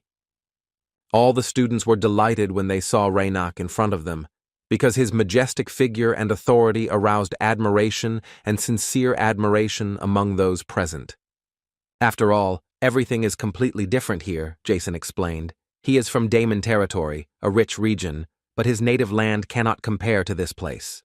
Ruin mentally analyzed the city of Altin he had seen, assessing its scale, buildings, and atmosphere, trying to understand how it differed from his native lands. And he realized that this was exactly what was expected of the capital of the kingdom, because the grandeur, order, and atmosphere of the city fully met the high standards of the government. Everywhere there is a feeling of noble antiquity, and residents walk carefree through the streets, creating an atmosphere of peace and harmony that contrasts with the everyday worries of the city. And this sight made it clear once again that they had come from a very tiny city, where the scale and splendor of Althine seemed almost unbelievable. Now they are heading to their destination, so they must board carriages to get to their destination comfortably and safely, preparing for new events. Professor Heidel wanted to say something to his students, choosing words to convey an important message while at the same time maintaining their attention and respect. He expressed his hope that none of them would dare to visit participants from other educational institutions, even by mistake, as this could cause unforeseen conflicts. After all, nothing good will come of such an endeavor. A fight will only create problems and unpredictable consequences for all participants. Ruin didn't understand why the professor said that, looking straight at him, and his mind was filled with surprise and slight concern. Suddenly, Strawn shouted loudly to the owner to look immediately, and his excited tone attracted attention. At first, Ruin didn't understand what had happened, because everything had happened so suddenly and unexpectedly that his mind was trying to quickly comprehend the situation. But Strawn explained that there was a very interesting smell coming from that place, which immediately attracted attention, causing him and the young man to look closely with interest. So the little bear moved from the hero's shoulder to his knee, leaning in and carefully observing everything that was happening around him. He began sniffing again, trying to fully understand what the smell was, and every movement of his nose betrayed a remarkable curiosity and concentration. Analyzing, he told Ruin that it felt as if there was a relic of Drac here, and this immediately aroused both of them with heightened curiosity and cautious respect.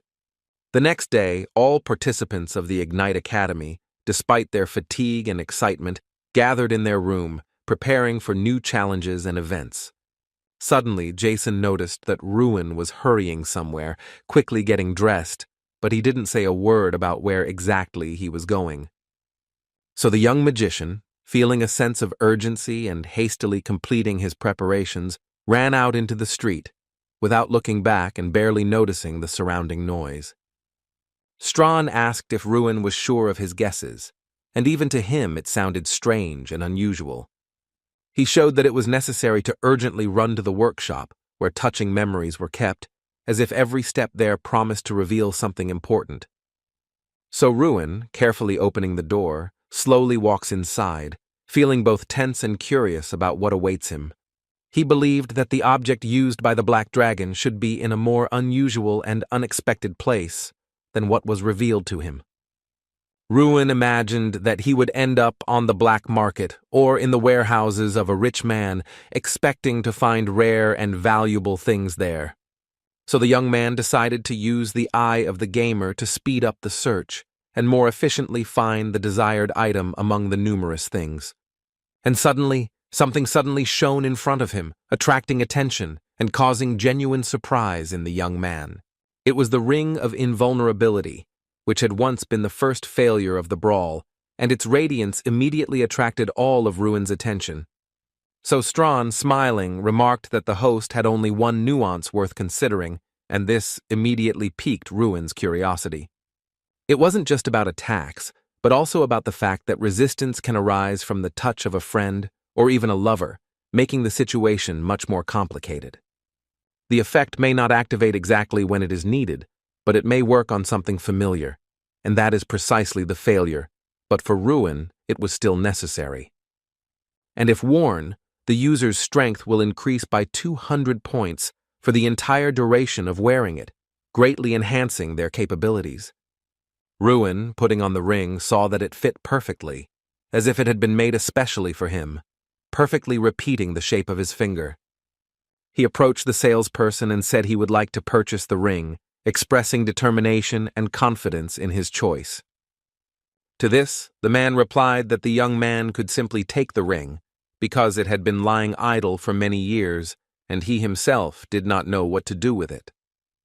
So Ruin decided to buy some more, and as he walked back, he thought about the incredible usefulness of the player's eye skill and its possibilities in the future. After all, with its help, you can even determine the true value of any item, making search and evaluation extremely effective. And suddenly something appeared before his eyes that made Ruin hold his breath, causing both surprise and admiration. It was a book about the quantum mechanisms of magic and swordplay, extremely rare, and its appearance instantly captured Ruin's attention. Reaching for the book with his hand, the hero did not notice that a girl was standing nearby, who also wanted to get it, and her intentions remained unknown to him. Suddenly, the boy looked at her and began to study her closely, trying to understand her intentions and reactions in this unexpected situation. It was Irene Prius, a fifth-class magician from Siki University, whose presence and skill immediately caught Ruin's attention. The Dirty King, also known as the King of Mages and the Boarder, Theron Artemis, had a reputation as a powerful and dangerous ruler whose fame spread far beyond the borders of the kingdom.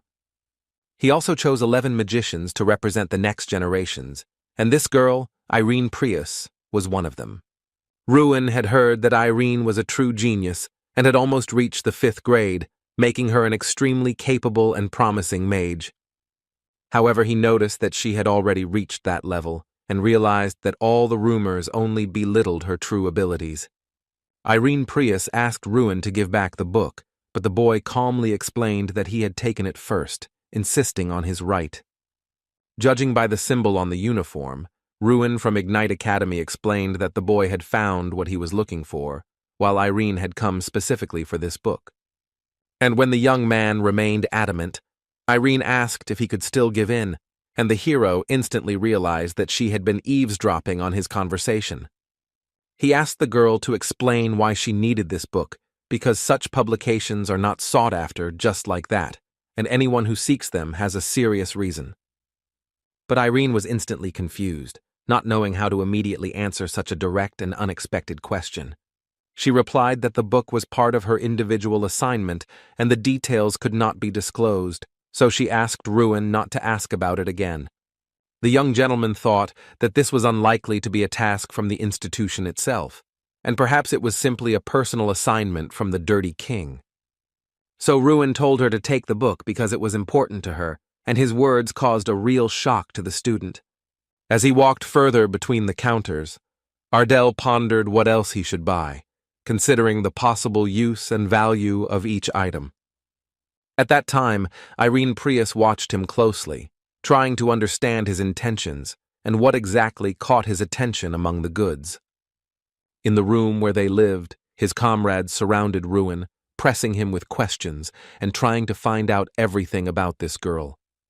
Jason was very jealous, because his dream was to touch Irene's hand at least once, and now he felt a mixture of irritation and desire. Henkaz noticed that they were all envious, because he himself was sitting next to her at the festival, but his friends quickly realized that he hadn't even said a word. In any case, this girl was strong, always coming in second place, losing only to Doom Prime, but Jason categorically stated that this was complete nonsense. However, Henkaz was sure of this, because it was about number 1 in a special institution for battle mages, and therefore Doom was truly the best among mages of his age on the entire continent. In addition, Doom possessed the shining sword, and these words immediately aroused Ruin's sincere curiosity and desire to learn more.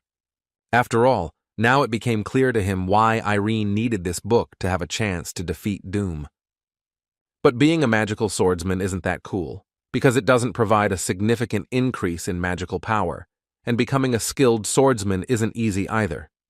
Doom Prime differs from the others in that his shining sword is a high-class artifact, and his level of sword mastery is comparable to that of an average knight. Jason sat and thought about how popular Prime was with the girls, and besides, he came from a good and wealthy family. Ruin simply sat and carefully analyzed all the information he received from his comrades, trying to get a complete picture of the situation. Irene Prius possesses 5th-class magic at the age of 16, while the magical swordsman Doom Prime defeats her in duels every year. And Ruin Ardell wondered if he could win if he ever found himself in battle against these famous and extremely capable heroes.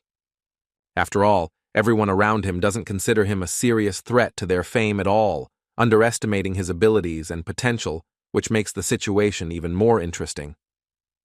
But Tryon Ignat tries to convince Ruin that he is much stronger than he seems and is quite worthy of being considered a candidate for victory. Suddenly, a student runs in and announces that the first squad must gather outside immediately on the opening day of the great festival, because time will wait for no one, and preparations have already begun. So Ruin tries to overcome his self-doubt and emerge confident in his own strength, demonstrating his readiness for the challenges of the great festival. He rises and confidently heads for the exit, preparing for the new trials and events that await him outside. Mentally, the hero carefully considers his every step, planning a strategy for the entire period and trying to foresee all possible scenarios. After all, the great festival begins right now, and success in future trials depends on the accuracy of each step. It was time for the opening matches of the grand festival, and all the participants entered the arena with excitement and impatience, preparing to show their true strength. And Ruin is visibly anxiously awaiting the moment when their opponents will be announced, because the first step towards his future victory depends on this. It turned out to be the Oyet National Magical Institute, whose representatives were confident that a duel with Ruin would be an easy and undisputed victory for them. Seth Mulcair noted with a smile that they were extremely lucky with their opponent, so they didn't even have to waste time preparing for the fight. At that very moment, Ruin realized that these opponents were the worst for them because their self-confidence hid the real danger. Because these students were known for their unfair play, using underhanded methods and tricks to gain victory at any cost. Moreover, in their academy, most of the students were injured due to dangerous interactions with Oyet, which only emphasized the harshness and insidiousness of their methods. Seth Mulkiri declared that they were so weak that they wouldn't even be able to warm up, and concluded that this match would be the most boring of all possible. The opponents simply began to mock him, believing that the Ignite Academy was incapable of opposing them, and this frightened them even more because of the young man's unpredictability.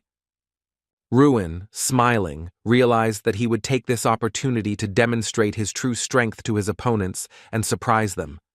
After all, the Ignite Academy had changed a long time ago and was no longer the same as before, which made its students unexpectedly strong and prepared for any challenges. Ruin turned to Seth and calmly said that he had been waiting for their arrival, demonstrating confidence in his own abilities. I also noticed that many other participants in the great festival had already gathered around them, watching the events with curiosity and impatience. He explained his words by saying that he simply wanted to introduce himself to everyone present, demonstrating politeness and self-confidence. Announcing loudly, he introduced himself as Ruin Ardell and said that he was a representative of the Ignite Academy, which everyone was so actively discussing after graduation. He said that he wouldn't talk for long, but he had one request that he wanted to make to everyone present. I asked them to finally stop calling their educational institution by any other name because it was unpleasant and did not correspond to reality. And it was at this moment that Seth Mulkiri exploded in shock, not expecting such directness and courage from Ruin. The hero stated that he had been in last place for too long and was tired of being constantly underestimated, so now he was ready to prove his true strength. So now he strives to rise to the top, leaving all failures and doubts behind, and prove to everyone that he deserves the highest position and respect. Everyone around started shouting and advising the Ignite representative not to show off, demonstrating skepticism and distrust of his bold words. Seda remarked that it was extremely interesting to hear how they were striving to get to the top, and at the same time asked who he was to make such a claim. And suddenly Ruin remembered the words of Tryon Ignis, the head of the academy, which reminded him of his true strength and potential, inspiring determination and confidence. But he replied that he was the academy's secret weapon and would not back down again, demonstrating determination and willingness to fight for first place despite any obstacles. In their room, the students of the Oyet Institute gathered, thinking through the further course of events and discussing the possible actions of Ruin Ardell, trying to predict his strategy. They did a little investigation and found out that this student had a history of constant defeats, so they couldn't understand how he could become a representative of the academy. Seth remarked that he wasn't entirely sure, but at the beginning of the semester this student had changed dramatically and turned into a real monster with impressive results. So, probably, this was the reason for Ruin's confidence in his own abilities and determination to act. Mulkiri realized that Ardell possessed abilities they knew nothing about, and it forced him to reconsider his own expectations of the duel. But suddenly he couldn't understand why he should worry about it at all, because they were graduates of the academy and should be confident in their own abilities. And Seda was definitely confident that he could teach Ardell a lesson and show everyone what they were truly capable of, demonstrating the strength and skill of his students. And this will be done in the traditional manner of their institute, which emphasizes discipline, skill, and rigorous standards of student training. At the Ignite Academy building, the boys have gathered to discuss strategy for a team competition in which everyone except their representative participates. You will need to throw grenades filled with mana at the mythical golem, and the team that can destroy it first will win the competition. Henkies turned to Ruin and asked if their team could win if their representative did not participate in the competition tomorrow. The young magician agreed that compared to the Oyet Institute, they lacked students with outstanding talents, and this might make it difficult for them to win the competition. However, Ruin knows exactly how they can achieve victory, keeping in mind the strategy and strengths of each team member. So he explained that this is a group competition, and if we work together in harmony, the team can win by using our combined strengths as effectively as possible. Therefore, he ordered everyone to start uniting into groups to work together on a strategy and increase their chances of success in the competition. The first group will be responsible for heating the mana grenades, the second for moving them, the third for attacking, and the fourth will be ready to restore the enemy golem. The participants did not understand how they could win if they attacked with fewer people and spent more time on it, while the opponent used 30 pairs of hands. Ruin pondered, listening carefully to each of his comrades to understand their thoughts and determine the most effective strategy for the team. He asked them what they thought, seeking to get their opinions and agree on a common plan of action. After all, the representative stated that they should be the first, and this was his sincere desire, which he wanted to realize together with the team. Therefore, I am ready to do everything possible to achieve this, even in those games and challenges in which I do not directly participate. He explained that while Ada would throw one grenade, they would be able to throw 2 or even 3, effectively outpacing their opponents in attack speed. Jason and his companion stated that they fully trust their representative and are confident in his abilities in the upcoming competition. All other participants also supported Ruin's idea, agreeing to act in a coordinated and joint manner to achieve victory. So, under Hanks's leadership, Zola, Mill, Mora, Ayake, and Freya will work, responsible for heating the grenades before attacking the golem. Taemons will be responsible for moving heated grenades to the attack site, ensuring a smooth supply for his team. Ruin distributed his comrades based on their strengths while using his ability to optimally organize teamwork. He used the player's eye, the very skill that allows you to see the essence of the goal, to determine exactly how to most effectively distribute tasks among his comrades. With its help, the young magician was able to minimize his own weaknesses and focus the team's attention on their strengths, increasing the effectiveness of joint actions. Everyone around them realized that this approach would provide them with the best chance of victory, and agreed to act on Ruin's plan. Once everyone was in their ideal group, even those who had previously doubted him began to understand his plan and were determined to act in harmony. So, proud of himself and his decision, Ruin stood and watched everyone, feeling satisfied with how the team was preparing for the competition in an organized manner. He understood that the team members had become much more confident in themselves, and this gave him even more optimism about the future victory. And all the participants began to feel a hope that they could truly win by acting in harmony and using their strengths.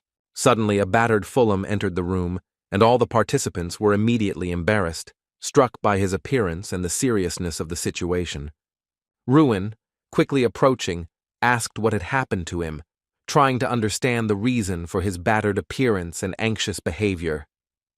Fulham said that Oyet's representatives brought their comrades with them, and then took him out and beat him, leaving the impression of a serious threat. Seth Malkyrie sat in his house and behaved too brazenly, demonstrating self-confidence and contempt for those around him. I was waiting for the Ignite representative, and suddenly Ruin entered the room, unexpectedly appearing in front of the Oyet representative. And Sita asked mockingly what Ruin was going to do, only if he really thought he was capable of something against him.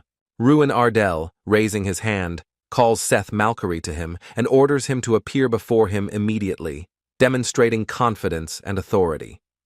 The boy's opponent, observing his actions and words, suddenly decided that he had gone completely crazy and was acting without any logic or common sense. Irritatedly, he asked on what grounds Ruin allowed himself such audacity, as if he had the right to despise others and put himself above them. When suddenly the young man decisively grabs him by the shoulder, he shudders in surprise, seeing both strength and hidden intent in this sharp and bold movement. And then he squeezes with such incredible force that the opponent involuntarily flinches, feeling the pain and unexpected pressure. Seth Malkyrie cannot stand the harsh grip and, in unbearable pain, crouches on the floor, gritting his teeth and trying to suppress a cry of humiliation. Suddenly, a disturbing thought flashed through Seth Malkery's mind as to what kind of incomprehensible force was causing him to lose control and feel helpless.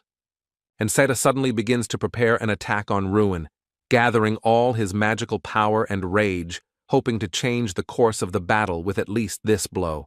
But the young man calmly and confidently blocks this attack, as if he had anticipated Seth's every move in advance, and his impeccable reaction only enhances his sense of superiority. In response, Ruin wrings his opponent's hands with a sharp and precise movement, demonstrating complete control over the situation and making Seth feel his own powerlessness. And with a confident voice, Ruin sternly warns that if Malkery dares to touch them outside the arena again, it will have very bad consequences for him, felt immediately. So Ardell calmly departed, leaving Seth lying on the floor, while his students gathered around him, watching in amazement the aftermath of the duel. They approached with concern and asked if Seth was okay, observing his condition and trying to understand how strong Ruin's blow had been. However, upon returning, Ruin asks with a slight smile if Malkery would like to make a bet, his confident gaze and calm manner of speaking only emphasizing his advantage. So the boy explains to his students that if they win, Seth will get the goldfinch that knocked Michael down, and he will also have to personally apologize to everyone, emphasizing his complete seriousness. And then Ignit's students, having received such motivation, were instantly filled with determination and energy, and they were charged exclusively with victory, ready to put forth all their efforts. Suddenly, the doors open abruptly, and they are informed that it is time to go to the Altain Stadium, so they must get ready immediately, feeling excited. The great festival of mages, held for the entire continent, gathers the strongest and most talented participants. Historical magicians who stood out in previous festivals have become legends of the continent, their achievements and unique abilities inspiring new generations of participants. They also became outstanding people who, through their achievements and deeds, inscribed their names in the history of the continent, leaving behind a mark that inspired future generations. In the stands, some students actively supported Ignite Academy, shouting loudly and demonstrating extraordinary dedication, which added strength and confidence to the participants. Ruin understood that he had become part of the great festival, where legends are born, and his every step, every action could go down in the history of the continent and leave a mark for centuries. The man loudly shouts that the opening ceremony is over and orders all students to return to their seats immediately, emphasizing order. So Ruin calmly walked first, confidently leading the group. His determination and confidence felt in every step, and the academy students followed him closely. Suddenly, as he walked forward, Ruin noticed the representative of Oyet in front of him, and his gaze instantly became more alert, sensing potential danger and tension. Seta addressed him sternly and ordered him to be ready, warning that this time he would not relax his vigilance and would watch his every move carefully. Upon returning, he quietly left, leaving the hero alone with his thoughts revolving around events and future challenges. Ruin understands that his task today is not to analyze Seth Malkery, but to focus on his own actions and strategy, anticipating possible events and consequences. His gaze shifted to the side, and his attention instantly focused on the details of his environment and the movements of his opponents, preparing him for quick and precise actions. His thoughts were completely focused on Doom Prime, analyzing every possible move, weakness, and strength of his opponent to prepare for the upcoming challenges. Who was the winner of the Magic Festival, and at the same time the leader in every discipline of the Special School of Combat Magicians? If they continue to win, Ruin will inevitably be forced to meet him in person, preparing for a clash with the strongest. Suddenly, he hears a female voice nearby, remarking that the young man causes problems wherever he goes, and this makes Ruin tense up. It was Irene Prius, and at that moment, Ruin looked at her with confidence, feeling a familiar challenge and a readiness for an interaction that could change the course of events. The lady notes that yesterday the guy caused real chaos, forcing everyone around him to react to his unpredictable actions. He even dared to engage in open conflict by visiting the Oyet Institute building, where his bold actions caused a stir. Ruin asks confusedly how she knows this, and Irene calmly replies that Altain is a small town, and she's sure everyone already knows about it.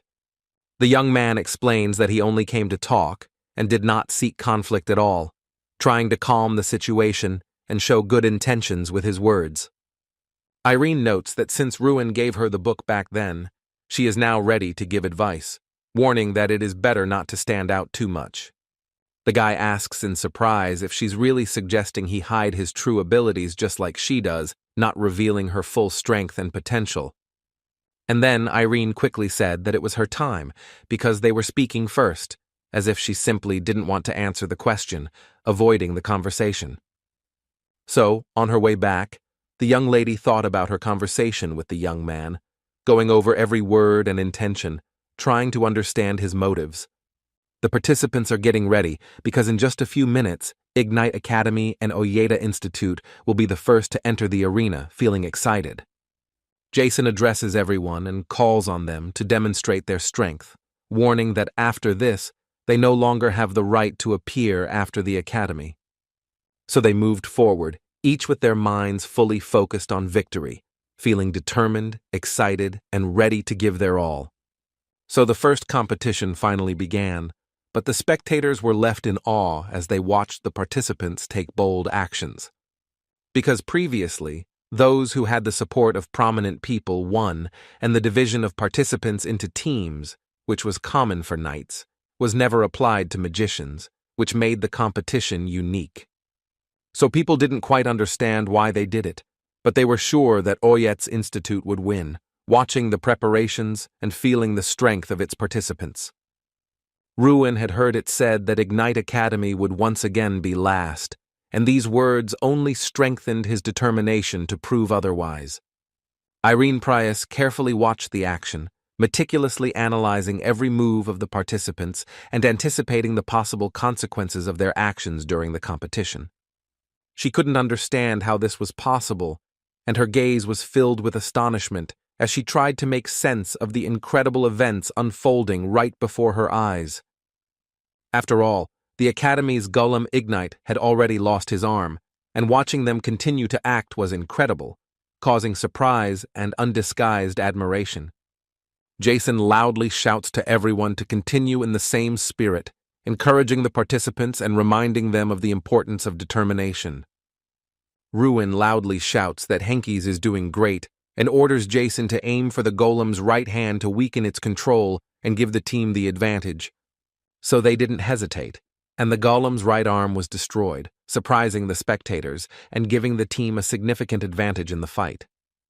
While Seth Mulcair was overly irritated, his actions became impulsive and careless, giving opponents the opportunity to take advantage of his mistakes. After all, he didn't understand why his students were losing after the academy, and this irritation only increased his frustration, forcing him to act impulsively. They explain that the academy is behaving unusually, as some of the students are healing the golem, which is why the enemy is not weakening in any way. And Seda realized that Ruin Ardell was involved in all of this, and his irritation grew even more, because now he realized who was behind the academy's cunning actions. Irene Prius, observing the events, understands that the spectacle is captivating, as the participants demonstrate incredible skill and determination. The reason why Ignite Academy wins over Oyeta Institute is solely due to a carefully thought-out strategy. But Irene understands that this approach will only work if each student's strengths are well known, because only in this way can strengths be distributed as effectively as possible. She remembers how Ruin easily found the book she had been looking for a long time, and realizes that his observation and ability to foresee events are truly impressive. And he also divided his comrades into groups according to their skills, using strategic thinking to maximize efficiency. Irene doesn't understand who he really is, and how it happened that she hadn't seen him at any of the previous competitions. Jason prepares an incredible sphere, concentrating all his magical energy, and flashes of light and power begin to emerge around it, anticipating a powerful effect. But he announces that everything is over with the Institute. His voice sounds confident and decisive, emphasizing the irreversibility of the action and the final advantage. And this attack pierces the golem, shocking the audience and opponents, because Jason's power turned out to be so enormous that it neutralized it. Seth Malkyrie stands confused, his eyes wide open, his mind trying to comprehend the unexpected event and the power his opponent has demonstrated. But then, Representative Oyet's confusion quickly turns to anger, his gaze sharpening and his body tensing. After all, in front of him in the stadium lies a golem that was destroyed by the Ignite Academy, and this sight inflames his anger even more. And the participants rejoice, realizing that they have won this battle, their hearts filled with triumph and pride for their own efforts and coordinated teamwork. The first competition, Mana grenade throwing, was expected to end in a victory for the Oyet Institute, but the participants of the Ignite Academy turned the tables. The competition ended with the victory of the Ignite Magic Academy, and this caused a wave of admiration and surprise among the audience, because the result exceeded all expectations. Everyone around began to actively discuss that Oeta was now in last place, and very soon, a tense competition of representatives to capture the flag would begin. The team actively supported Ruin, because his opponent at that moment was Seth Malkyrie, and everyone understood that the fight promised to be fierce and intense. The two of them felt an unwavering confidence in their abilities, knowing that they could overcome any obstacles in their path through determination and experience. Strawn asked the host if he was feeling nervous, trying to discern behind his calm exterior a hint of inner anxiety before an important event. Ruin responded calmly, considering that they were ranked 20th among 32 educational institutions. The situation was not bad at all and even quite ideal. After their latest victory, they are showing renewed interest in them, but this is not yet enough to remove the label attached to them due to the failures of previous years. So the young man realizes that he needs to win a convincing victory that will leave no doubt about his abilities and allow him to change the attitude of those around him towards him and the team. After all, in this case, other people will begin to look at them in a completely different way, recognizing their skill and the importance of victory. Then Strawn finally realized his master's strategy, realizing how his every move and decision had been carefully thought out for maximum effect. And the young man looks up and realizes that new horizons of opportunity are opening up before him, and that his next actions will determine success. He understands that they must demonstrate their abilities before the Sorcerer King to prove their strength, skill, and worthiness in the eyes of the highest authority. The Supremes sat at a large round table, watching intently as a glowing sphere rotated smoothly before them, as if hiding secrets and important signs of the future. Among them all sat Dirty King Theron, watching the proceedings with a cold and watchful gaze that betrayed the experience and power gained from many years of rule. He said that he had previously considered Ruin as a potential candidate for the role of representative of the next generation, noting his abilities and prospects. He adds that he has the ability to remember talented young men, and that Ruin was born with such a great gift that he was able to master magic at a young age. So Theron was deeply disappointed when he learned that the hero had a disorder in the release of mana, which limited his potential and made the path to full mastery of magic much more difficult. Tryon responded in surprise, asking if the Dirty King truly considered Ruin a useless child, hinting that his talents and abilities clearly contradicted such an assessment. However, suddenly Theron smiled slightly, as if hiding his own thoughts and emotions, leaving those around him to guess the true meaning of his smile. I asked if Ruin becoming a representative of the Academy meant that he had overcome his curse by showing incredible willpower and mastery of magic. Tryon closed his eyes and calmly said that he would soon see everything for himself, leaving room for personal experience and his own awareness of the approaching events. Ruin looked extremely confident on the competition field, his posture and gaze radiating determination and readiness to overcome any challenges. Strawn asked what the host planned to do next, trying to understand his intentions and prepare for any unexpected actions in this difficult situation. Ruin replied that they weren't very smart, so the plan remained the same as always, relying on proven methods and his own confidence in the team. And the young man explained that he would fight Seth head-on, demonstrating his strength, skill, and determination not to back down in the face of direct confrontation. The referee loudly shouted that the match was starting, and the tension on the field instantly increased as all the players and spectators realized the real confrontation was about to begin. And Ruin instantly rushed at his opponent, his movements quick and precise, demonstrating determination and impeccable preparation for a direct clash. But Seth does not give up, preparing a counterattack, and loudly declares that he will pay for what happened earlier, ready to exploit any weakness of the opponent. So he called out to his combat defender, urging him to join the fight and support the attack, preparing his opponent for a dangerous confrontation. And suddenly a huge knight appears before Ruin, his armor gleaming in the light, his posture radiating strength and menacing power, ready for battle. So the young magician realizes that he will have to use the refraction of time to get ahead of his opponent and gain a strategic advantage in this critical situation. He begins to move, dodging attacks with incredible speed, his maneuvers becoming almost inaudible, creating the impression that time around him has slowed down. Suddenly, he unexpectedly appears behind his opponent, using a moment of inattention to gain an advantage and control the course of the battle. And Seta, not understanding how this happened, screams loudly, expressing surprise and confusion at the sudden appearance of Ruin behind him. Malkyrie attacks with a fist, but Ruin suddenly intercepts the blow, blocking it with incredible speed and precision, demonstrating skill and control in combat. But Ruin instantly squeezes his limb with incredible force, forcing Seth to feel the full power of his blow and control over the situation. He asks in surprise if the boy is going to let go of his hand, feeling the irresistible force and pressure that Ruin is exerting on his limb. To this, the hero calmly replies that now is not the time for conversation, focusing on the fight and maintaining control, preparing for the next step. For it is at this very moment that his own defender is tearing at Malkyra, and Ruin understands that he must act quickly to neutralize the threat and maintain his advantage. And the representative of Oida tries to stop him, but all attempts are in vain, because his strength and skill make him practically invincible. When the defender was already very close, drops of sweat ran down Seth's face, betraying his excitement and awareness of the danger that was approaching instantly. Because he realizes that he cannot simply move, paralyzed by fear and the pressure of the force that Ruin applies, leaving him with minimal chance of reaction.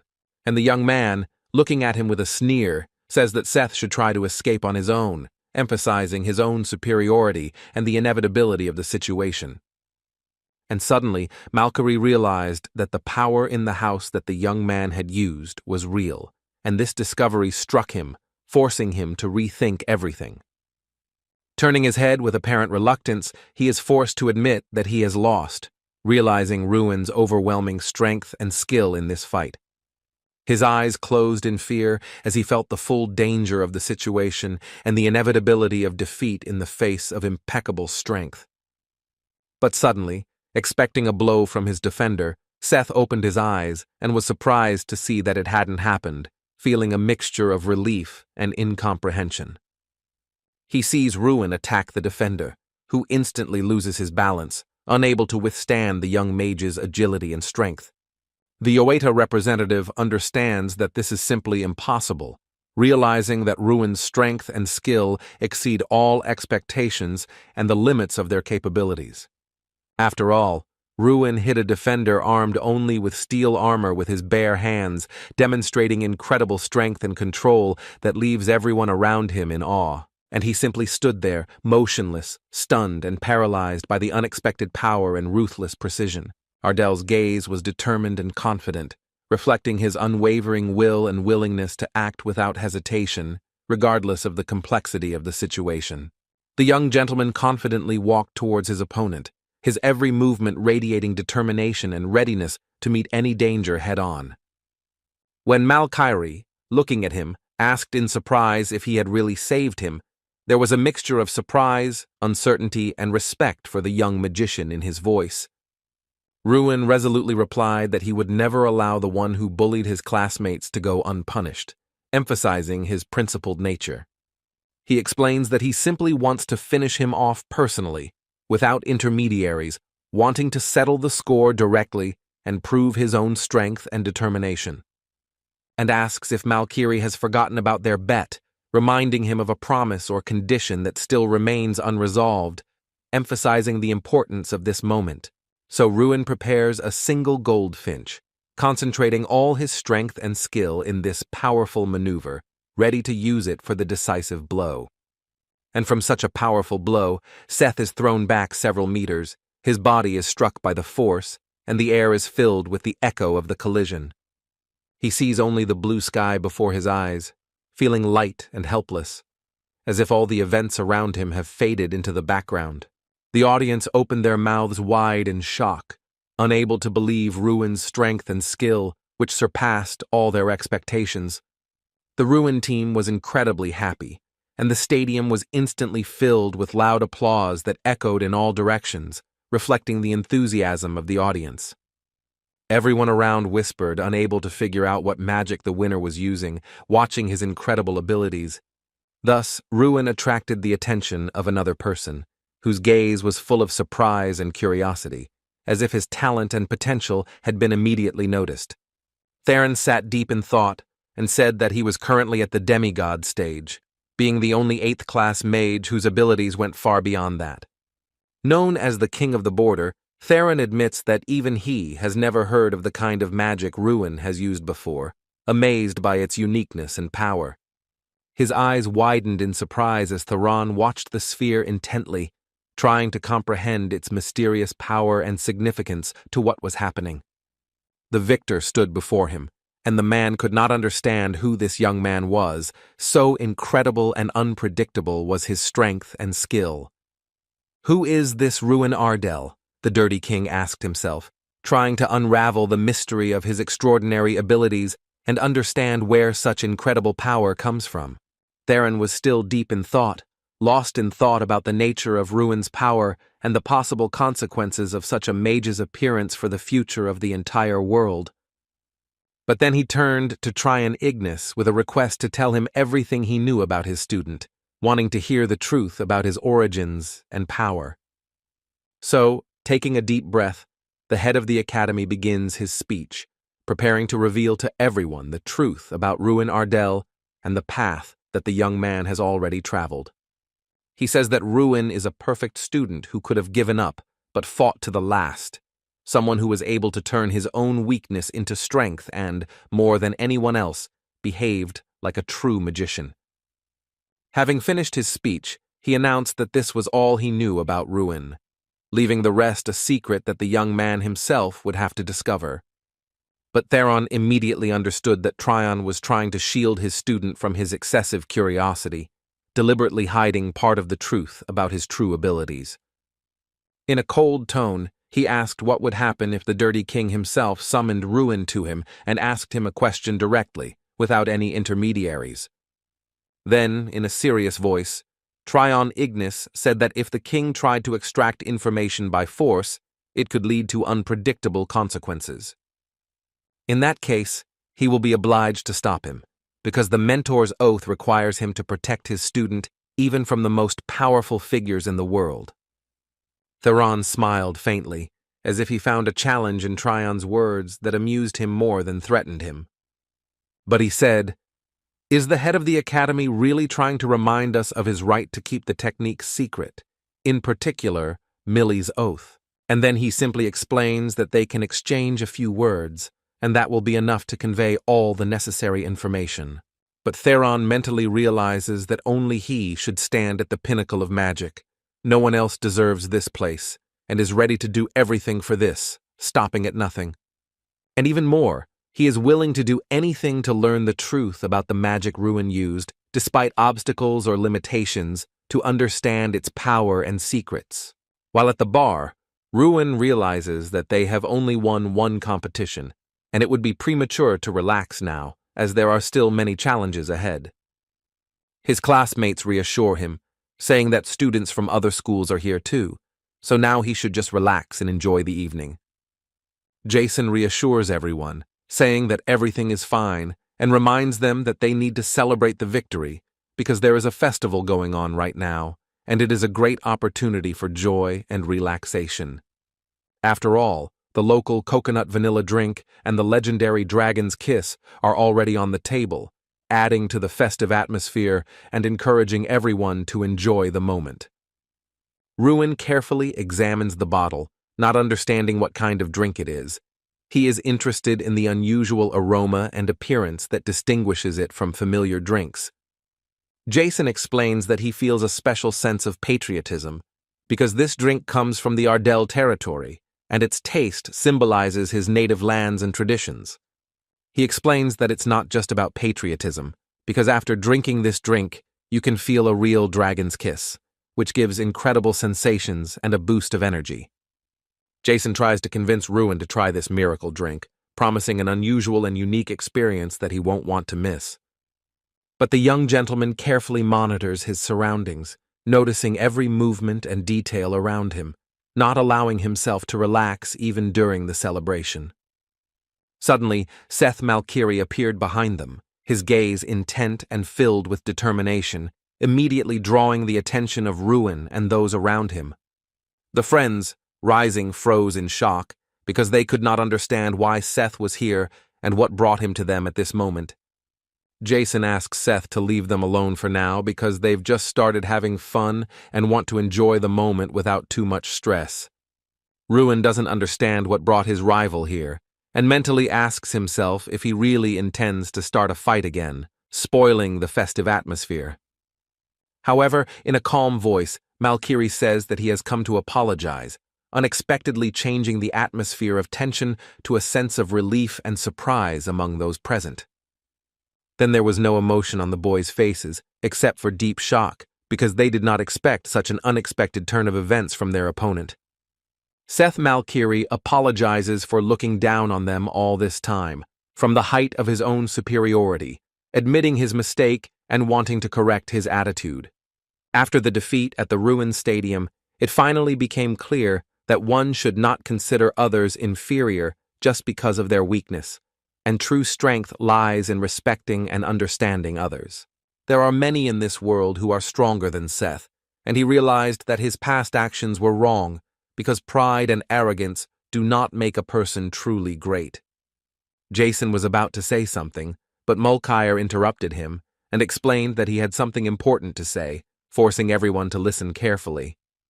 So, in a frank voice, he says that he is very sorry for everything that happened before, sincerely admitting his mistakes and wanting to mend relations with everyone present. Ruin looks at him intently, but remains silent, focused on observing the sincerity of the words and true intentions. The guys at the table commented that the situation seemed a bit awkward, as the unexpected apology created a strange combination of tension and a slight, uncomfortable sadness. Seda apologized once again, particularly for coming over, and decided to leave, leaving room for the rest of the company to rest and celebrate. Ruin suddenly responded to this, his voice sounding calm but confident, showing that he had noticed the apology and was ready to respond to it. But he asked if Seth had apologized only because of their agreement, or if he had truly done so from the bottom of his heart, seeking to understand his rival's true motives. To this, Malkiri responds that he spoke sincerely, emphasizing that his apology came from the heart, not from coercion or a formal agreement. And then a smile appeared on Ruin's face, reflecting his understanding of the sincerity of Seth's words and a slight relief after the tense situation. The boy extends his hand and thanks him for having the courage to apologize, acknowledging the courage and sincerity of Seth's action. Seth ponders Ruin's words thoughtfully, pondering their meaning and realizing the importance of sincerity and mutual respect in their relationship. Then he also extends his hand, and they shake it firmly, symbolically cementing reconciliation and a new level of mutual understanding between them. All of his classmates forgave Seth, and soon they all began celebrating together, raising their glasses with the legendary Dragon's Kiss and enjoying the joyful moment. Ruin opens his eyes wide in genuine shock as if painted, his expression conveying complete surprise and admiration at the same time. His comrades stand before him, asking with anxiety and curiosity if the young magician has woken up yet, watching his reaction with hope for an answer. Holding her head, Ardell gets out of bed, and everyone around her understands that the night was not in vain. It left an imprint of strength and experience on the young magician. He is asked if he remembers what he did yesterday, and Jason begins to laugh, unable to contain his amusement at the memories of last night and its unexpected adventures. The guys explain that yesterday Ruin almost cried his eyes out, while thanking them for believing in him and supporting him in moments of doubt and weakness. And who would have thought that the outwardly perfect Ruin had such a sensitive and emotional side hidden behind his confidence and skill in magic? The young gentleman addresses them and notes that as soon as he regained consciousness, they immediately began to mock him, making him slightly angry and embarrassed. Ruin realizes that in the future he would be better off avoiding such a drink, as its effects can lead to unpredictable and comical consequences. Suddenly, Seth Malkery runs towards him and calls out loudly to Ruin, his movements full of determination and urgent purpose. He asks if he slept well, his voice ringing with slight excitement, while also showing concern and friendly interest. Suddenly, Ruin remembers how they hugged yesterday, sincerely asking each other for forgiveness, and it becomes very awkward to see Representative Oyet now. Turning away from shame, Ardell began to head in the other direction, trying to hide his embarrassment and focus on his own thoughts. He simply walked away from everyone, seeking to be alone and avoid any attention or questions from others. However, he was stopped by Professor Heidel, calling him back and forcing Ardell to pay attention to what he wanted to say. But he said that Ruin is always haunted by certain problems, reminding that even after victory, the young man will not be left without challenges and trials. He explains that some people are eager to see Ruin, wanting to personally witness his abilities and learn more about the young magician who has achieved such fame. The head of the academy was also alarmed, warning that the person was dangerous, hiding his true intentions under the guise of cunning and cunning. And after Ruin asks who it is, Professor Heidel replies that the Dirty King Theron awaits him, hinting at the seriousness of the upcoming meeting and possible trials. Who wishes to meet him face to face to personally assess his abilities and learn the truth about the magic Ruin used in the stadium. Professor Heidel warns his pupil to be as careful as possible, because the Dirty King is full of dark secrets and dangerous plans. After all, people who hide their true nature, like the insidious Theron, are always extremely dangerous.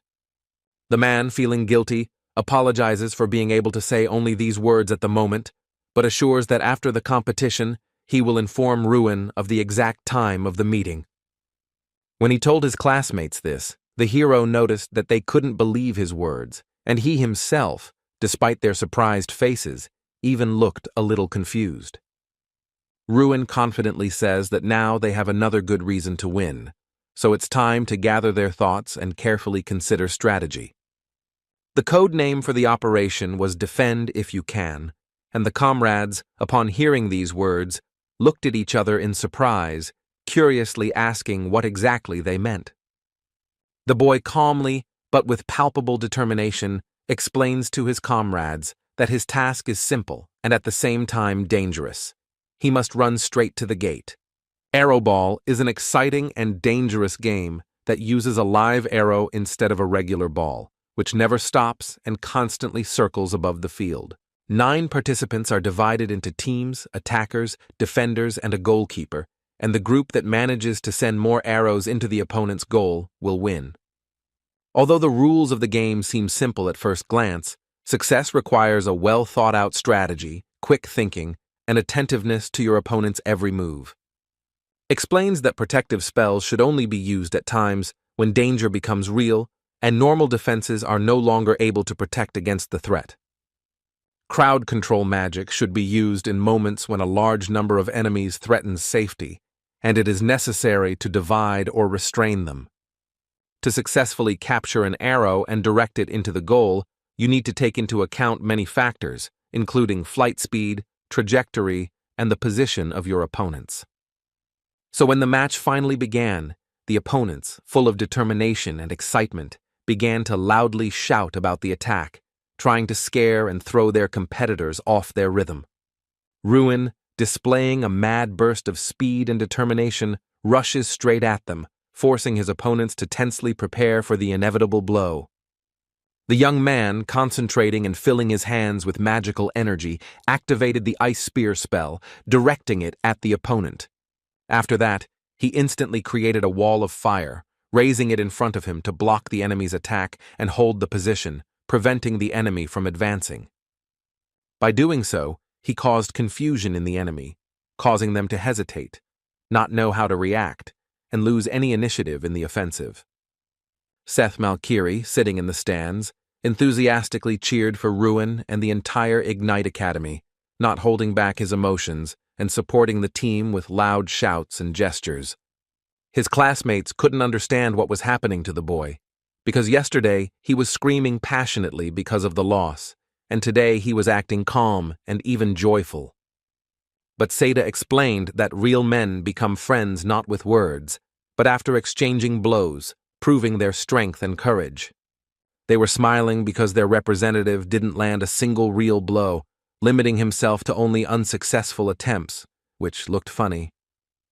They whispered quietly among themselves, discussing which of these representatives was better than the other, comparing their actions and skills with slight admiration and curiosity. Seth Mulkiri mentally realizes that it was after this match that he was finally convinced of some truths. Namely, Ruin Ardell is truly a next-generation magician because he has the exceptional abilities and potential to do so. Irene Prius from Seika Women's University and Dalian Malkins from God Frelly's Holy Magic School were among the participants, each with their own reputations. Also, Doom Prime is from a special school of battle mages, all of whom are extremely strong, and Seth knows this for sure because he had the opportunity to fight each of them personally. But despite their strength, Ruin Ardell proves to be more powerful than any of them, and the boy is once again convinced of his incredible skills. But it's not just about strength. Seda understands that Ruin Ardell's true advantage also lies in his agility, strategy, and unwavering determination in battle. Ruin is not only strong, but also possesses outstanding leadership skills, is capable of reconciliation, and balances the team, skillfully managing the situation even in the most difficult moments. Suddenly, the student pulls him out of his thoughts and asks the captain if they should discuss strategy, to which he nods in agreement, recognizing the importance of preparation. The opposing team's commander shouts loudly from the field, trying to stop Ruin, but his words are in vain before the young mage's determination and speed. To this, his comrades quickly respond that they are doing everything they can, making every effort to help him overcome the resistance of his opponents. However, the young magician continues to act continuously, using a variety of techniques and tricks, demonstrating agility, resourcefulness, and unpredictability in battle. Effectively uses various spells and skills, changing tactics, which makes him unpredictable and extremely difficult. And like lightning, Ruin swiftly advances upon his opponents, combining speed with strategic precision, forcing them to instantly react to his attacking actions. Preparing a new blow, Ruin asks his opponents if they are finished yet, because it is his turn to act, demonstrating calm and confidence even in a tense situation. And suddenly, a huge ice wall appears in front of them, which the young man created, instantly blocking the space and forcing them to quickly adapt to the new obstacle. The hero was as concentrated as possible, focusing all his attention, feeling every movement. So he rapidly releases ice fragments at his opponents, which fly in different directions, causing damage and creating chaos among the enemies. So the commander began shouting loudly, ordering his subordinates to dodge the ice fragments, trying to prevent serious damage. Suddenly, Jason appears and says that in addition to Ruin, there is another opponent to be wary of, forcing everyone to reconsider their strategy and be on their guard. The audience instantly realizes that Damon has taken the arrow sword, and it becomes clear that the defenders have already lost, as their attempts to stop him have proven futile. When the boy shot an arrow into their goal, the tension on the field reached its peak, and all the spectators held their breath, watching the result of his precise shot. And he scored a goal, putting his team ahead, causing a wave of admiration among the crowd and forcing the enemies to act urgently. After that, Ignite Academy was able to score another point, strengthening their advantage on the field and raising the team spirit and enthusiasm of the participants. Ruin realizes that the enemy team is still focused only on him, preparing their every move to neutralize his attacks and tactics. And Jason and the others successfully used this plan, skillfully coordinating their actions to take advantage of distractions and score arrows into the opponent's goals. When the opposing team is weakened and unable to counter, their defensive wall instantly collapses, leaving the gates open and giving Team Ignite a chance to score decisive strikes. The spectators watched with their mouths open, amazed by the speed of the Academy's opponents' pressing and the precision of their attacks, unable to look away. The students from the opposing team admitted that they were giving up because they had no strength left, and they realized that further resistance was useless in the face of the Ignite team's onslaught. Then the Ignite Magic Academy won a convincing victory with a score of 11-0, demonstrating extraordinary skill and team cohesion. They were incredibly happy because they realized that they had gained an extremely large lead, which practically guaranteed their victory.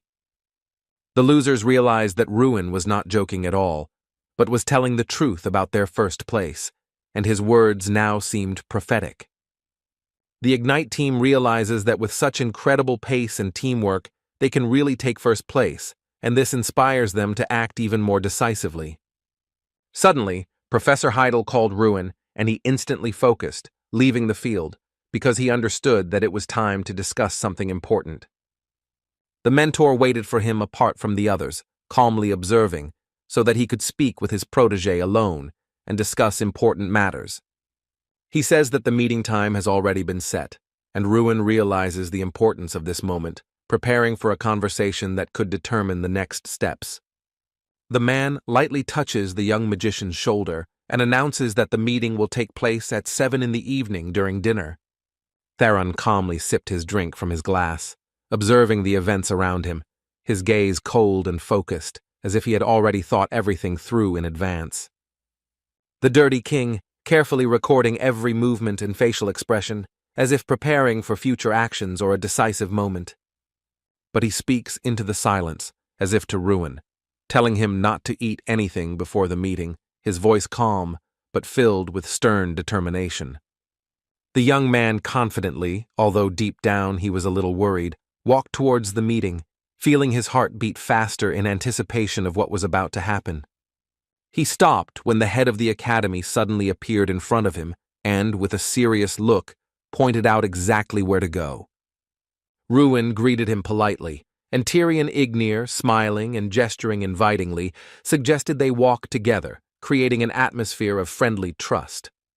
So, pulling themselves together and hiding any excitement, both cautiously entered the king's territory, feeling the importance and seriousness of the moment. Seeing the young man before him, Theron said in a calm but stern voice that he kindly asked him to come to dinner. The Dirty King sat before them on his throne, radiating power and narcissism, making everyone feel the weight of his presence. Strawn suddenly stopped in surprise, not understanding whether he was facing a real dragon or some other creature, because its mana energy was strange and unusual. Ruin gravely explained that Theron was a mage who stood on the thin line between human and demigod, possessing power beyond ordinary understanding. That's exactly what Dirty King Theron was like, powerful, uncompromising, and at the same time mysterious, whose strength and authority were felt in every movement. As they began the meal, Theron calmly explained to Ruin that he had known about him for a long time, speaking as if every word was weighed and carried the weight of truth. After all, he had already had the opportunity to observe him once, and that moment left a clear mark in his memory, forcing him to recall every detail. It has been 5 years since the king chose the 11 children, and during this time each of them has experienced numerous trials and changes in their lives. And then Ruin was just one of the candidates. But now, looking at him, Theron saw a completely different person, noticing how much he had changed over that time. So Theron, without wasting time on unnecessary words, calmly suggested getting straight to the point, making it clear that every next word was of great importance. He pleaded with the young man, asking him to tell him what had been happening to him all these years, listening carefully and feeling the importance of this moment. Ruin realized that the current one had become like an eyesore for Theron, and living proof that the Mage of the Border was not always perceptive enough. The king eagerly expected the young man to speak frankly, confirming that he had not actually made a mistake in his choice, closely watching his every move. So Ruin first apologized, shaking his head, and then cautiously said that he was only willing to tell the man one thing, leaving everything else unsaid. And the magician, leaning forward with interest, asked what exactly Ruin meant, carefully following his every word and waiting for an answer. So Ardell seriously noted that even words about talent can be exaggerated, and no legends can overshadow the efforts of the young gentleman. Not fully understanding what was said, Theron asked about these efforts, trying to understand every detail and meaning of the words. But then he noticed that the teacher and the student were similar, because they were talking about the same thing, and asked what efforts the young man had made, to which he replied that he had dedicated himself to body art. The king concluded that Ruin studied this to overcome the disorder and become stronger, like an ogre unable to cast spells without releasing mana, and asked if the young man really wanted Theron to believe this. He asked if the reason was some strange artifact, as he had never heard of an object with such an effect before, carefully watching for the answer. Tyrion Ignite, noticing the tension in the king's voice, carefully asked him to digest what was said at this moment, making it clear that there was no time. Theron quietly agreed, realizing that there were still many competitions and challenges ahead, and that it was better to save his calm and energy for the future. But he immediately warned that he would be watching Ruin closely, following his every step and decision so as not to miss anything important. And we will observe whether the boy's efforts can withstand even the king's chosen children, carefully assessing his skill and abilities. Ruin smiled and, with a slight challenge in his eyes, told Theron to really watch them, confirming his confidence in his own abilities. After all, he was curious too, and this interest shone in his eyes, adding a slight glow to his face as he watched the events unfold. Ruin was interested in how much the boy differed from the children chosen by the Magic King himself, and whether his efforts could match their skill. And after these words, the Dirty King's eyes lit up even brighter, reflecting his concentration and passion for what was being said. There was a tense atmosphere in the arena where the competition was held, and the spectators held their breath, watching the participants' every move. Applause and shouts came from the stands again, filling the place with the energy of the audience and emphasizing the importance and tension of each moment. On the other side, Theron and Tyrion were calmly conversing, the teacher quietly thanking him for the king's more polite communication with Ruin than he himself had expected, noticing the restraint. Theron calmly remarked that there was no need to worry, because he was always happy to see talented magicians, and only his insatiable curiosity kept him from resting. At this, the head of the academy, smiling slightly, asked if Theron had managed to satisfy his insatiable curiosity, carefully observing his reaction.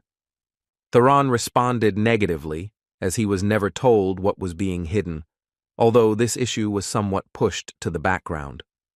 He asked with a touch of irony if the teacher hadn't heard the little rascal trying to warn the king. He explained that Ruin was not at all afraid of him, because most others would have long ago begged and crawled at his feet, while the young man stood steadfast and dignified. Therefore, it is this young gentleman who arouses his genuine curiosity, because his courage and determination differ from the behavior of most other subjects. He wanted the one Theron was raising to be at least a little interesting, because the comparison with the hero gave him a feeling of unfulfilled expectations. The screams in the arena did not subside, filling the space with the energy of the spectators and emphasizing the tension and excitement that reigned among the participants in the competition. After all, Doom Prime enters the battlefield, and his appearance instantly attracts the attention of everyone present, increasing the tension and anticipation of events. Hearing this, the boy realized that any support was pointless, and only his own strength would be able to determine his fate. However, suddenly a young man unexpectedly stopped dumb, forcing him to stop and listen carefully to the reason for his appearance. So he leaned closer and whispered something in Duma's ear, forcing him to stop briefly and listen quietly to every word. The wrestler cautiously asked if this was really reliable information, and the young man nodded, answering positively, confirming the truth of what was said. The reason was that Ruin Ardal is a representative of the same academy, having previously visited the magic tower, emphasizing his connection to the king and the power of magic. Then, feeling anger, Duma's fists imperceptibly clenched, and his gaze became sharp as a blade, demonstrating inner tension and readiness for action. After all, the boy realized that the Dirty King was dating someone other than him, and this thought made him ignite with a new wave of irritation. Prime realized that after the matches, Ruin literally put everyone on their ears, and it is even said that his unique magic makes confronting him extremely difficult. But Doom paid no attention to him, for he did not see Ruin as a worthy opponent, considering his skill insufficient to provide him with true competition.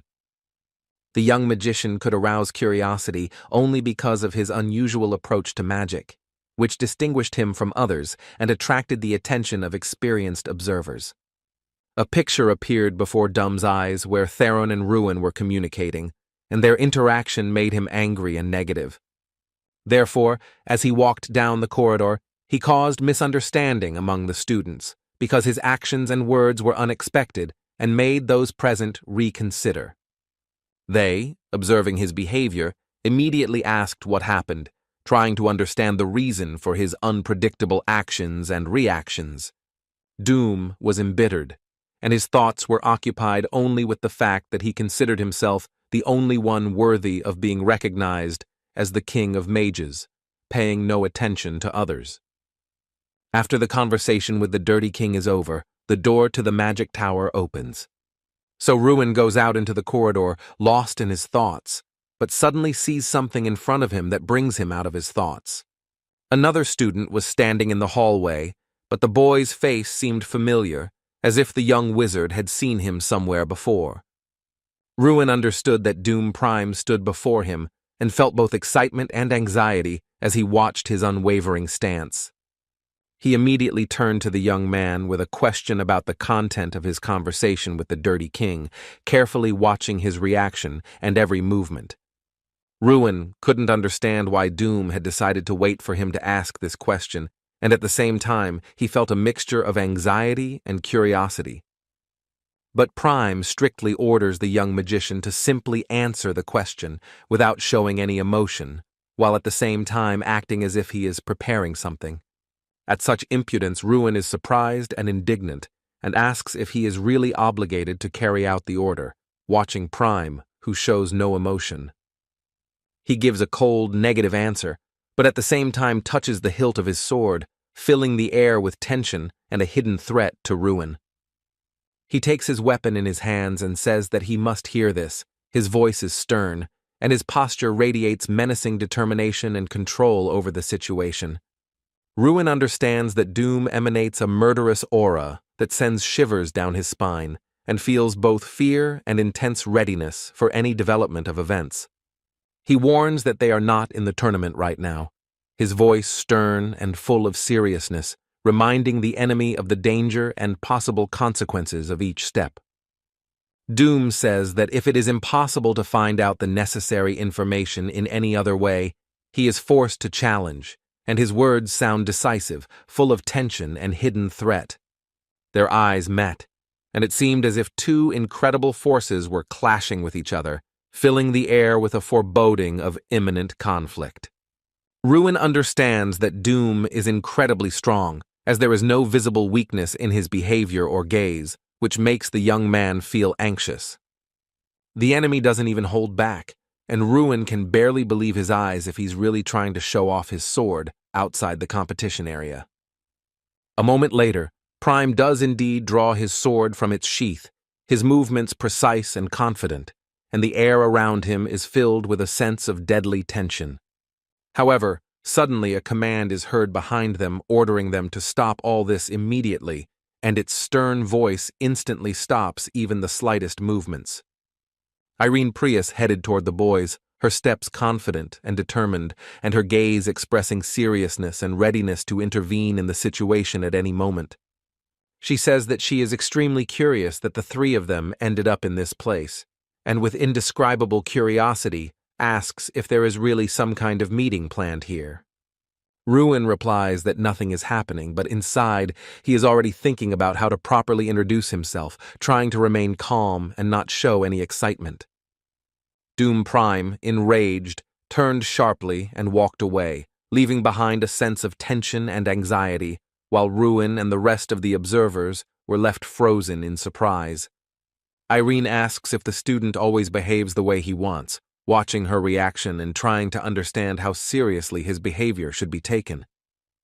She explains that this situation is an exception to the rule, because usually you can't get a single word out of him, which is why his actions seem so unusual now. Doom Prime loses his temper in situations involving Lord Theron, as the boy seeks to be recognized by the king and stand out from all others by demonstrating determination and ambition. And it's worth noting that such individual meetings are completely uncharacteristic of the Dirty King, so Ruin understood that Doom had mistakenly believed that the young man had received special attention. Irene, looking at Ruin, smiled, and this light smile, full of kindness and understanding, seemed to relieve the tense atmosphere a little.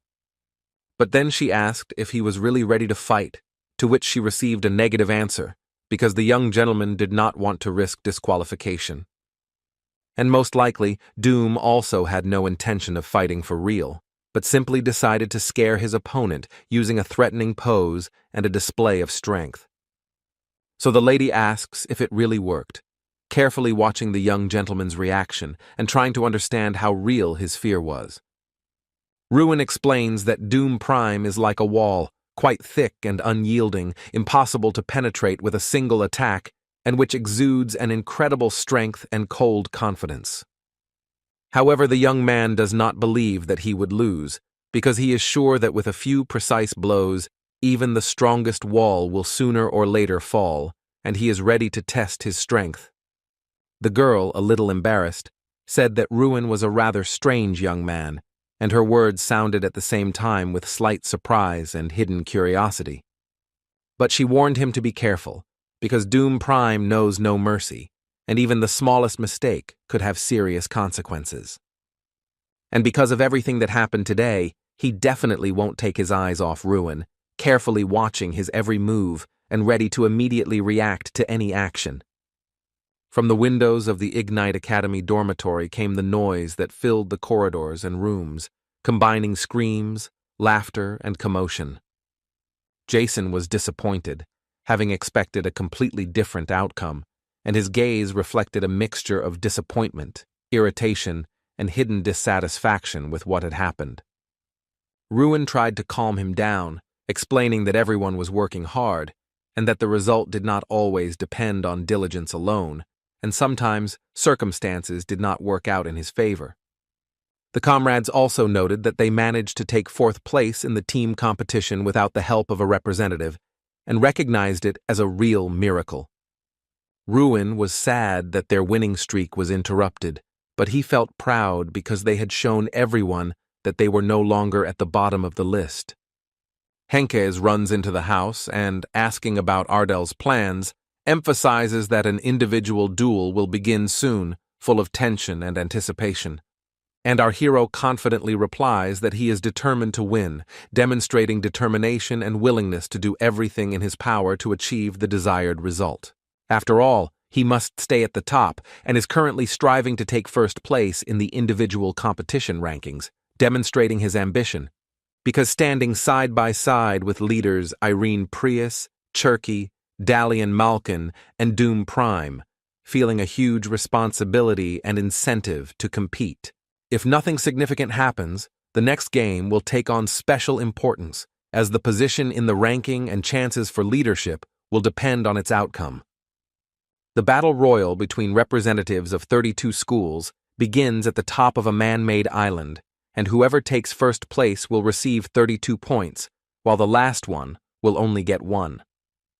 Points will also be awarded for the quality of the performance, so changes in the ranking are inevitable, and every action of the participants will matter, affecting their position. Henkes believes that Ruin will do well, and at the same time asks in surprise why he doesn't prepare for the competition like everyone else, emphasizing the importance of training. Explains that other representatives are already forming alliances, joining forces for future competitions, and this highlights the need for strategic thinking. For survival, it is permissible to create an alliance, and such a division of forces is considered an effective tactic because strategic unification gives an advantage in the fight and increases the chances. Everyone will unite into groups, and Ruin realizes that he simply won't be able to fight them alone, so he will have to look for someone. Henkes asks what about those who supported them during Arrow Ball, reminding them of the importance of allies and being able to rely on those who have already proven their loyalty. The young man understands that Irene is the first person who comes to mind as an ally, but realizes that there are no guarantees that she will agree to unite. However, even if the young lady agrees, the young man needs another ally, because help alone is not enough to confront numerous rivals. Suddenly, Seda abruptly opens the door and shouts that he wants to unite with Ruin. His words sound decisive, full of energy and readiness for joint action. So without a moment's hesitation, Ruin agrees, realizing that this alliance could significantly increase his chances of success and that he must act quickly.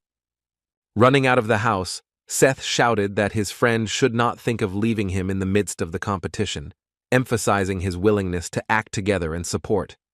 Ruin understands that his partner is sincere and trustworthy, feeling calm and confident that together they will be able to overcome any difficulties. Ardell quickens her pace and says that she needs to team up with one more person, emphasizing not to fall behind and urging them to act quickly. Standing in front of the door, the boys realize that Irene has refused everyone who has offered her an alliance, and this forces them to assess the situation with caution. However, Seth still didn't realize who exactly they were going to, and his gaze expressed a mixture of surprise and curiosity because the upcoming meeting could significantly change everything. But suddenly he noticed the emblem of Siki Women's University, and the thought flashed through his mind that they had finally arrived, which shocked the student. But he couldn't believe that Ruin was really going to offer an alliance to one of the stronger candidates for victory, because that required courage.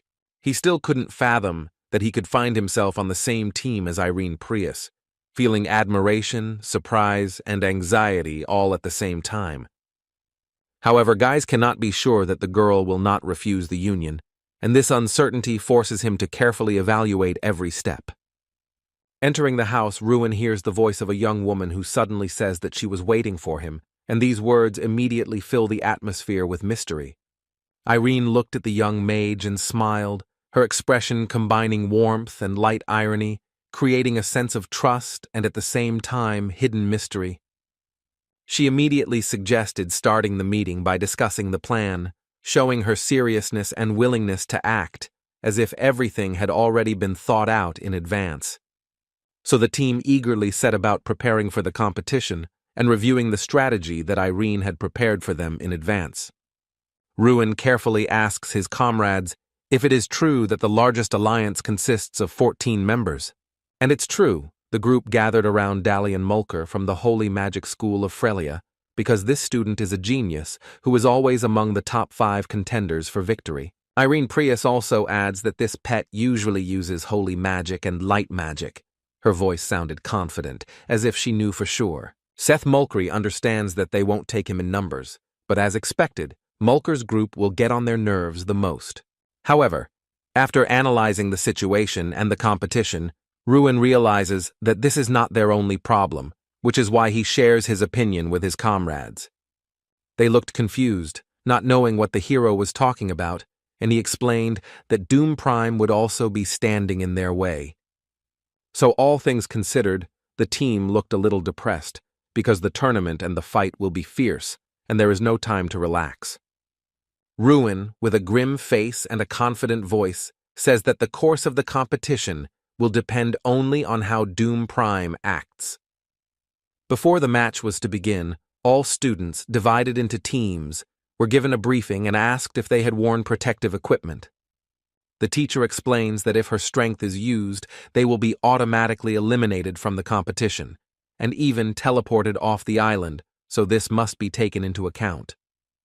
A ship with gold inserts is approaching the shore of the place where the battle between the teams for first place will be held. All the students, when they go out onto the island, look around to roughly orient themselves in the area.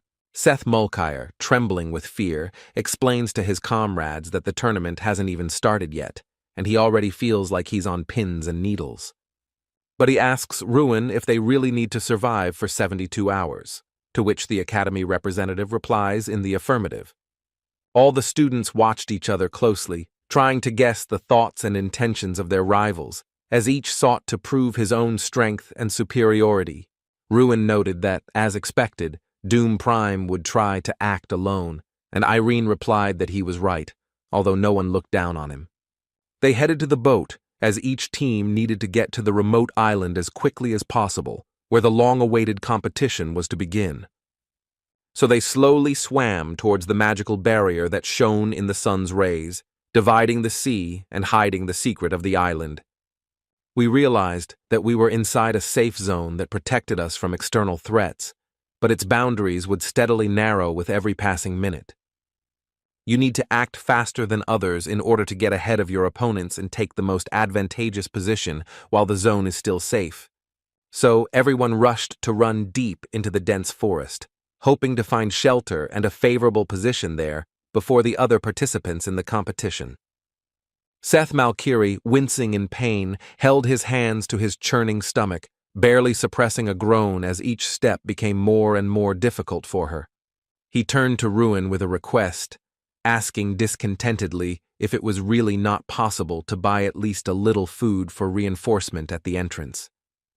Irene replied, reminding him that Seth had initially agreed to set the traps, but the young man didn't understand how this related to detachment, because they were a team. Suddenly, a loud explosion rang out from behind, causing all the students to look around sharply, tensely preparing for any danger. Turning around, they saw tongues of flame spread among the trees of the dense forest, quickly devouring the dry branches. Seda asked in surprise if there was really a battle already going on somewhere out there, not hiding his excitement and anxiety due to the loud noise. Ruin pointed out that now it was their turn to act, because there was no need to buy food, there would be enough for everyone, and Malkiri, confused, just stood there and listened. Looking down, Ardal calmly explained that their victim was already here, emphasizing the inevitability of events and tensing everyone around them. The rivals moved through the forest, carefully examining the surrounding area and trying to find the most advantageous place where they could gain an advantage. They carried bags of food on their shoulders, moving cautiously through the forest as there were not many places to buy food. Suddenly, a powerful stream of energy was directed at one of them, forcing everyone around to freeze in tense anticipation of a dangerous blow. And then the students instantly realized that they were facing a cunningly planned ambush, and their hearts beat faster from a sudden sense of danger. Seth Malkiri, gathering magical energy in his hands, said that he had been waiting for this moment for a long time, and his eyes burned with undisguised determination. So, concentrating, he used the Iron Sphere spell, which instantly appeared around him, radiating strength and unwavering power. Irene Prius later joined her comrade, focusing her own magic to enhance his strength and show the true unity of the team. The young lady also began preparing an incredible attack, showing powerful streams of magic around her that made the air tremble with tension. Ruin watched her closely, and suddenly realized that she possessed 5th-class ice magic, as cold patterns began to crystallize around her. A bright blue light appeared, swirling like a whirlwind, enveloping everything around in an icy glow and making the air tremble with cold. Seda understood that nothing less could be expected from Irene, because the girl always surprised with her strength, exceeding the expectations of even experienced magicians. So together they entered into a fierce struggle against their opponents, combining their own forces. When the opponents shouted to each other that it was those three, including Irene Prius, in front of them, both fear and anxiety sounded in their voices. They decided to make every effort to block their opponents and try to break through their defenses before they had time to recover. Ruin understood that their competitors were extremely strong magicians, as they were representatives of their schools. He decided that it was his time to act, focusing all his attention and strength to make a decisive move and turn the tide of the battle in his favor. And suddenly, the rivals heard a strange sound that cut through the silence of the forest, forcing them to look around warily and prepare for unexpected danger. They froze, shocked and stunned, unable to move or utter a word. As Ruin began to direct his attacks, the air around him filled with energy, and his opponents tensely prepared to repel blow after blow. His movements were confident and coordinated, every step and gesture evidenced skill and precision. Ruin used a time refraction spell, slowing down the space around him and gaining an advantage over opponents who tried to keep up with his movements. Those watching his magic opened their mouths in surprise, unable to hide their shock at how powerfully he could control space and time. And some opponents could not stand it at all and began to flee back, looking back at Ruin in horror, realizing the full power of his magic and danger. Because the young magician knew exactly what he had to do at every second, his movements were coordinated and predictable only to himself. So the battle continued, and Ruin's team confidently held the lead, using coordination and skill to outpace all the opponents around them. The opponents activated the spell of the binding tree, and its powerful branches instantly began to weave around the space. However, Ruin reacted instantly and was able to block the spell, neutralizing its power and leaving the students surprised and confused. So the opposing group instantly realized that they were facing an explosive, burning mana, and filled with fear, they rushed to scream at each other to hide. They ran as far as their eyes could see, filled with fear and confusion, trying to escape the dangerous, uncontrolled magic. Seta shouted to Ruin to put an end to it, and at the same time, watching the events, he smiled, enjoying the effect of his magic and the team's actions. After all, the boy's magic remained mysterious and unpredictable for his opponents, making them tremble with fear and trying to understand his cunning actions. Catching up with one of the students, Ruin instantly dealt him a powerful blow that forced him to retreat. He was lying on the floor, his eyes showing dizziness from the force of the blow that Ruin had struck instantly, leaving his opponent powerless. The Academy representative, Ignite, stood aside, watching the events, his gaze attentive and cold, as if he was assessing every move of the battle participants. But suddenly he noticed other students from the opposing team appearing behind him, forcing him to be alert and act quickly. He spoke in a cold voice that the battle was now turning into 3 against 4, emphasizing the changing balance of power and increasing tension on the battlefield. The competitors looked frightened, their eyes darting around, their hearts beating faster as they realized the seriousness of the situation. But Ruin asked with a slight smile if they had brought enough food, his tone mocking, emphasizing his self-confidence.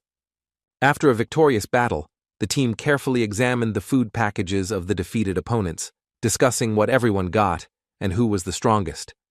The team understood that this amount of food would last for about 3 days, because their opponents had bought too much of everything. Suddenly, they felt an incredible attack behind them, appearing unexpectedly, causing everyone to instantly tense up.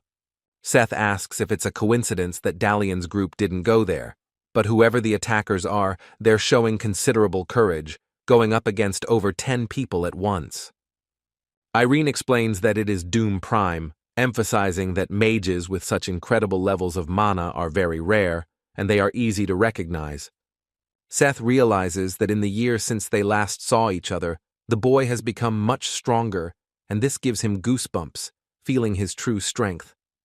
Ruin mentally agrees with his comrade's words, feeling an internal confirmation of his thoughts and realizing that they see the situation similarly to each other. Seeing a small house in the middle of the forest, they finally reached it, feeling a slight relief after the long journey. Once inside, they realized that there was no sign that anyone had been here before, and the room remained as empty and quiet as outside. So we decided to rest and have a snack, settling into the house after a long journey, enjoying a short break before new challenges. Seta wanted to cook a steak, but Ruin stopped him, explaining that the strong smell could give away their location, so they had to postpone eating the meat. Suddenly, Irene turns to the young magician and asks how he managed to find out about this, sensing both surprise and curiosity in her voice. After all, everything that is happening around exactly coincides with what he said earlier, making everyone marvel at his foresight and the accuracy of his words. Studying the map, Ruin noticed that Dalian would head to the central settlement because only there would a large group be able to find a suitable location for their plans. Doom Prime could probably go there too, which emphasizes the danger of the meeting of two strong opponents. Irene couldn't understand how anyone would dare to go to that place alone, knowing about the large group, because it seemed extremely risky and dangerous. Ruin explains that acting alone is the most effective way to achieve victory, emphasizing the benefits of individual skill and a strategic approach. He says that these are points for murder, and these words instantly confuse the girl, making her reflect on the cruelty of the situation. But he quickly explains that Doom Prime will receive points for each enemy eliminated, because this approach is in line with his characteristic style of action. Ruin immediately makes excuses, explaining that he was simply trying to imagine what he would do in Doom Prime's place to understand his motivations and actions. Besides, Dum doesn't have much choice. He's forced to take risky actions to at least partially attract the Dirty King's attention and prove his worth. Irene says that Ruin looks suspicious, carefully observing his behavior and trying to figure out if he's hiding something. However, they decide to split up and create a duty schedule in the house so that everyone can rest and at the same time monitor the security of the premises. It was deep night when Irene cautiously spoke to Ruin, asking him to wake up, her voice softly cutting through the silence of the dark house. After all, a guest unexpectedly visited them, and his appearance instantly disturbed the peace of the night, forcing everyone to be alert and prepare for the meeting. The young magician immediately turns his attention to the window, listening for sounds outside and peering intently into the darkness, trying to guess who has come. He notices someone walking past the house, carefully following the movements and trying to figure out who it is and what their purpose is. He asks the young lady how many there are, and she replies that there is only one. Irene turns off the light magic so that they won't be noticed, although she is sure that she still knows about their presence. Ruin, carefully following the stranger's movements, says that he is walking towards them, feeling the growing tension and preparing for a possible battle. They decide to wake Seth, and just in case, the young man stands guard at the entrance, ready to respond to any unforeseen events or danger. The footsteps outside the window grew louder and closer, forcing everyone to tense up and listen to every sound, waiting for the stranger to appear. Sitting by the door, Ruin senses the presence of a guest and begins to analyze the situation to be ready at any moment. The stranger stopped right in front of them, and the tension in the room instantly rises, causing everyone to quiet down even more.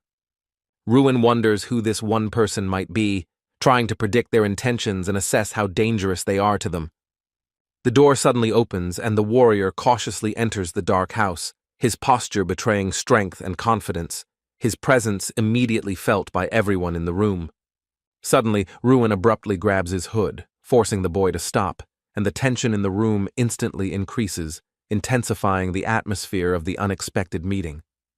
He throws it forcefully to the floor, and the impact shatters the silence of the room, causing everyone to instantly tense up and prepare for a possible continuation of the conflict. Covering his mouth with his hand, Ruin tries to keep him from screaming, while also making sure that no one outside hears the noise or notices their presence. Irene activates light magic so they can at least make out something in the darkness, carefully illuminating the room without risking giving away their location. The team looks intently at whoever is standing in front of them, listening to every movement and trying to figure out whether it is an enemy or an ally.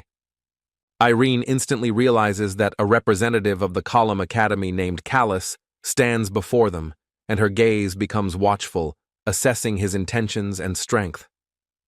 The student apologizes, explaining that he was just looking for a place to rest, and if he had known they were here, he would never have come in, trying to relieve the tension in the room. Ruin asks Callus if he came alone and receives confirmation that he did, after which the tension eases a bit, but caution remains. Seth asks in surprise where his team members are then, because there were 6 of them, and watches intently in search of an answer. Callus explains that it's all Doom Prime's fault, emphasizing that it was his actions that led to the team being divided and created this whole situation. It tells that Doom Prime eliminated members of his team, and that is why Callus found himself alone, forcing everyone to appreciate the scale of the danger they are dealing with. At the beginning of the exam, they moved forward, simultaneously planning to ambush Malkin's group, trying to use the moment of surprise to their advantage. Then Doom Prime appeared and immediately targeted the group that had strayed aside in search of food, causing everyone to tense up and prepare for the inevitable conflict. Hearing the explosion, Dalian instantly targeted his team. They were able to defend themselves and hold out, but only Callus and his partner managed to escaping danger. This was not the end, as the tension remained high, and everyone felt that even more dangers and surprises lay ahead. Right at that moment, Doom Prime suddenly appeared before them, and his presence instantly raised the tension level, forcing everyone to be on their guard. At first, he started the battle himself, but in the midst of the conflict, he hid, waited for the end of the battle, and then secretly followed them, remaining unnoticed. Ruin realizes that the boy analyzed everything and acted in a way that was beneficial to him, proving that Doom Prime skillfully uses any moment to his advantage. In this regard, Callus decided to ask the team to take him in, hoping to find support and protection among those he trusted. Seda reflects that despite his fatigue, Callus thinks like a true strategist, considering every step and assessing the possible risks and benefits of his actions. But Ruin rejects his idea, convinced that the situation requires a different approach and that strategic thinking is not entirely appropriate here. Asks Callus how he managed to escape, carefully watching his reaction and trying to understand if there is a hidden game or secret in this. When it comes to Doom Prime, Ruin understands that he would never leave a student alone, even a wounded one, always exploiting any weakness. And then the comrades agree with Ruin's question, realizing the logic of his remark and understanding that the situation really requires vigilance and caution. The young gentleman explains that there are 3 options, the first of which is that Callus could be deceiving, or Doom specifically sent him and is now hiding somewhere, watching. However, the young man instantly took advantage of the player's eye, carefully assessing the situation and trying to gain an advantage while remaining invisible to those around him. He realized that he could not identify the person, which further exacerbated the uncertainty and forced him to look for other ways to recognize the stranger. So Ruin concluded that this stranger was not Callus at all, and this discovery forced him to closely follow the puppet's every move. He instantly attacks and destroys the enemy, acting decisively and ruthlessly, ending the conflict and demonstrating his strength and skill in battle. Ruin appeals to his comrades to hurry up, feeling that time is running out and any delay could prove dangerous for them all. After all, they had to move immediately without delay because in a few minutes everything could turn upside down. Moving deeper into the forest, Ruin mused that Callus had been eliminated by the one who created the puppet, and it was highly likely that all the other members of his group could also have been eliminated. Irene says that she has a specific person in mind who could have done such a thing, and her gaze shows a certain confidence in her own guesses. It could be Cherokee, and her tone, filled with cautious confidence, suggests that she is seriously considering this possibility as a real threat. As one of 11 children, he is considered the best student at Delphiniac Magic College, noted for his outstanding abilities in potion making and puppet making. Ruin quickly realizes that they are trapped, surrounded by enemies on all sides, and tensely evaluates each step, trying to find a way out of this dangerous situation. Turkey discovered them with the help of a puppet, and is now sure that after this the other teams will also declare a real hunt, increasing the danger for everyone present. However, Ruin realizes that the western part of the island will soon become inaccessible due to a magical barrier, so new ideas and strategies must be sought quickly. Explains that there is an old saying from the ocean of Mazaroth, and to fight against pirates one will have to enlist pirates, using cunning and courage as a strategic advantage. So they will have to catch their opponents by using the cunning of their enemies themselves against them, turning their actions into their own advantage in the fight. At the Dalian team house, he asked if Cherky had managed to figure out Ruin's exact location by watching the reaction. To this he replied that they were hiding in the western part of the island, and although Cherky almost managed to outwit them, at the last moment his plan was revealed. Dalian could not understand exactly how his puppet had been exposed, and in amazement he tried to understand what circumstances or actions had led to the failure of his cunning plan. Cherky says he doesn't know, but Ruin didn't even hesitate and suddenly struck, using the moment of surprise to immediately take the initiative into his own hands. Given the situation, they are now going to join forces, use the cunning of their enemies against them, and think of a plan for retreat or ambush. Dalian realizes that Irene Prius, Sita Malkyrie, and Ruin Ardell together pose a serious threat, as each of them is extremely agile and unpredictable. So Dalian and his team decide to capture them and direct all their fighting power, hoping to neutralize these extremely dangerous opponents. They decided to advance deeper into the forest to find a favorable place for an ambush and use the surrounding terrain to their advantage in the upcoming confrontation. Dalian reported that they would soon reach the western base, preparing for the decisive stage of the conflict and considering how to exploit its strategic location. When they suddenly noticed an eruption of mana in front of them, the air was filled with alarming energy, and everyone present immediately realized that danger was approaching. They instantly realized that a battle was about to unfold, and that Ruin was most likely there, preparing to confront his enemies. So they decided to move forward, striving to earn points, even though they were aware of the risk of the battle that lay ahead and the possible dangers along the way. They noticed 3 participants in front of them, and the tension increased, because every step could be the beginning of an unexpected conflict or ambush. Everyone quickly realized that this was an ambush and tensely prepared for battle, assessing the number of enemies and possible paths for maneuver and defense. So Dalian immediately cast the Holy Arrow spell, directing a powerful beam of magic at the enemies, trying to immediately break their defenses and take the initiative into his own hands. But at the same time, he seemed to realize that he was not facing Ruin Ardell, and his attack had missed its true target, forcing him to quickly rethink. The comrades watched the battle from afar, carefully assessing the course of the battle and waiting for the right moment to intervene without taking unnecessary risks. Ruin's team realized that everything was going according to their plan and felt confident in their own actions as they watched their enemies fall into a well-planned trap.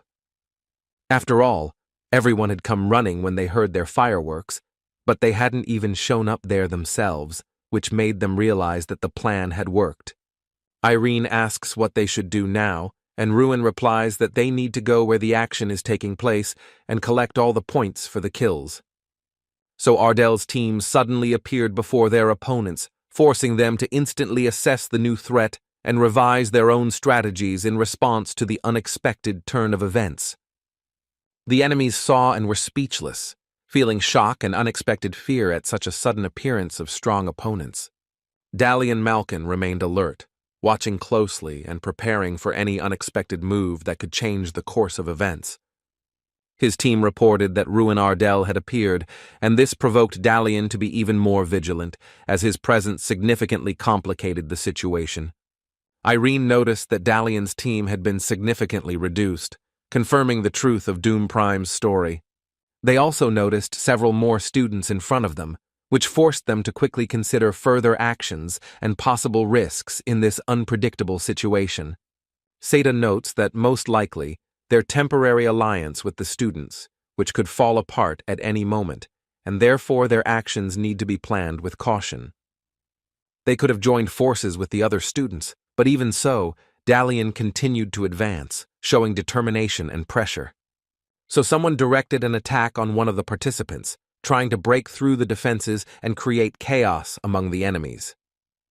His eyes widened from the force he felt at the moment of the attack, and it showed the immense power of the blow, forcing enemies to retreat and assess the danger. After all, magic was extremely powerful, and his every move radiated a force that could easily change the course of battle and intimidate even experienced opponents. The blow threw the student several meters away, demonstrating incredible strength and its ability to instantly change the balance of power on the battlefield. Seda looked at it in confusion, not expecting such power, and his face expressed surprise and alarm at the scale of the destructive magic. Suddenly, Ruin noticed Doom Prime, and his heart raced for a moment, for the presence of such a powerful participant changed everything. He appeared out of nowhere, suddenly materializing in front of Ruin, and this unexpected appearance instantly attracted all his attention, forcing him to assess the new threat. And immediately began attacking Dalian's team, directing powerful blows and magical spells, forcing the enemies to retreat and creating chaos on the battlefield. Irene realizes that their temporary alliance has been joined by a new addition, as it appears that Duma Prime has temporarily joined their side. Ruin muses that Doom is probably looking to get rid of Dalian's group first, and perhaps they will soon be able to learn the final outcome of the match. Dalian does not understand why he is attacking their team, and orders everyone to unite and give a decisive rebuff to prevent the enemy from gaining the upper hand in this situation. Ruin suggests that they make their move as well, using the moment of surprise and coordinating the team's actions for maximum efficiency. So the hero uses time refraction, slowing down the enemy's movements and creating a window of opportunity for his attack. Moving with incredible speed among enemies, he skillfully dodges attacks while simultaneously finding moments for precise strikes. When the enemies noticed the young mage, shock instantly froze on their faces, as they did not expect such agility and power from him in battle. Holding his fist at the ready, he sternly asks how they dared to oppose him, his tone filled with anger and determination. However, suddenly someone cast an earthquake spell, and the ground beneath the feet of everyone present shook, creating chaos. And Ruin looked ahead, assessing the extent of the destruction, and considering how to use the chaos to gain an advantage in battle and protect the team. Doom Prime stood before him, his figure radiating power and danger, his gaze fixed directly on Ruin. Looking confident and determined, the warrior was ready for battle and radiating relentless determination. They stood like two sworn enemies, focused only on each other, completely oblivious to the rest of the audience, as if the whole world had stopped around their confrontation. Doom tells Ruin that he will get rid of him with his own hands, his voice full of determination and menace, emphasizing personal intransigence. So, without doing anything, Prime simply moves on, displaying calm and confidence, while preparing for the upcoming confrontation. This left Ruin standing there confused, as Doom Prime's unexpected passivity surprised him and made him reconsider his next steps. Sometime later, a conversation could be heard in the organizer's room, filled with tension and discussion of recent events that could significantly affect the course of the match. Observing the situation, Try and Ignite concludes that there are currently 10 finalists left, assessing their actions and making predictions. Theron asks if Ruin Ardell was supposed to surpass the 11 chosen children, expressing doubt and emphasizing the expectations of his abilities. And he adds whether the guy will be able to do it at all, doubting his ability to surpass the other finalists and fulfill the expectations placed on him. And will Ruin be able to defeat Doom Prime at all? Because confronting such a powerful and unpredictable opponent required maximum skill and determination. Having found a cozy house amidst picturesque nature, they finally decided to settle there. Ruin trained hard every time he had the slightest opportunity, believing that only daily work would make him stronger. This was Base B, which was located near the center of the island, serving as an important stronghold for observation, defense, and coordination of actions.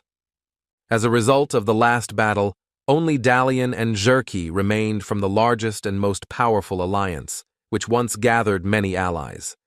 The group of survivors who temporarily became their allies suddenly disappeared along with Doom Prime, leaving only vague traces behind. Looking out his window, Ruin realized that for the first time in a long time, he had successfully completed a difficult task. Then he noticed that the door of the house had opened and someone was about to come out into the yard. Irene came out of the door, having just woken up and looking a little confused, but her eyes were already glowing with curiosity about what was happening around her. She asked if the young man had been training, to which she received an affirmative answer, and he added with a slight smile that her portion of food had been waiting on the table for a long time. The girl carefully bites into a piece of the juicy steak that Seth prepared, feeling the warmth of his efforts and savoring every taste. And the blonde's gaze instantly changes, filling her with bliss as she experiences the unique taste. Ruin says that Seth, as the last cooking showed, turned out to be a pretty good cook, surprising everyone with his skills. Irene apologized for going to bed without telling anyone, but Ruin quietly understood that it was just fatigue after a grueling shift. So the boy sat down at the table, carefully sitting opposite Irene, preparing to begin the meal and enjoy the moment together. The girl says that she has been wanting to ask him a question for a long time, and her voice trembles a little with excitement. She clarified that she wanted to know exactly what he planned to do after graduating from the academy. The hero didn't quite understand why Irene was so curious, and explained that it was just ordinary curiosity because his unique approach made his path unconventional. Once mages begin competing here, they automatically enter society and quickly begin to live in symbiosis. They can join a knightly order in their homeland and serve, defending the country as full members of the Empire's army, performing their duties with honor and devotion. They can also become servants of the Tower of Mages or join a special group where they perform tasks to earn money, combining work with the development of their abilities. All of these options are called standard paths that new mages and warriors usually take. Ruin replies that he hasn't thought about it at all and hasn't planned any specific steps because his thoughts about the future still remain vague and uncertain for him. After all, until this year he had been the worst student and couldn't waste time thinking about the future because he was constantly worried about whether he would even be able to become a magician. But he hopes that after the competition, he will return to the academy, where he will be able to find some new ideas and plans for developing his skills and his future path. Ruin asked about Irene, but the girl hadn't thought about it before either, and her answer was just as vague and unexpectedly honest. After all, she was never sure what kind of magician she would become, and always acted as those around her advised, not daring to show her own initiative. Ruin watches her closely, noticing her every movement and facial expression, trying to understand her thoughts. Irene, holding a cup in her hands and looking a little nervous, wanted to explain what all this was leading up to. She explains that she wants to fight Doom Prime first, because this challenge seems to her a necessary step to test her own strength and readiness. In her opinion, after this, the lady will be able to understand what kind of magician she wants to become. Personal experience and trials reveal true desires. Ruin thought only of this battle, casting aside all other worries and thoughts, for he knew that success in it could determine. After all, for Irene Prius, who always came in second place, Doom became a real mountain that she definitely wanted to conquer. Ruin says that he envies her such ambitions because he sees true courage in her determination and desire to reach the top. Everyone has their own problems to solve, and Ruin understood that even the strongest and most ambitious cannot escape trials. At night, the team looks out the window and realizes that the barrier is narrowing faster and faster, so they have about an hour left to leave this place. Seda realizes that the only base left will be the house in the central settlement, and if Dalian ends up there, then his capture looks quite real. Ruin explains that we must not forget that Doom Prime may also be waiting for them there, and any careless decision could result in serious problems. But if they wait, the group will find themselves in danger as the rapidly narrowing barrier leaves less and less time. Seda suggests attacking them on his own, believing that active action can give an advantage while the opponents are not expecting such a move. But Ruin understands that now it is impossible to attract attention, because everyone around is on guard, and any careless step can ruin everything. However, suddenly he had one thought that flashed through his head, making his heart beat faster and changing his approach to the situation. There are not many people left, and even if you move up just one rank, it will bring a lot of points. They had already made noise this morning, and there was a good chance that most would not react to every rustle, which gave a certain advantage. So this becomes their chance to get Doom Prime, and everyone understands that now every move and decision can determine the outcome. Dalian and Cherky are left without two comrades today and are among the weakest, so they will have to hide, while Doom Prime will definitely show himself. Besides, if they leave him unattended, they will find themselves in a bad position, because Doom Prime will take advantage of any weakness. Irene asks where to look for him then, worried and trying to figure out what plan will be most effective. Ruin asks to leave it to him, assuring him that he can handle it himself, and everyone agrees, allowing him to be led straight to Doom Prime. He explains that by looking at the mini-map, they can estimate how many people are inside the base, which will help them plan their actions. Explains that if 3 people are visible on the mini-map, they are the survivors. If 2, they are Dalian and Cherky, and Doom Prime will obviously be alone. So, while looking at the map, Ruin noticed one person moving inside the base, and it immediately caught his attention. The hero stopped near the enemy's house, listening and carefully assessing the situation so as not to miss any movement that could give away his presence.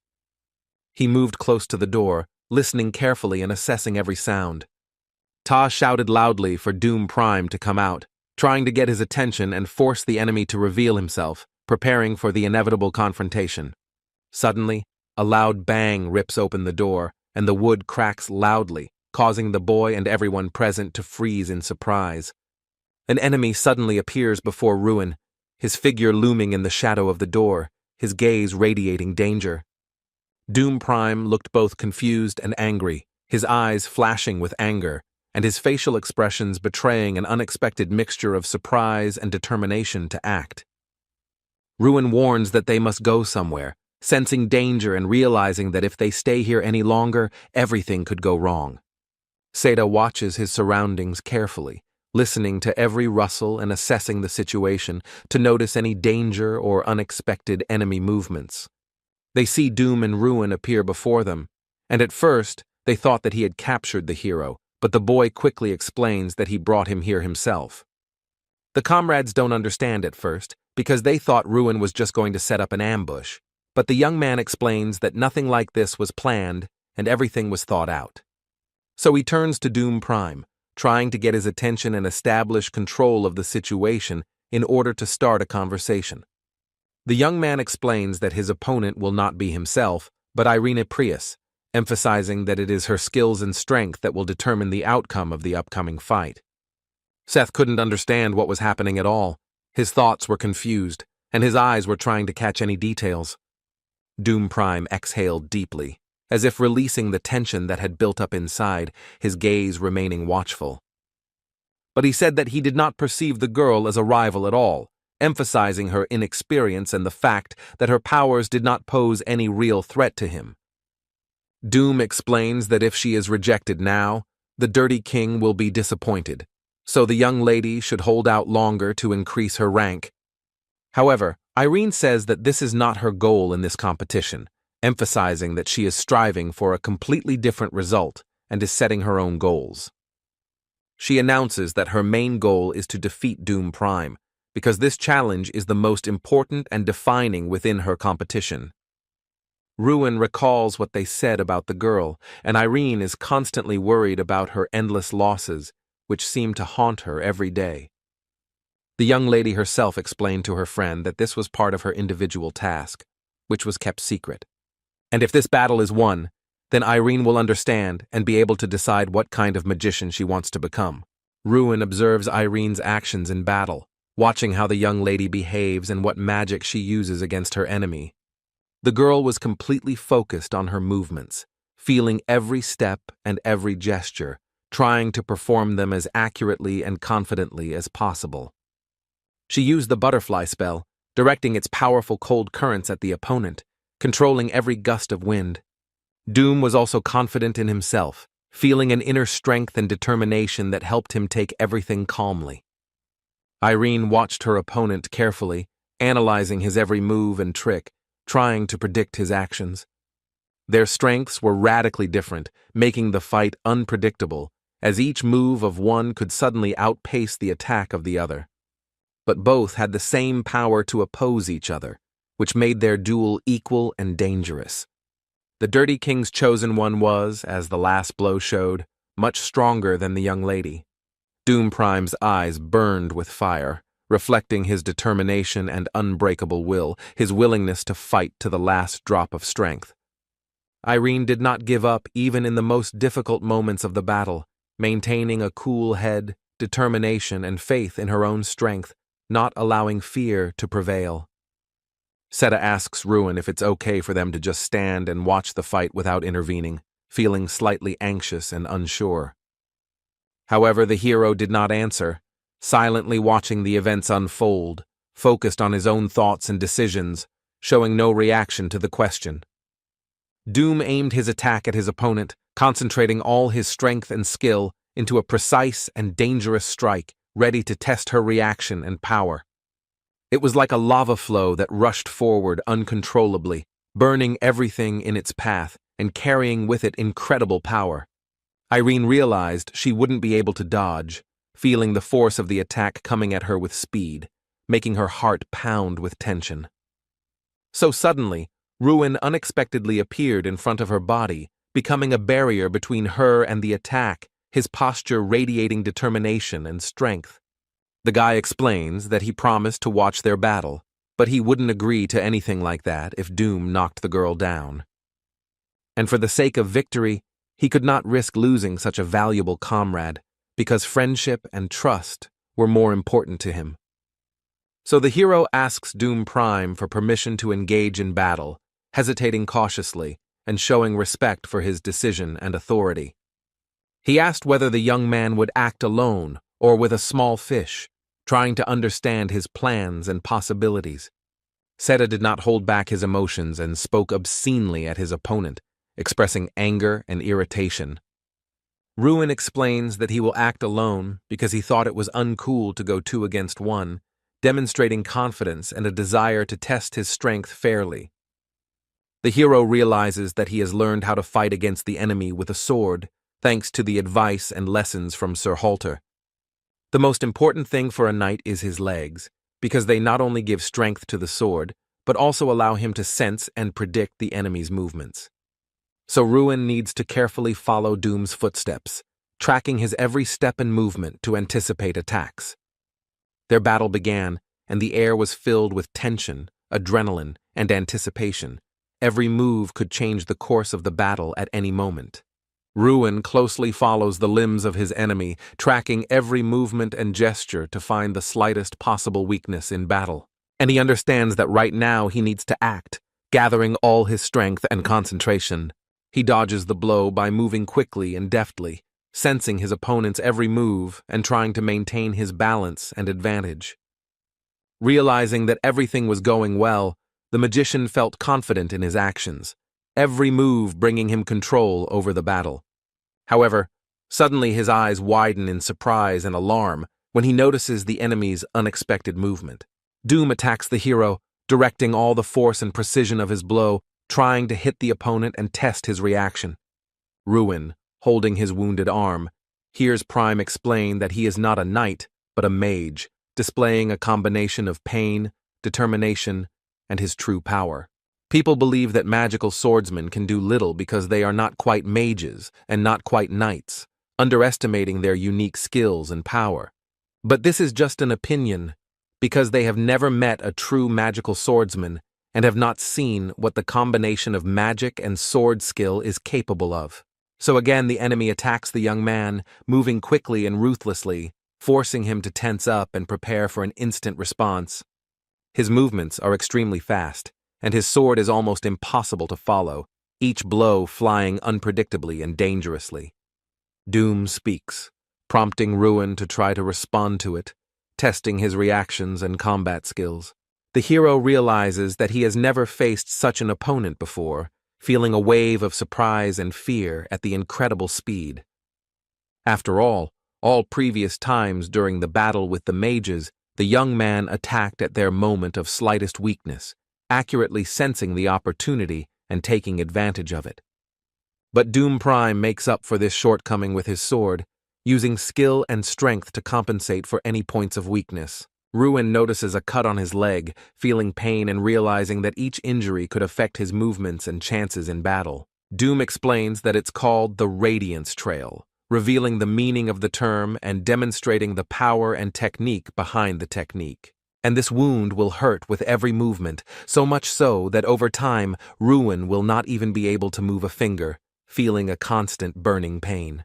Doom understands that now he must end this, gathering all his strength and determination to end the fight once and for all.